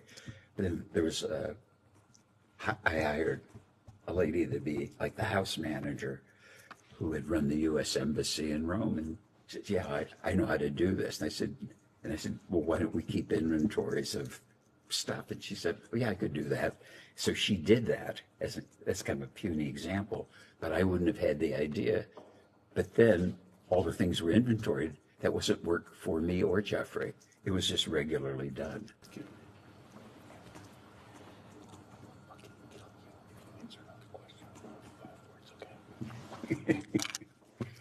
Answer the question. Okay. A discrete question on a different topic. We know that at one point you owned a property in Palm Beach. It was a large oceanfront estate. We understand that you sold that estate to a guy named Abe Gossman, and that later Mr. Trump and Mr. Epstein got into a bidding war over that property. Do you have any knowledge of, or did you have any involvement in that dispute between Mr. Epstein and Mr. Trump? No.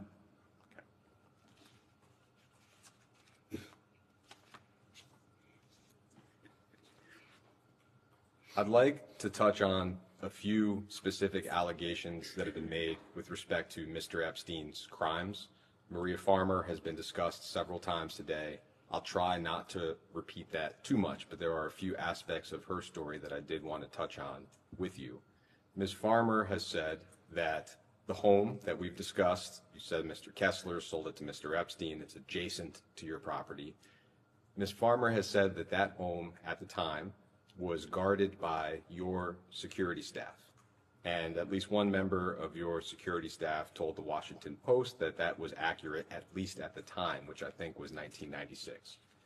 Do you have any sense of why this home, that at that point was not on your property and wasn't your home, would have been guarded by your security staff? Objection to the hearsay, but answer. No. Do you have any knowledge as to whether or not the home was guarded by your security staff, either then or now?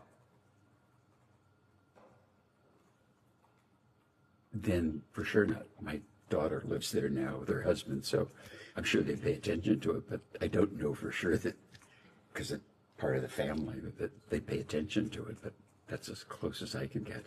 When it was owned by Mr. Kessler and Mr. Epstein, you have no knowledge of whether or not it was guarded by your security staff? I have no knowledge. I would doubt that. It would be frankly fucking impossible. Impossible. Does that sound strange at all? It sounds a little strange to us as readers and listeners that a home that is not yours would be affirmatively guarded by your security. Me too. Ms. Farmer says that she, in the wake of her assault, reached out to the county sheriff's office and that she was told, quote, "We work for Wexner." And the sheriff's office confirmed that at that time they were contracted to assist with your security detail. Do you have any sense of why that would have been the case? Same objection to the hearsay, but answer. No, the closest I could get to that would be sometime people who work for county security, Columbus Police Force, we would use part-time police, like at entrances or patrolling, but not, they wouldn't have been employees of ours. So it's possible, but I didn't, it's weird. I don't know the sheriff. Could you elaborate for a moment on what would that part-time role have been? Like a special event? They would be at the entrance? Yeah, it would have been special events. That's very accurate. Okay. Ms. Farmer says that summer when she wanted to leave the home, she had to call the main house, your house, and ask for your wife's permission. Do you have any knowledge about whether that's accurate? I doubt that it's accurate, and I have no knowledge. And I think you said earlier, but just to make sure, when did you first become aware of Ms. Farmer's allegations? In the press. Did your security staff or anyone else on your staff ever alert you to any unusual incident or event involving Mr. Epstein at the home that we've been discussing? None. Are you aware of any other incidents related to sexual assault or misconduct where somebody on your property or Mr. Epstein's former property adjacent called the sheriff's office for help? Absolutely not. Not aware. I'd like to touch on Victoria's Secret and Mr. Epstein presenting himself as a recruiter. Again, I know it's been discussed earlier. I'll try to cover new ground to the extent possible. I think you had testified that you were alerted to that issue once. It's been publicly reported that in 1993, President Cynthia Fetus Fields, who was an executive at Victoria's Secret at the time, was alerted that Epstein was holding himself out as a Victoria's Secret scout, and that you were alerted to the problem and, quote, said that you would stop it. Does that sound like the time frame in which you recall being told about the issue? Maybe it didn't. It could have been. I was trying to think when she worked in the business and when she left. But yeah, probably right. I don't know for sure. What do you specifically recall about when you were alerted to the issue? In other words, who approached you and what did they describe specifically?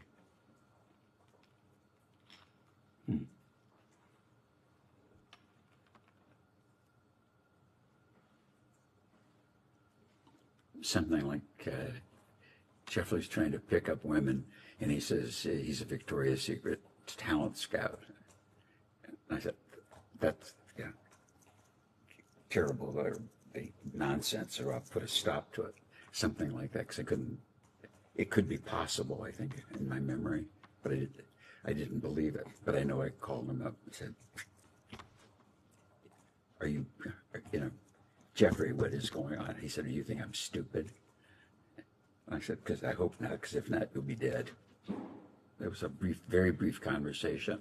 I remember him being definite about it didn't happen, and it wasn't a long conversation. I was mad. So it was a blanket denial from Mr. Epstein. That's very accurate. And did you believe or were you convinced by his denial at the time? At the time, yes, I did believe it.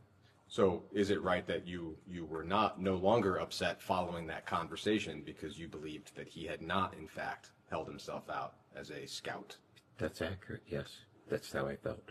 Do you recall whether you had the impression that your executives simply made the story up? Or...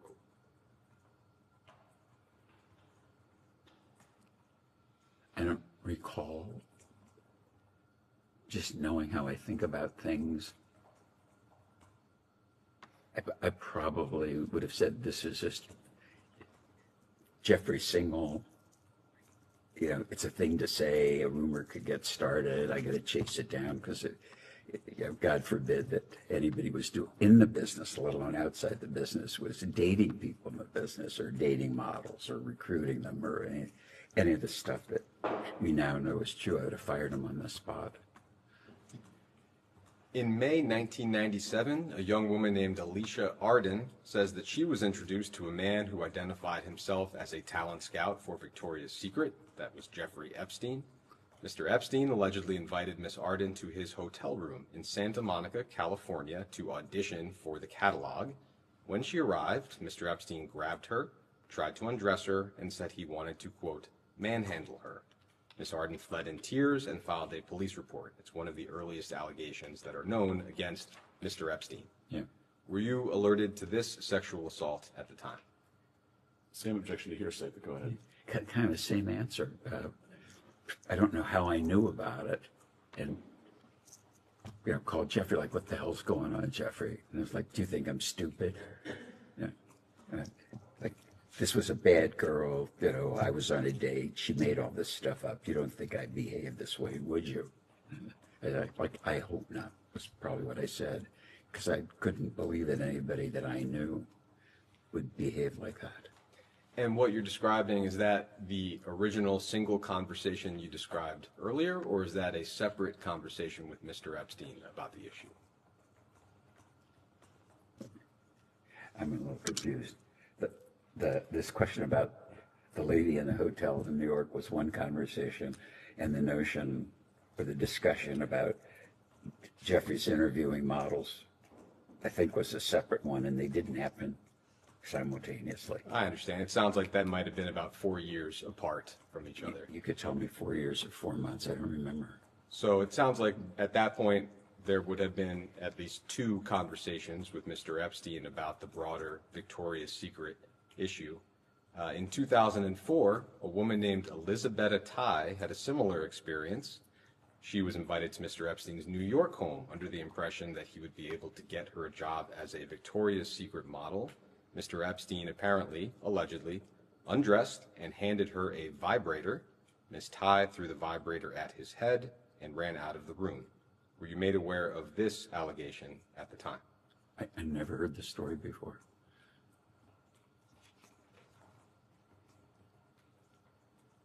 In 2005, the New York Post ran an article describing a Romanian model who allegedly landed a gig at Wexner's Victoria's Secret brand thanks to Mr. Epstein. Did you have any knowledge about models who actually acquired jobs at Victoria's Secret directly or indirectly through Mr. Epstein? No, but I didn't meet, interview, or pick models. That wasn't what I did, and no one in the business did.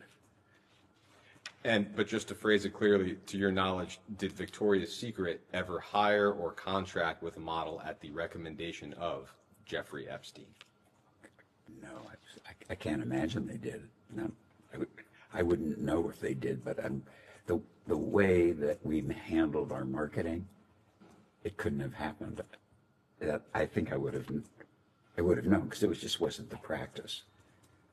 Could I ask one follow-up question with respect to that second conversation and the young woman named Alicia Arden? I know they were a few years apart, but if you recall, was there any part of you that doubted whether Mr. Epstein had been truthful in his denial with you the first time?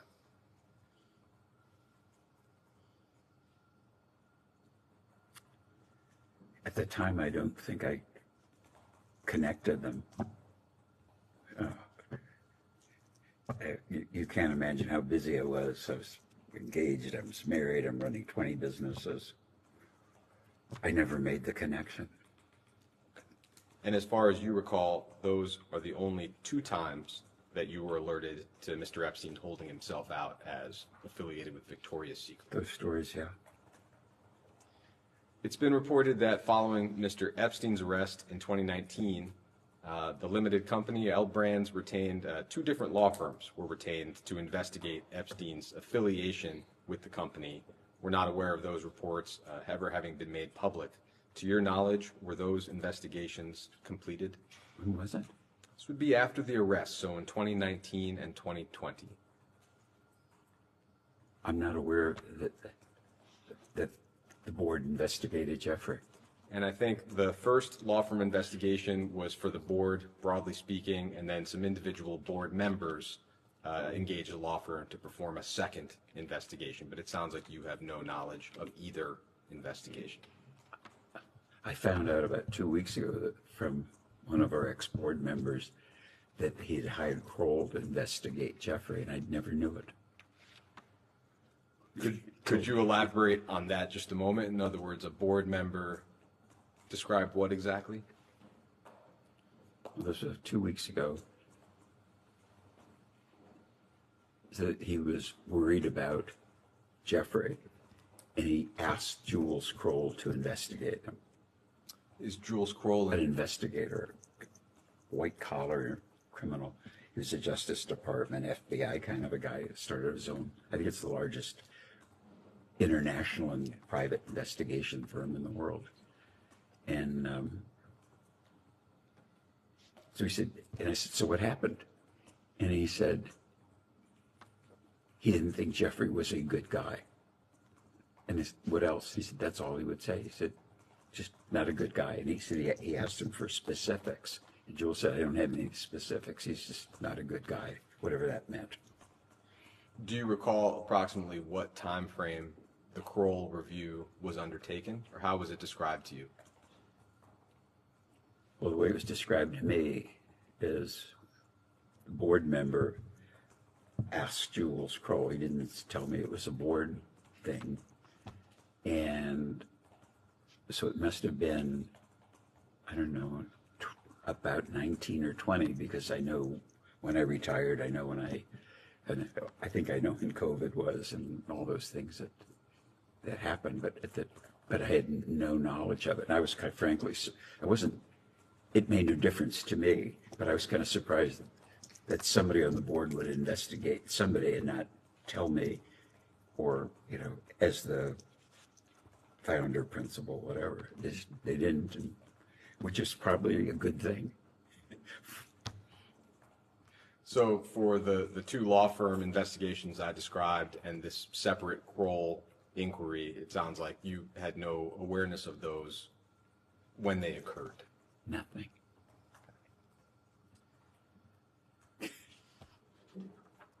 I would like to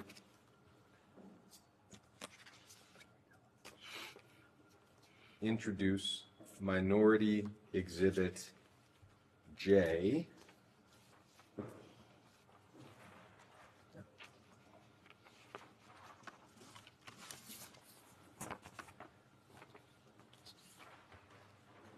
Good, one more. Yeah.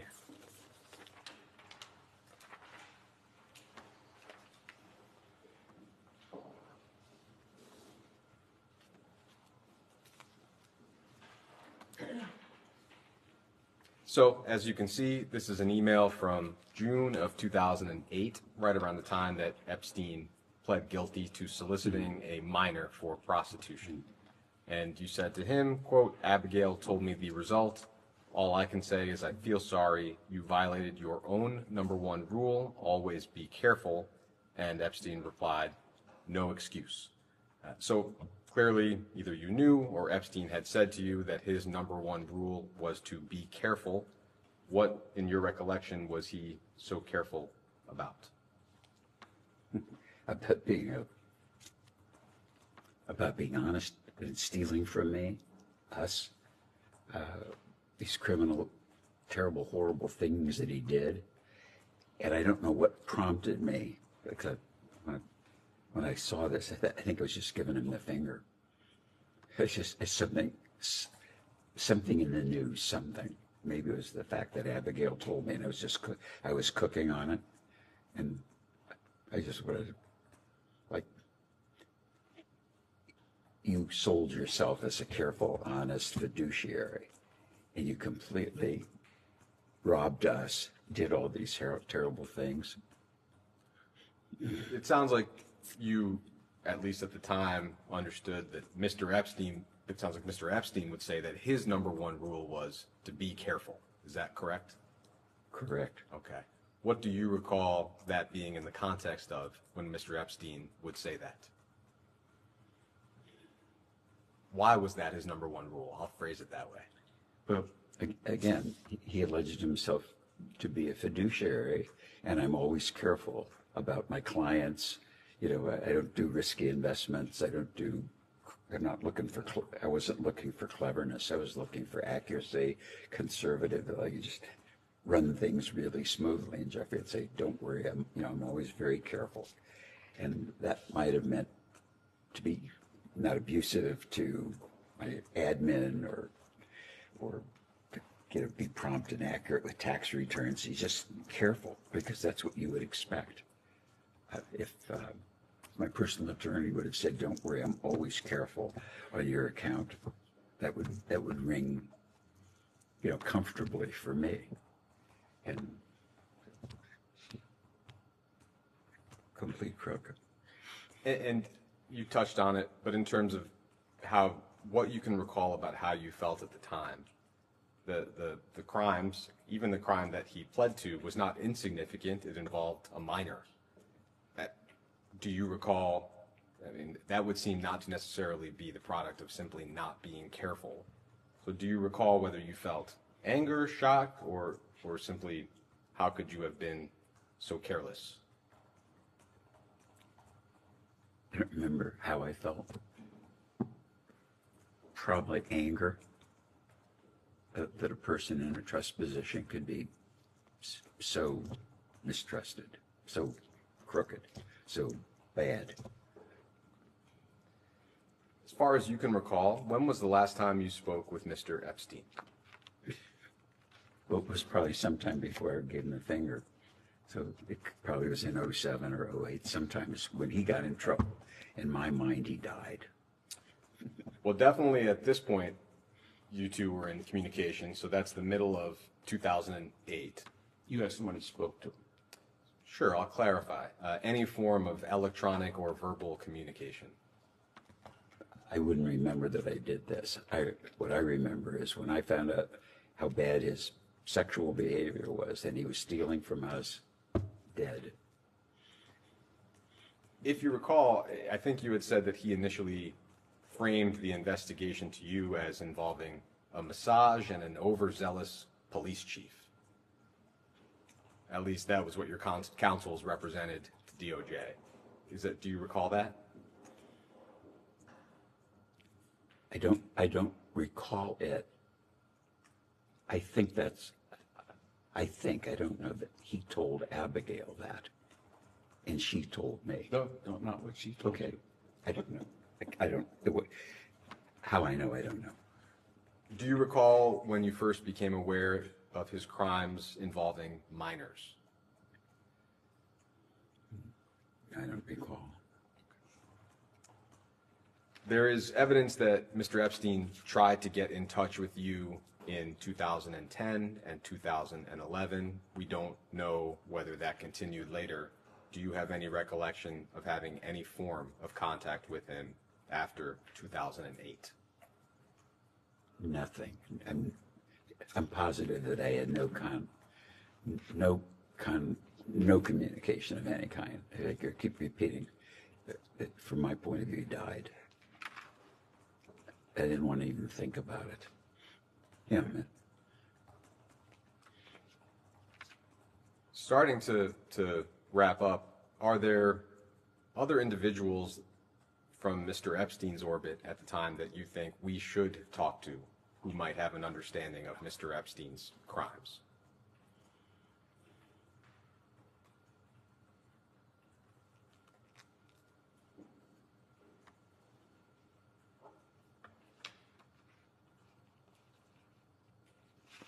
What I'm thinking is that he referenced several people that I never met.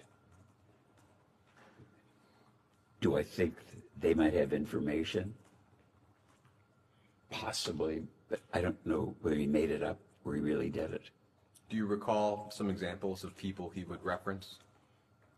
Yeah, he'd say, I was in Aspen last week. And I'd say, oh, what were you doing in Aspen? And he said, the family that owns Fidelity in Massachusetts, Johnson. He said, I worked for Abigail Johnson, and I was there talking to her about their family situation. But he could have been making it up, but at the time, as a chief, he works for the Johnson family. They're pretty sophisticated. He would talk about the founders of Google, that they were friends and he'd visit them. He would talk about, you got to come out to San Francisco. You should meet the Amazon guy. Bezos. And I said, no, I'm not too busy and I'm interested and I don't do what he does. And I said, but he's really a smart guy. You should meet him. I said, if I'm ever in San Francisco, I'll look him up. I'm too busy. Trying to think if there's any others. The Google guys, but I never met them. I never met Abigail Johnson, but I know the name.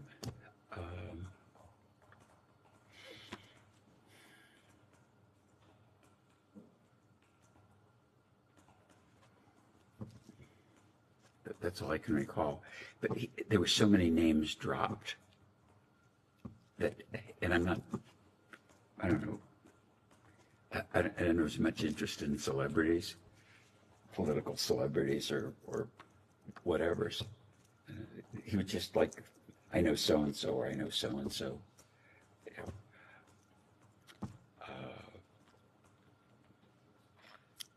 I don't want to mislead you and get a woman I don't know in trouble like Abigail Johnson.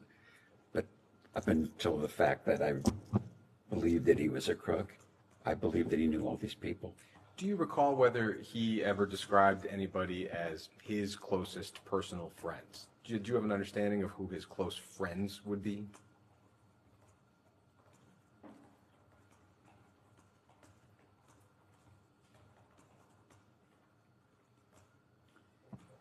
No, he would talk about friends that he had. He would say he would told me how friendly he was with Ava's husband. And I always thought, that's kind of funny, that you're friends with your ex-fiancé girlfriend's husband. But, you know, it was stuff like that. Did I believe that he knew Clinton? No, I didn't believe it. But sometimes people say that, they knew high people in high places. Do you have any reflections as we close this conversation, whether it's on your relationship with Mr. Epstein or the pain and suffering that he and his accomplices inflicted on countless victims and survivors, largely with your resources? Any reflections of any kind on the entire topic? Objection assumes the fact not in evidence. Well, I believe he had a lot of resources beside mine. I think the only thing I said earlier was that if you really, if you understand, I think, I think he had, in hindsight, multiple personalities, incredibly smart, which I didn't really see. I mean, when you can bullshit Nobel laureates about physics and university professors and physicians and all the people that I've read about, I mean, if it was a movie, no one would believe it. I mean, but what I read about him and the connections is so, and I think that the perspective to understand it would be to understand how intelligent he was as a criminal and all the things that he did. And I mean, I have trouble imagining how he could just do all the shit that he did, forget about work, in a 48-hour day, because it was always so busy with my stuff. And then you find out all these relationships. It's just mind-boggling. And some of it, even today, I can't believe that it's so, but some of the stuff I believe because I read about it. I mean, stuff I read yesterday, I said, I can't believe this. And I think to understand it, the criminal activities, all this stuff, it's like, I hope you guys are really good. And I, as I said earlier, I hope, probably the dismay of my advisors to give you an accurate picture of how I am and how he was, how I perceived him.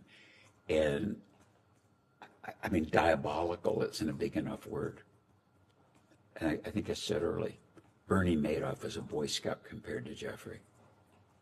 I mean, if I just believe what I read in the press about people that he contacted, university presidents, Gergen, my friend, I mean, it's just crazy. But he was beyond perfect or good at doing all the shit that he did. It's just, I think it's the rumor and innuendo that goes around me makes me very mad, because I think I'm a very straight arrow and a very responsible person. I don't want to give you a speech on my virtue, but I'm comfortable in my own skin. And I look at, I say, it's so preposterous to me what he got away with so long with so many people that I can't imagine how a mind could do that and be robbing banks. It's crazy. Thank you. And then one last question. I think your counsel has represented to DOJ that your assets accounted for virtually all of Mr. Epstein's wealth.